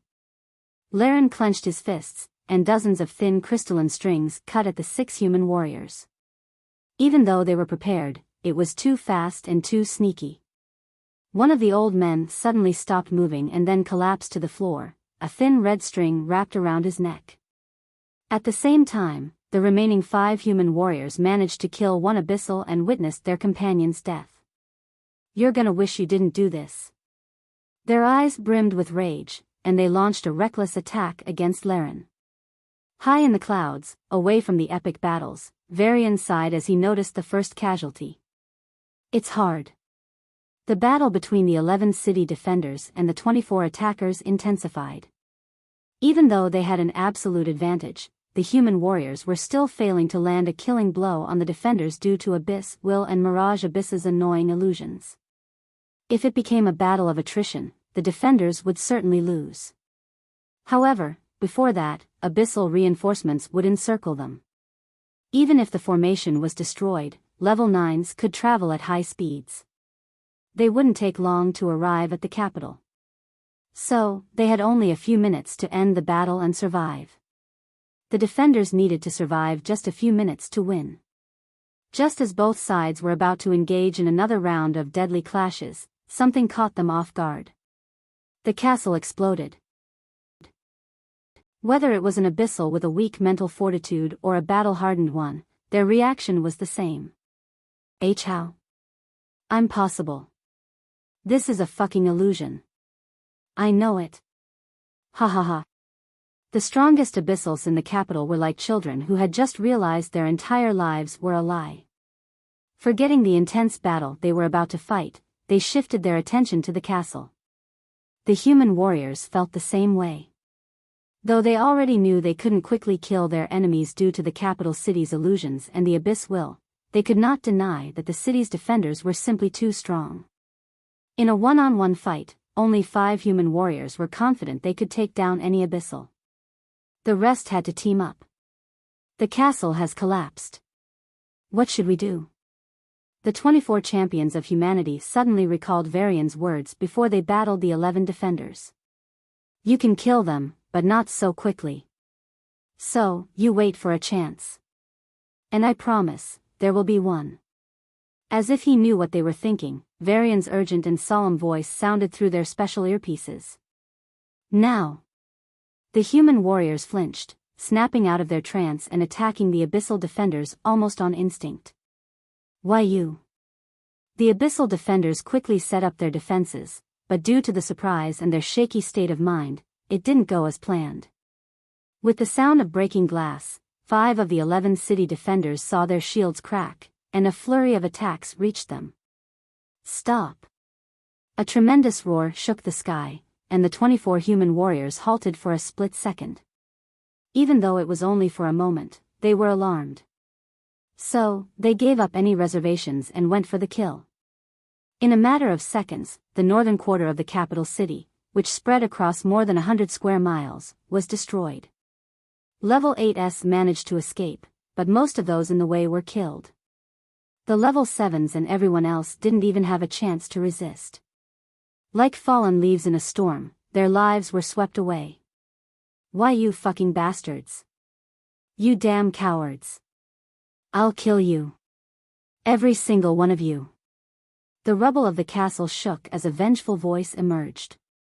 Recognizing the familiar voice, the citizens fleeing the capital felt a spark of hope ignite in their hearts. Archduke Laren.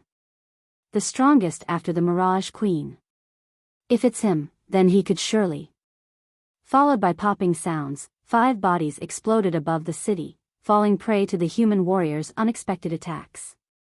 The abyssals, who still harbored hope, felt their scalps go numb with fear. They didn't care if Laren was still there, they did the sanest thing they could. Whether through spaceships, flying treasures, or simply on foot, they fled. The human warriors didn't spare a glance at the fleeing citizens. 20 elderly men and women engaged with the 6 remaining abyssal defenders. The remaining 4 humans, however, watched the castle ruins with guarded expressions. They sharpened their senses and when the castle rubble exploded, millions of poison-coated projectiles shot toward their group. The 4 humans unleashed their full powers, creating 4 successive elemental walls: earth, fire, water, and lightning. Despite these defenses, at least 10,000 poisonous projectiles still reached the 20 human warriors. Those who were farther away dodged easily, while the 4 who set up the shield suffered minor injuries. Despite not being harmed, no one took the attack lightly. Instead, they looked at the place where the castle rubble had once lain with solemn expressions. Archduke Laren stood tall, despite the many injuries on his body. In his hands were 5 severed heads. Out of their team of 30 elders, only 6 remained in the castle. All the others had died at Laren's hands.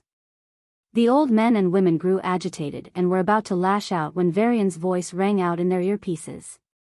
14 of you, engage with him. 10, kill those 6 defenders. Hurry. We don't have time. The impulse in their hearts subsided, and the human warriors suddenly understood why they had felt that way. 2 of the surviving 6 defenders, aboard their spaceship, were using their psychic powers to amplify the group's emotions. If they had acted on impulse and attacked Laren, they would have suppressed and possibly killed him, but the cost would have been too many deaths and severe injuries, leading to their total annihilation when reinforcements arrived. Charge! Alpha 1 roared and shot towards his target, the psychic abyssal in protective armor. As he raised his hand to punch the armor, Alpha 1 froze, pulled into an illusion. The psychic abyssal was confident she could trap Alpha 1 for at least 10 minutes before being defeated. But then, 2 more humans appeared beside Alpha 1. Shit, she cursed. With Alpha 2 and Alpha 3 joining, the situation quickly changed. Despite her best efforts, the psychic abyssal was quickly suppressed and unable to strike back. 3 minutes later, the Alpha trio ended her in her mindscape. At the same time, the other groups managed to eliminate 3 more defenders. However, due to the reckless attacks by the defenders in their final moments, an old woman was killed. Now, only 2 defenders remained, both heavily injured. But since they were second only to archdukes, they still stood tall against the 9 human warriors. At the same time, the sound of air being sliced apart reached their ears. Turning around, they saw the archduke waving his hand, and countless thin, almost invisible strings shooting out. These strings easily cut through the defenses of even the strongest level 9s. Using their numerical advantage, the 14 old men and women were able to completely suppress and heavily injure the archduke. The formidable figure from a few minutes ago was now a bloodied mess. However, the 14 fighters had countless small cuts on their bodies, bleeding non-stop. Even they had to acknowledge that if 10 of them grouped against him, he could fight them on equal footing. Thankfully, the addition of 4 more men tipped the battle in their favor. End them quickly. The reinforcements could be here any time. Varian's hurried voice reached them. As if in response to his words, the clouds on the horizon suddenly cleared as powerful auras shot into the sky and approached the capital at a rapid pace. Oh fuck. Archduke Laren ignored the terrible injuries all over his body. He didn't care about the pain from his broken bones and torn muscles. Heck, he didn't even care that his entire left arm was about to break off. He only cared about pulling air into his lungs and shouting, "Hold them back at any cost." He ordered, "I command you, as the Archduke of Mirage Abyss, to bless the protectors."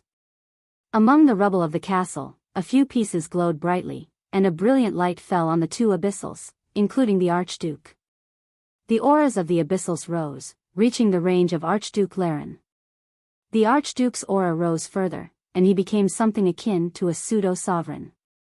The human warriors paled at this sight. Laren smiled viciously, his plan had finally succeeded. The castle wasn't just a decorative item, it was a great treasure with many functions. But only the Mirage Queen could use them. Since he wasn't the owner, he had to bypass many restrictions, and it took a lot of time. Even then, he could only use a limited amount of power because the castle was already destroyed. Still, with reinforcements in sight, this much was more than enough. The human warriors made a decision without hesitation and charged their auras to retreat. They weren't afraid of these 2 abyssals, but if they engaged in battle now, they would surely be delayed for a few more seconds.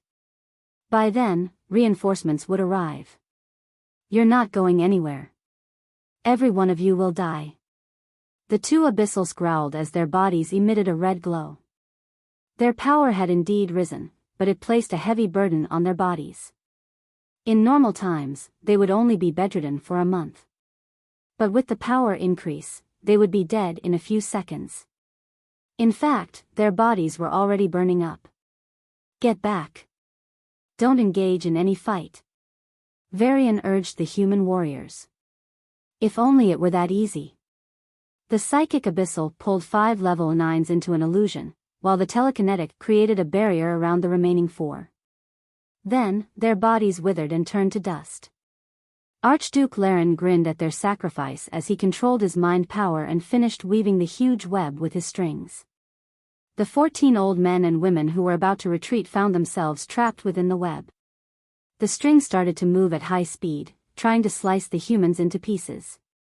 Facing these fatal attacks, the 14 level 9s could only desperately dodge to avoid being killed. But in just a second, countless small and large injuries appeared on their bodies.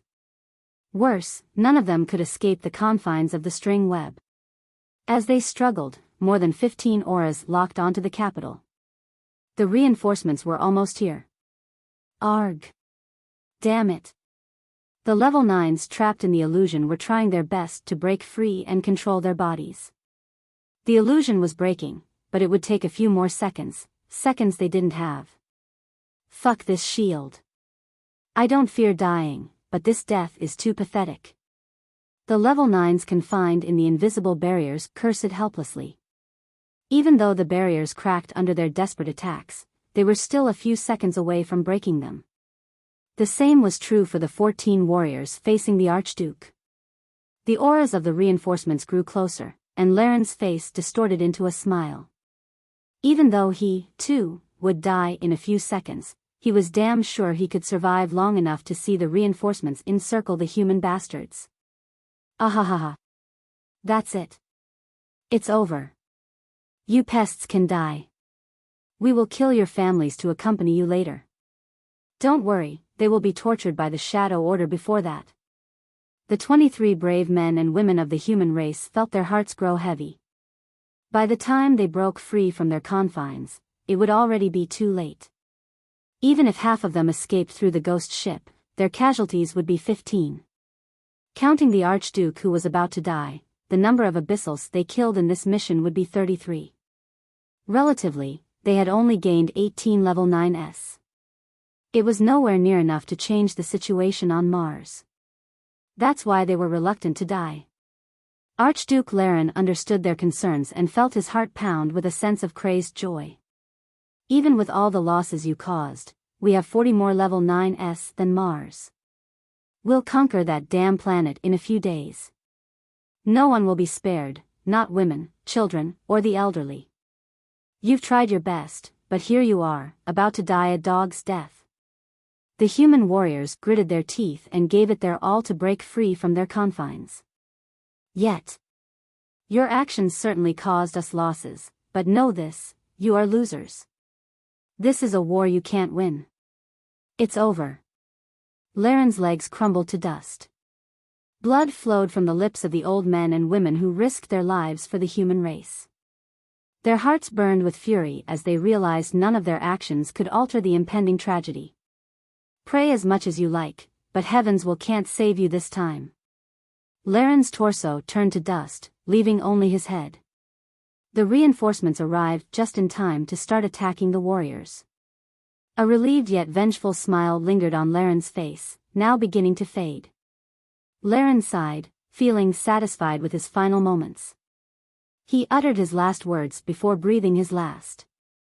Your race will become history, a glorious conquest of abyssals, a tool for our rejuvenation. This is your fate. The human warriors closed their eyes in pain, seemingly accepting the inevitable future.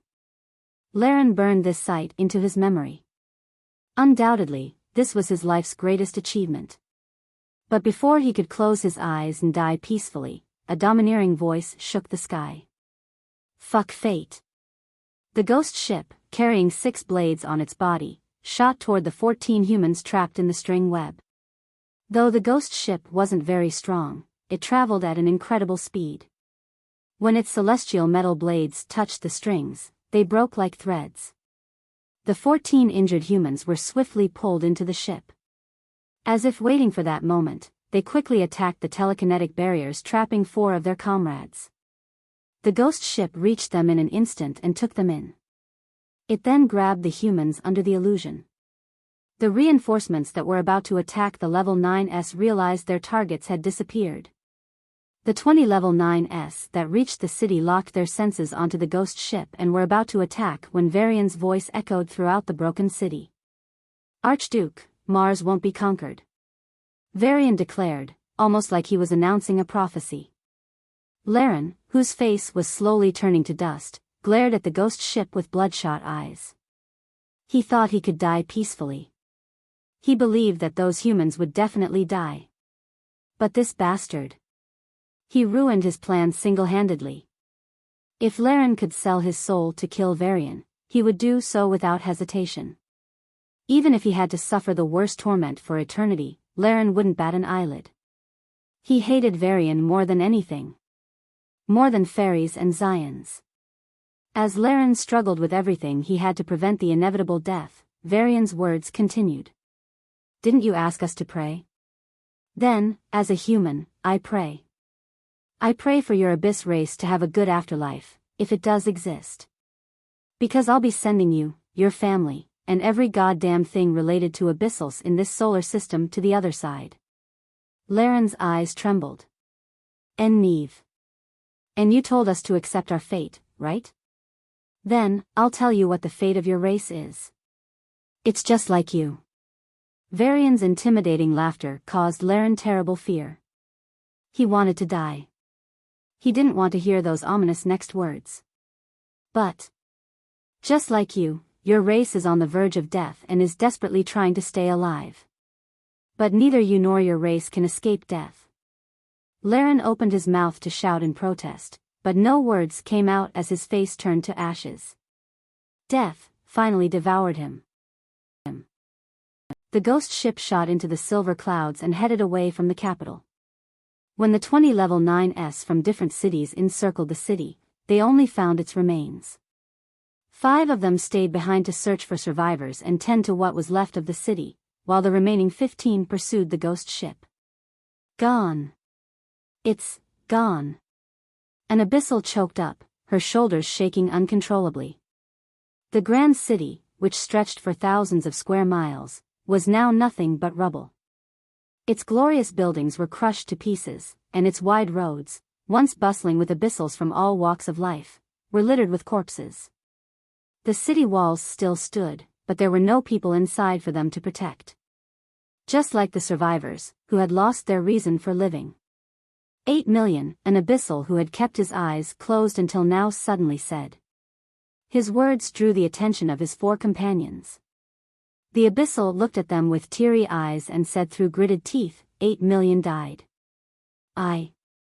Only 2 million survived. Why? Arg. None of the 4 Abyssals could keep a cool head. Disbelief, grave realization, grief, and rage consumed them, burning their hearts. "I'll go to Mars and kill them. For every Abyssal, I'll kill 10 humans. Aren't they now struggling in the planetoids? I'll show them true hell. Kill." The 4 Abyssals prepared to carry out their revenge. Their eyes were red, and their hearts throbbed with a thirst for blood. Even if they died, they wouldn't care. Only the blood of their enemies could quench the flames of their rage. The Abyssal who announced the casualties was the only one who could still think rationally. He knew that normal words wouldn't reach them. "So," he said, "if you go, then Varian might attack the 2 million survivors who escaped. Do you want that?" No. Save them. We must save them." The rational Abyssal sighed in relief and assigned them each a direction. "Search for survivors. Don't stray too far. Once you find any, send them to the nearby safehold. Don't bring them back to the city." The 4 Abyssals nodded and were about to take off. Then, the Abyssal who had sobbed earlier asked, "What are you going to do?" The The rational Abyssal gave her a wry smile and glanced toward the remains of the city. A nostalgic look flashed in his eyes, soon replaced by overwhelming grief. I'll check the city for the treasures we can recover. Mainly, the castle. Be careful. You too.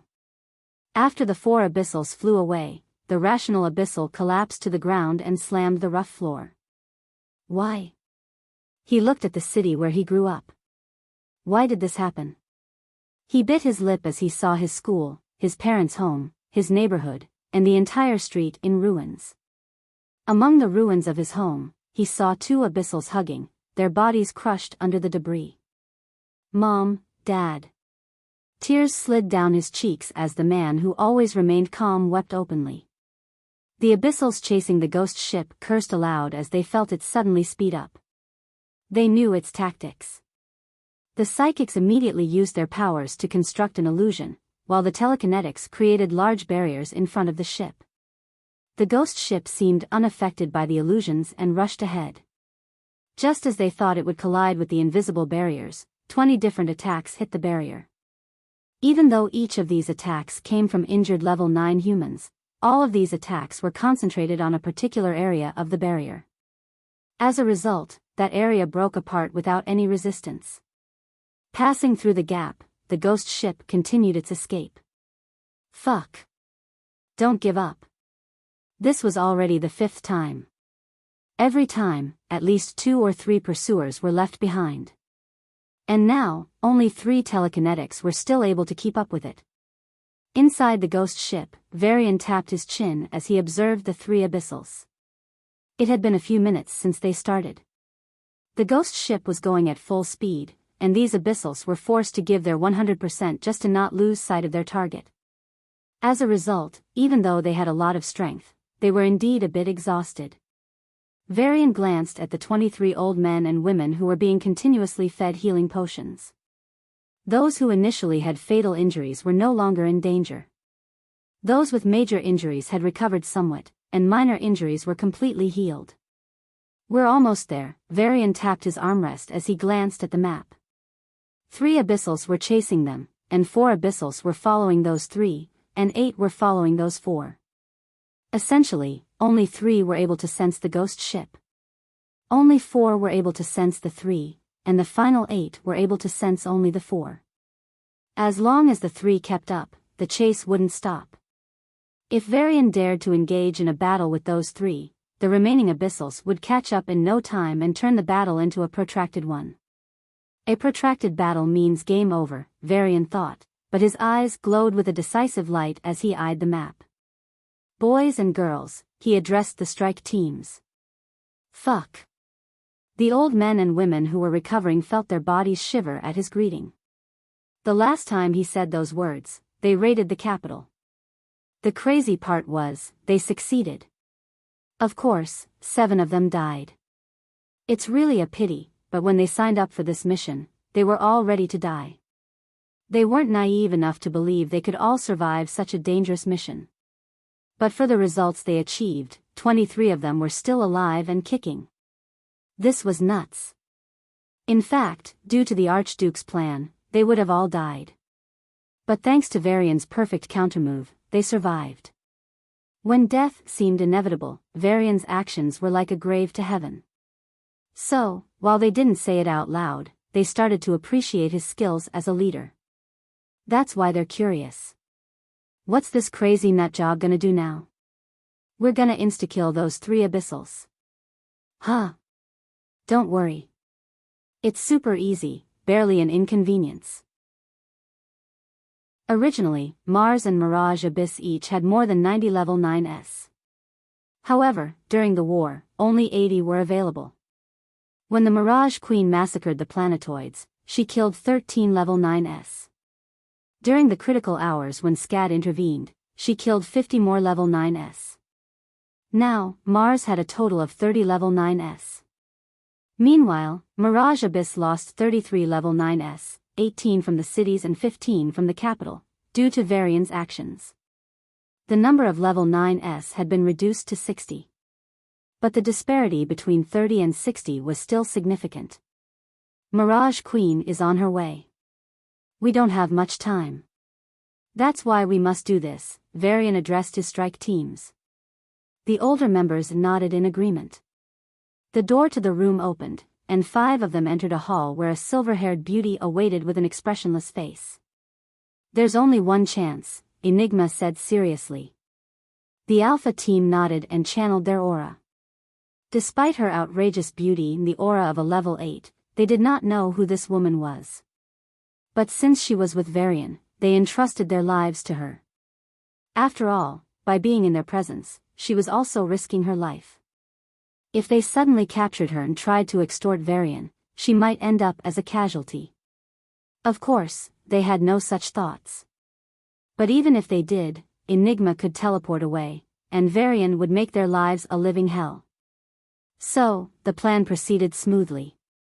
With a wave of her hand, the purple card in Enigma's possession shimmered, and a silver light enveloped the 6 members. At the same time, a weak man entered the room carrying a strange device. Even though he was wearing a mask, Alpha Team was damn sure he wasn't Varian. This man seemed like a frail scholar, whereas Varian, though they hadn't seen him yet, gave them an overwhelming feeling just through his voice alone. This is for CTFs only. Tom barely modified it for space shifts, Kyle grumbled as he adjusted the space cloaking device. It'll be fried after one use.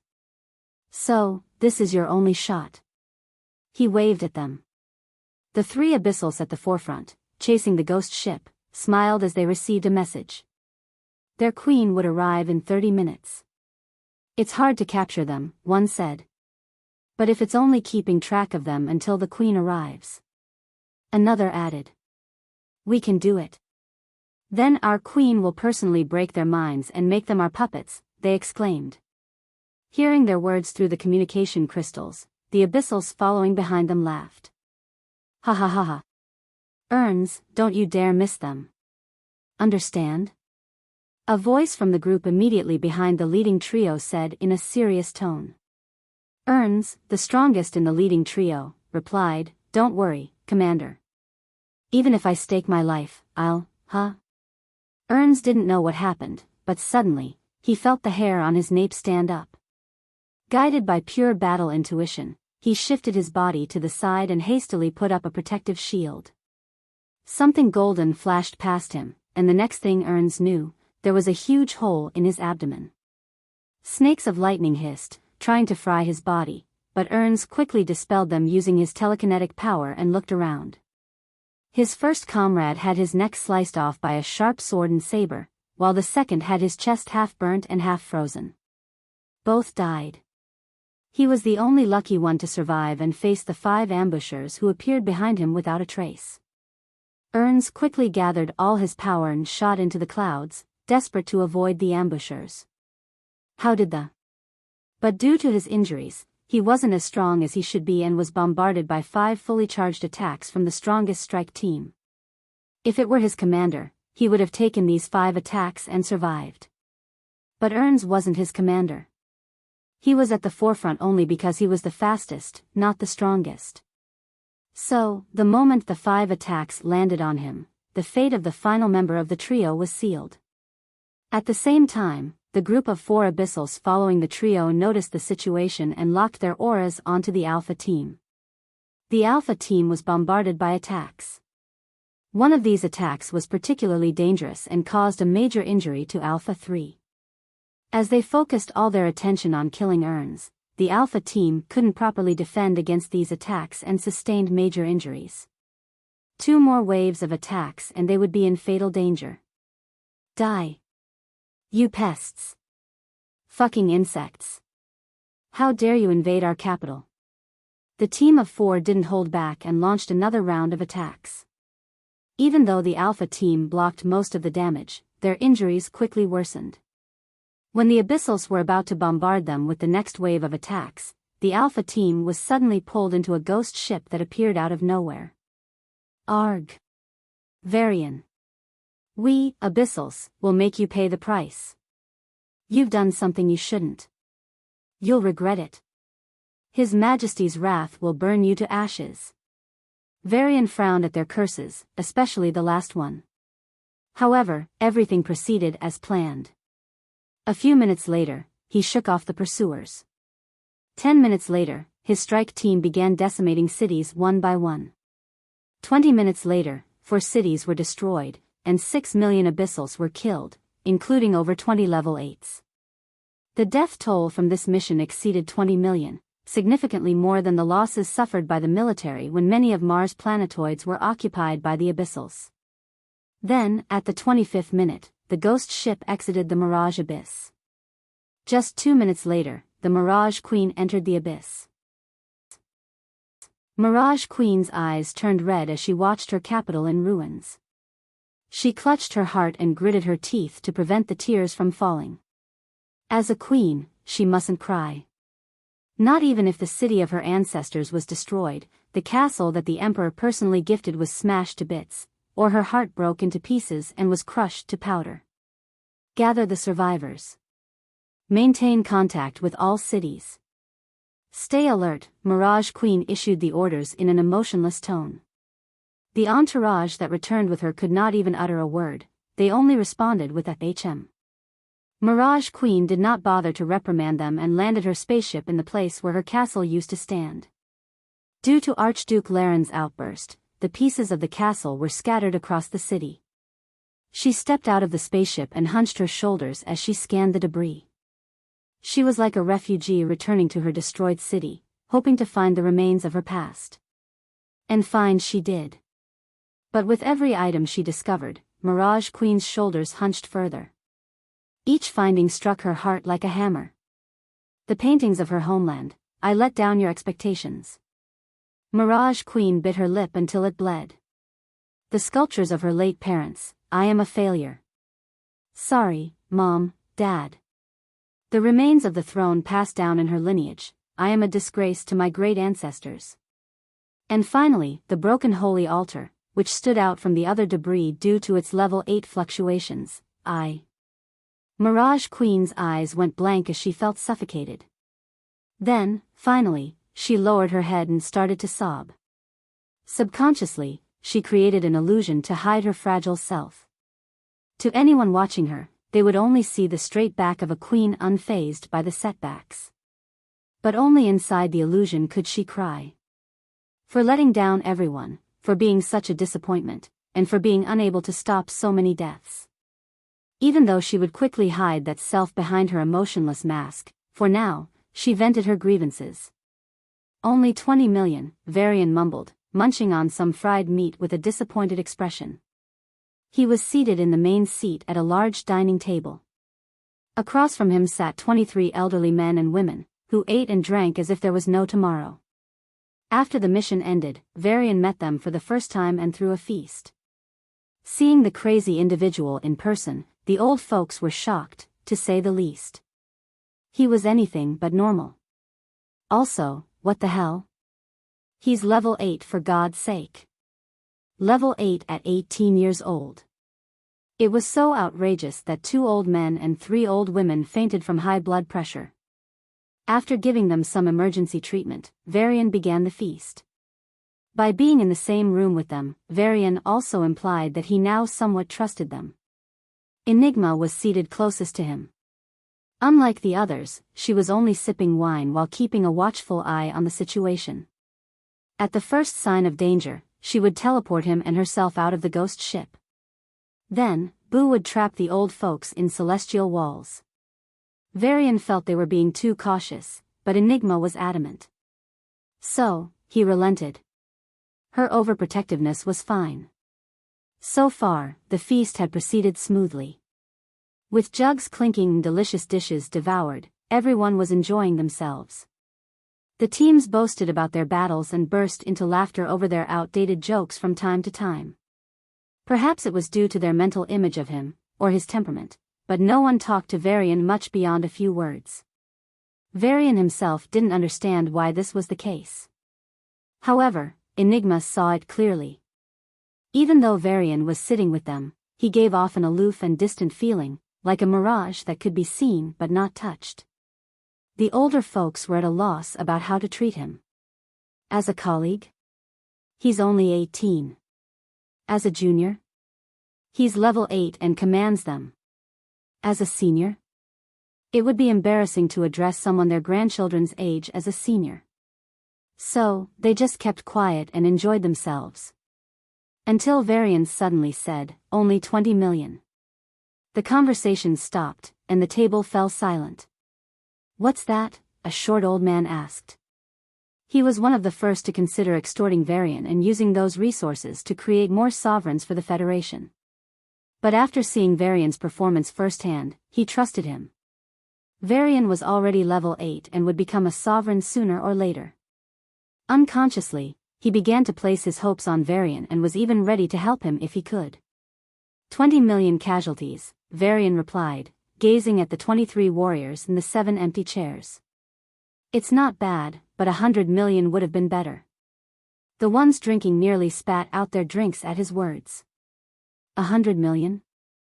If they could kill that many, Mirage Abyss would be crippled, unable to recover for at least 2 decades. That's impossible, an old woman sighed, finishing her 5th cup of fine wine. The Mirage Queen would have safeguards in place against any such invasion in the future. Varian shrugged. When Prince Var was still known as such, he learned that the Abyss could be controlled, to some extent, by the Abyss rulers. If the Mirage Queen used this authority, she would be able to discover that they entered the Abyss using CTF and somehow concealed the spatial fluctuations. Could she take measures against that?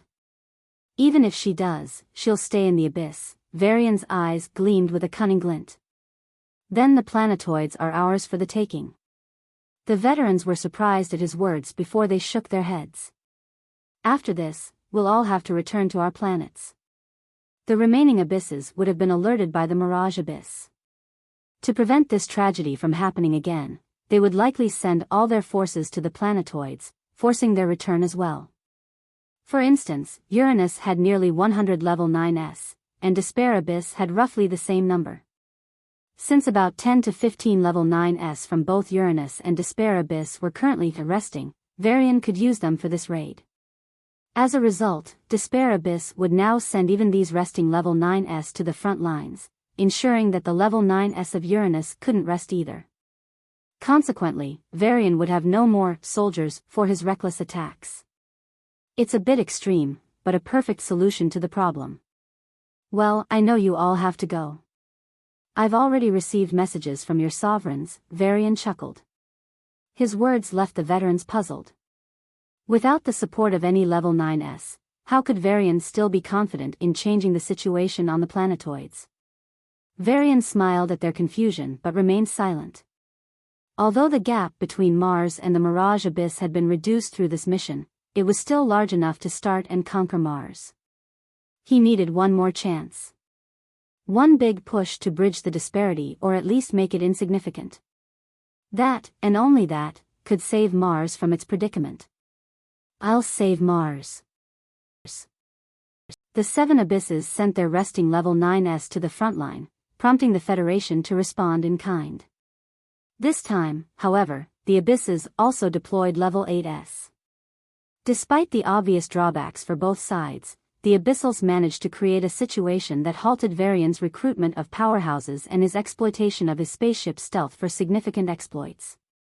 Mirage Queen, overseeing this entire operation, was not satisfied. The Abysses are still under threat, she said to the holograms in her makeshift meeting room.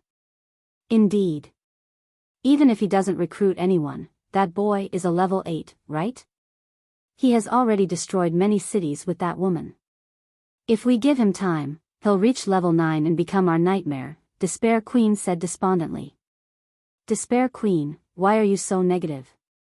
Thunder King, Sovereign Ares' archenemy, frowned. Do you think Varian has any chance to grow after all he's done? You mean? Despair Queen's eyes lit up with hope. His Majesty said he'll listen to us soon. I'm sure he'll do something about Varian personally, and that will be the end of him, Thunder King said with a confident smile. Soon, huh? Hollow Queen of Saturn raised a brow, then her face paled. What do you mean by soon? Isn't there a war going on there? How could His Majesty have the time to talk? Our job is to conquer the solar system and secure the legacy. Let's just focus on that, Sin King of Mercury said in a deep voice. The depressing atmosphere created by Hollow Queen's ominous words still lingered, but they moved on to the next topic. I lost my holy altar to Enigma, and you lost yours to Varian, Demon King brought up the topic. I want to torture everyone he loves before his eyes and make him beg for death, but I won't give it to him. I'll trap him in illusions where he lives a happy life, and bring him back to reality again and again. I'll make his life a living hell, the Mirage Queen said, her nails digging into her palms.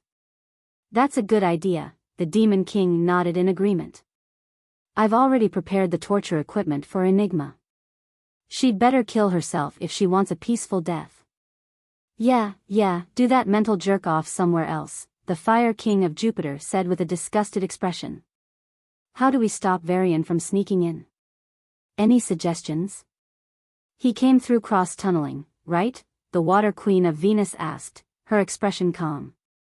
And he can also mask the spatial fluctuations. The only way to stop this is to cut off the connections between the abysses and dungeons. Seconded. Thirded. Fourthed. Alright. The dungeons are only useful if we had decades to plan. The situation here and there demands a quick solution. Abandoning the dungeons is fine by me. We can recover them later anyway, the Sin King approved. Following his words, the Abyss rulers closed their eyes and communicated with the Abyss will. Then, the invisible connection between the dungeons and abysses was cut off. Since they were no longer connected, CTF was impossible. But there was still one more problem. How do we stop Varian from entering the abyss directly? I have a proposal, but... The Water Queen's calm face showed a frown as she explained the solution. It's a bit risky. Once we do it, we can't change it for a decade. What if? While the risk might not seem possible, humans aren't the same bugs we can crush anymore. Right. We'll decide this later. The meeting is adjourned. See ya, boys and girls. Varian waved off to the old men and women at the spaceport. I'm older than your grandma. I'm 6 times your age. They complained about his remarks. But I like it. I feel young again. Hee hee. Maybe I should try dating again. I'm sure a beauty somewhere is feeling lonely. You old pervert. Shut up, Granny. You can go try seducing a handsome guy. Just get surgery and regain your young face. Even iron-hearted men will fall for your beauty. Can I? Really, I'll be the first to chase you, Granny. F***CK. Stop it, you too. The soldiers guarding the spaceport watched this interaction with shocked faces, wondering if they were dreaming. Are these really the dignified level 9s? The fuck? If not for their aura, I'd brand them as hooligans.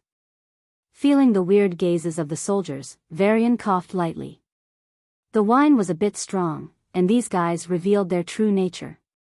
Of course, after they got drunk, they started asking him all sorts of questions. Varian answered the ones he could and skipped most. In the end, the old men and women who initially had the idea of threatening him for Deva treasures started begging him. We're poor as fuck.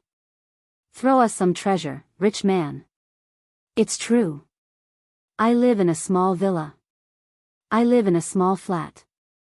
I live in a hut. I live outside a hut. I live in the sewer below the hut. Their words became more outrageous, and in the end, they even claimed they had sold their kidneys to pay their grandchildren's school fees. Varian cursed at their shamelessness. But since they requested him rather than demanded it, he didn't refuse their request. He generously gave them the chairs from the 4th floor of Deva's library. There were only 25 such chairs, and now 23 were given. If they sit on these chairs and practice, not only will their progress speed up, but they will also have a better overall comprehension. Even non-fatal injuries will be healed. With these chairs, the veterans have a chance of breaking through their boundaries and reaching a higher level. Achieving sovereign status is still impossible, but reaching the rank of Archduke? That's within their reach. See you all. Varian bid them farewell one last time before walking to a special room in the spaceport. A man with red hair and a sturdy build was waiting for him. Varian paused for a moment before smiling. Bali. Bali looked at Varian without any expression. The last time they met, they parted on good terms. Back then, Bali was slightly irritated that Varian took him on a mission to Pluto, despite being only a level 6. It nearly resulted in everyone's death. He thought, after such a close call, Varian would be more cautious and retreat. Instead, Varian went on to destroy the Gamma Expo, kill Charles in the ruins, massacre an abyssal genius, kill a sovereign, and oversee the slaughter of tens of millions of abyssals. Bali rubbed his forehead, feeling a massive headache as he looked at the young man in front of him. Seeing Varian smile, his lips twitched, and he asked, "Why do you always court death?" Varian blinked twice, seemingly confused if what he heard was correct. Then, he took a seat in front of Bali and gave an innocent smile. "I don't. I just make the decisions I have to." He was speaking the truth.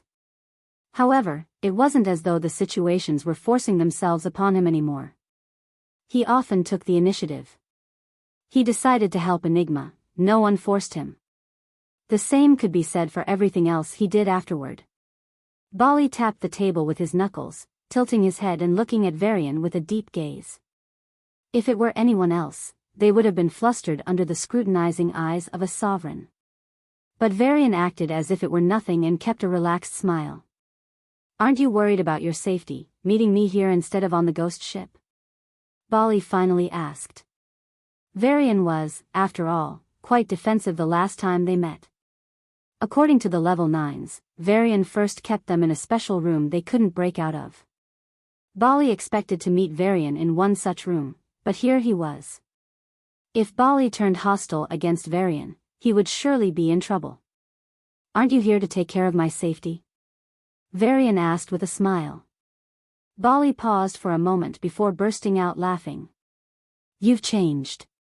It wasn't just his decision to be in the open. Bali also saw a kind of maturity and heaviness Varian previously lacked. Yet, at the same time, Varian seemed carefree and bright. Bali didn't really understand what was going on. He thought that after experiencing the dark things he had, Varian would mature but also become more solemn. But it seemed like Varian was generally satisfied with life. If the old Varian was a cautious, clever, and relatively gloomy young man, the one in front of him now was someone who was very happy and very mature. "I envy you," Bali finally said. "For what?" "Apart from the current crisis, you seem genuinely happy. Is it okay if I punch you?" "Don't do that. I can beat you once I reach peak level 9, though." "Are you sure?" "See for yourself."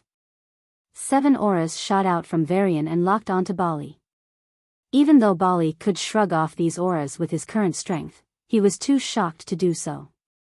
"Son of a language, sovereign," Varian smirked and withdrew his aura. "Language, my ass. I used to be a gangster." Bali shook his head and looked at Varian in disbelief. "You reached level 8 in this many paths. You went from level 6 to level 8 in what? A month? A month and a half? Boy, are you playing life in easy mode? It's actually hell mode. But the rewards are nice if I survive." "Ha," Bali sighed. He felt great after advancing to the sovereign state, but now, he felt depressed. Something he had worked for all his life would soon be achieved by someone 1/5 his age. Varian saw Bali slumping into his chair like a deflated balloon and realized the new sovereign was depressed. To be honest, Varian was grateful for Bali's timely appearance. If not for him, Mars would have been lost. If that had happened, Varian would have carried a heavy weight in his heart for causing so many deaths. So, he decided to cheer Bali up. "Don't you want to know why I'm happy?" Varian asked with a mysterious expression. Bali looked up at him and nodded stiffly. "I got 2 awesome, beautiful, and great girlfriends," Varian said with a smug expression. Bali's interest was piqued, and he adjusted his position in the chair. "Sarah and Enigma?" Varian nodded, then shook his head. Sarah and Sia. Then, he showed Bali the vacation photos and started to brag. From Sarah's kindness to her consideration, from Sia's wonderful cooking to her overprotectiveness, and the strong bonds between each of them. It's a dream come true for any guy to have lovers who love him with all their hearts, even to the extent of allowing him to be with their best friend. We had a short vacation, but I really felt a load off my chest after that. And now, with this Mars crisis, I'm glad to have Sia by my side. Just seeing her, my heart is at peace, Varian said with a smile, looking at Bali. With this, Bali should come out of his depression, right? But... Arg. Bali slumped even more in the chair, almost slipping down this time. His face was gray, and it looked like he had been abandoned by the world. Whoa, what happened, Bali? Varian asked, worry in his voice. I never had a girlfriend, and you reminded me of my single life. Bali glared at Varian. The fuck? You really suck at relationships if you didn't have a single lover in nearly a century. Varian's words pierced Bali's chest like an arrow. I was focused on growing stronger all my life. Unlike a certain brat, chasing after girls all day. But I didn't. It's Sarah and Sia who chased me. Varian said with an innocent expression. Bali couldn't take it anymore and slammed the desk. You little bastard. If you came here to make me mad, congratulations. I'm so pissed off I could fight the Mirage Queen again, even though I'm injured. Great. Varian clapped. We're going to do that. Wait, what? Bali blinked in confusion. That's just a figure of speech. Get on board. We're going to the Mirage Abyss. Varian snapped his fingers, and the ghost ship appeared in the room. Son of a... A few minutes later, the ghost ship stopped in a desolate area of the dungeon, and Maya began arranging the CTF. Kyle grumbled beside her but set up the space fluctuation cloaking device anyway. As they were about to take off, Varian turned to Bali, who was sipping healing potions from time to time. Since they were in the living room of the ghost ship, it felt like they were sitting at home, talking. By the way, how much did Mirage Queen beat you up? Varian asked. Bali's eyebrows twitched, and he took a deep breath. Don't be angry. He's a kid. Kid. You damn kid, can't you speak normally? Varian said, looking confused at Bali's outburst. I mean, how are your injuries? You're coming to the Mirage Abyss right after I asked you to. Shouldn't you rest or something? So, you asked me to come fight even after knowing I need rest? Bali felt like punching Varian. After fights, sovereigns typically need to rest for weeks. Since he was a new sovereign and weaker of the two, Bali needed rest more urgently than Mirage Queen. Yet, here he was, on this damn pirate ship. You don't need to fight Mirage Queen. You just have to snipe the level 9s. Cool, right? Varian said with a generous smile. Yeah. I might be the first sovereign to assassinate level 9s, Bali sighed with a helpless expression. Don't worry about it. They have 30 more level 9s. If you don't do this, Mars will be invaded even if you stop Mirage Queen. Varian patted the new sovereign on the shoulder. Great. You killed Creo and kicked off this problem. Now, you're doing your best to save it. I don't get it.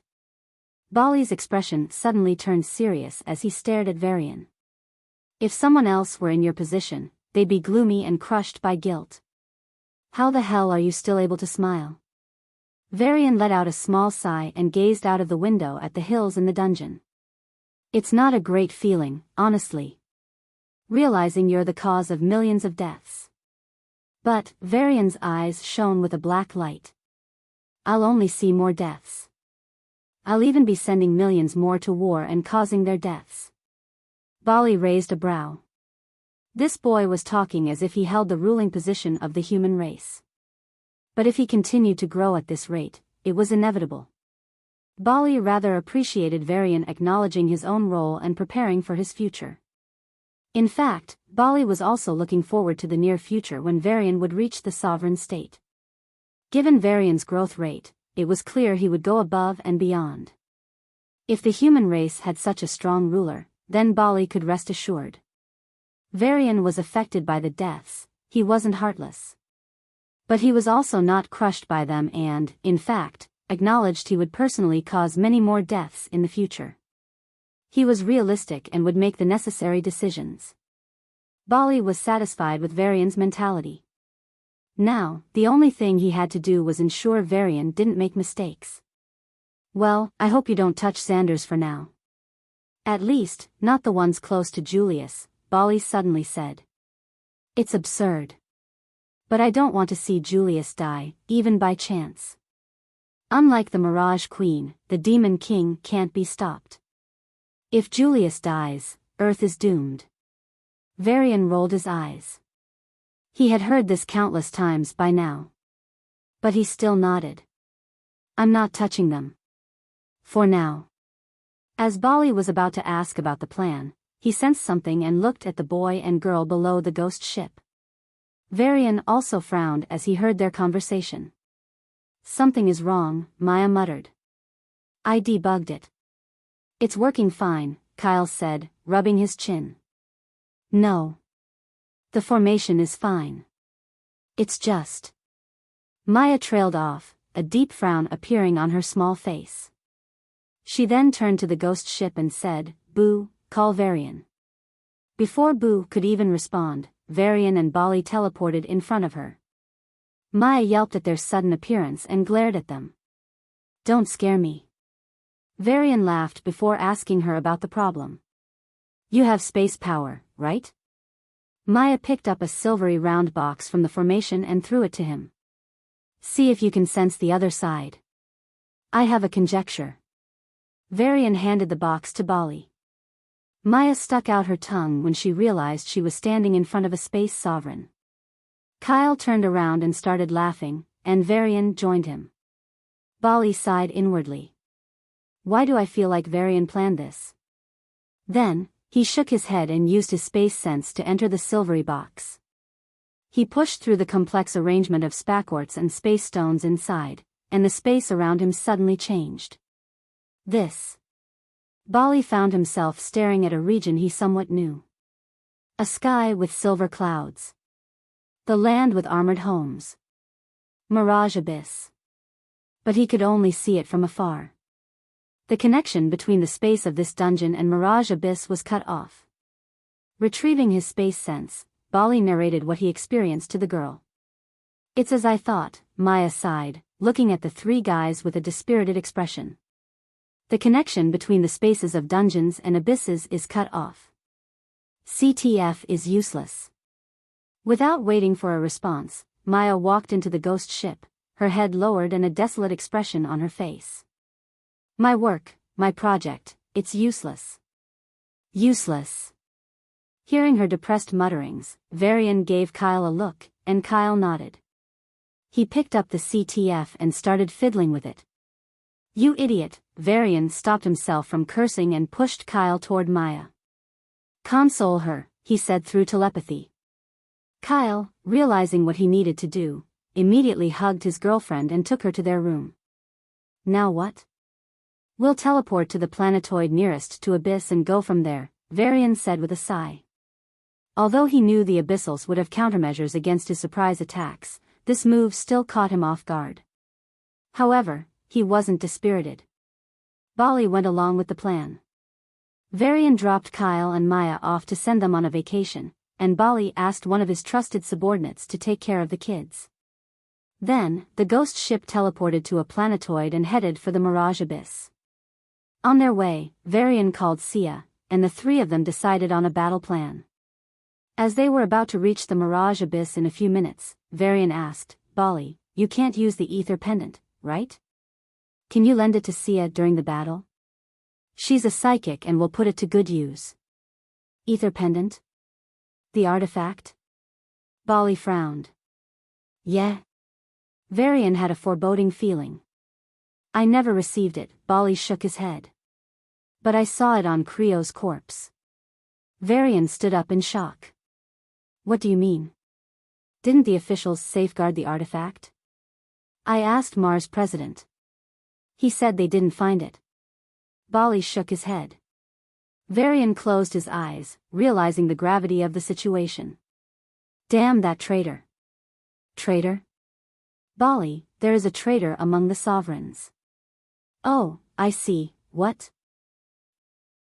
Varian explained his findings in the ruins, and Sia personally showed the metal leaves. After verifying the evidence, Bali wiped the sweat from his forehead, taking short breaths to calm his pounding heart. When Pluto was conquered, Neptune's sovereign's artifact was lost. Now, Creo's artifact, which was supposed to remain with him until his death, had vanished under the nose of all that heavy security. If it was only the loss of Neptune's artifact, Bali could still convince himself that this was a conspiracy theory.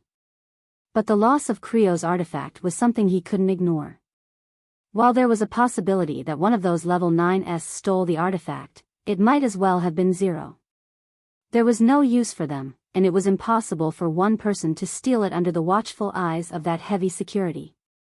Moreover, there wasn't just one faction of the military at that time. There were multiple factions, even hostile ones. So, there was no question of them all colluding to snatch the artifact. This only meant one thing. Who is the traitor? Bali gripped his seat and asked in a heavy tone. I thought it could only be the people who visited all the ruins, Ares or Albert. After all, that's how Enigma learned the secret. Varian looked at Sia, who was a few feet away from him. At his words, she raised a brow in confusion. Why did he change his opinion? Varian gave her a small smile and continued. But seeing how abyssals could easily cut off their connection with dungeons, I can't help but think that, since ruins are interconnected, maybe you don't need to visit them all to learn this secret. So, every sovereign is a suspect. This is ridiculous, Bali admitted. Except you, since you're a new sovereign, Varian said, trying to lighten the mood. But Bali couldn't shake off the shock even 5 minutes after they entered the Mirage Abyss. For someone like Bali, who spent most of his life in the military, sovereigns were protectors who upheld the peace of humanity, regardless of their personal lives. Knowing one protector was killing another didn't sit well with him, even if the one doing the killing might be doing so to save humanity. Moreover, that bastard had surely cooperated with the Abyssals and led to the death of 1 billion humans. Bali felt the hairs on his neck stand up as goosebumps covered him from head to toe. He wasn't an inexperienced teenager, yet this news made him question his life. I really want to get some good rest after this mission, Bali finally said with exhaustion. Varian nodded. You'll get plenty, once we're done. Don't push me to my death and send me off saying death is the eternal rest, Bali made a grim joke and laughed. Varian shook his head. Bali still hadn't recovered from this news, so it was better to delay the attack for a while. Meanwhile, the ghost ship traveled to regions untouched by their last mission. After a basic inquiry through psychic powers, Varian learned that the level 9s of each province in the Abyss were concentrated in the provincial capitals, to better defend against potential terrorist attacks by Varian and his level 9s. 3 per province, not bad, Varian thought. But it's not like he could attack however he liked. If Bali recovered completely, he could teleport and attack, even the Mirage Queen would struggle to track him down. However, Bali was injured and wouldn't return to his peak strength anytime soon. He could barely match the Mirage Queen under the Abyss will. Teleporting and attacking carelessly would only put him in danger. We don't have to clean up the whole Abyss. Just a few attacks would be enough. Varian narrowed his eyes and glared at the provincial capital under the clouds. Sovereign Bali, Sia called out in a neutral tone. She had remained silent the whole time and hadn't interacted much with Bali. This was the 3rd time she called him, and due to her lukewarm tone, Bali snapped out of his trance and looked out of the window. Bali's spatial sense pierced through the illusions projecting his childhood and reached the city. 3 level 9s, he found. And 5 million abyssals. One shot. We don't know the steps the Mirage Queen has taken. So, one shot and we're leaving, Varian said in a serious voice. Bali nodded with a confident smile and stood in front of the ghost ship's exit. The space around Bali warped for a moment, and he disappeared. The moment he appeared above the provincial capital, the Mirage Queen suddenly opened her eyes. It's him. The Queen's eyes turned bloodshot as she recognized the Abyss Will's message. Without hesitation, she boarded her spaceship, went underground a few miles away from the capital, and reached a special altar. Above the city, Bali's face turned pale as the Abyss Will forcibly tried to punish his mind. The illusions in his mind grew wilder and wilder. But Bali simply raised his hands, and a sphere of spatial power enveloped the entire city, stretching for several hundred miles. The next second, he snapped his fingers. It was as if a huge crack was drawn out in the city. The gray opening started the size of a fingernail, but in the blink of an eye, it devoured the entire city. Several fireballs and powerful punches shook the spatial crack, but it successfully withheld all these attacks and disappeared. Bali sighed as he watched a vast stretch of empty land where the city had stood just moments ago. Now, there was only a huge crater. Cough. Bali touched the blood seeping from his lips and smiled wryly. His injuries from the encounter with the Mirage Queen were mental, and he was already struggling to face them. Now, the Abyss Will was exploiting his mental wounds and attacking him. Get in. Hurry up. Hearing Varian's shouts, Bali's lips twitched. If possible, he wanted to beat this boy at least once. But now, time was of the essence. So, Bali entered the ghost ship and left the scene. 3 seconds later, an altar a few miles underground from the city glowed, and Mirage Queen's spaceship rushed out of it. The spaceship transformed into full-body armor, and Mirage Queen walked toward the empty land with heavy steps. With each step, her eyes grew darker. The face armor lifted, and the cold wind hit the Queen's face. The harsh wind carried, for a split second, the voices of the citizens. The cries of her people, brutally killed. Even though she had witnessed the destruction of cities and seen the toll rise into the tens of millions, her heart ached each time it happened. It's war, deaths are normal, Mirage Queen told herself as she gazed at the place where a great city had stood just minutes ago.